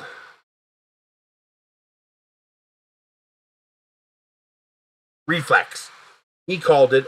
He says, "Oh yeah, that's a reflex airfoil," and I was like, "No, it's a compound curve airfoil." He's like, "Chris, I'm an aerospace engineer. It's a reflex airfoil." And I'm like, "Teacher, I designed this. It's a compound curve airfoil." And he's like, "What do you mean you designed this?" And I showed him the plane and stuff like that. And then he showed me the books and that this reflex airfoil had existed since the 60s. And I was thrilled by it. I was thrilled. And he looked at me. He's like, "Why are you happy? I just proved that you didn't invent this." And I was like, "No, you didn't." I was like, "I didn't see that. I invented this airfoil. What you're just showing me is that other much smarter people than me had also invented it just before I did." And he's like, "Yeah, okay, I could see that." And I was like, "But that means I'm on the same track they were." I was like, to me, that's an achievement. That's an accomplishment. That means my brain was in the right place, and I came up with the same solution that these much smarter people than me came up with. I was like, to me, that's fantastic. I mean, if I invented warp drive, I'd be no less, blown away by the achievement if I found out 1,000 other aliens also invented warp drive. That doesn't detract from the fact that I invented it too, right? So to me, that wasn't a negative. That was a good thing. All right. I will see you guys next week. I might run a short blast live at the Rocky Mountain Murph like I did last year. Otherwise, probably next week we'll probably be talking about Rocky Mountain Murph and what I found there. So if you're going to be attending, look at my booth. I'll be there. Look for the big rocket.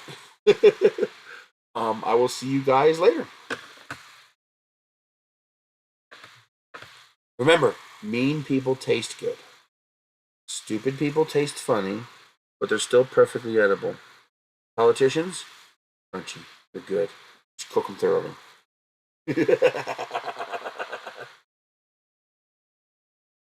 Get an Ender 3 working. It's good. Put a 0.8 millimeter nozzle on it. It's great for just fabbing up quick things you need around the house. You need a little funnel. You need a bracket. You need whatever you need. It's wonderful. Just to fab up. Like I put in a drain for my shower. Some hooks to hang up my reefs. Just you quick fab it up in Tinkercad, print it out. It stops becoming this all-encompassing obsession, and it just becomes a tool. And you use it to, make something when you need it. I will see you guys later. Thank you very much for joining in. Thank you again to, where's that? Richard Dolan for the $25. Thank you very much. I appreciate that. That will help towards this trip this weekend. I will see you guys next week.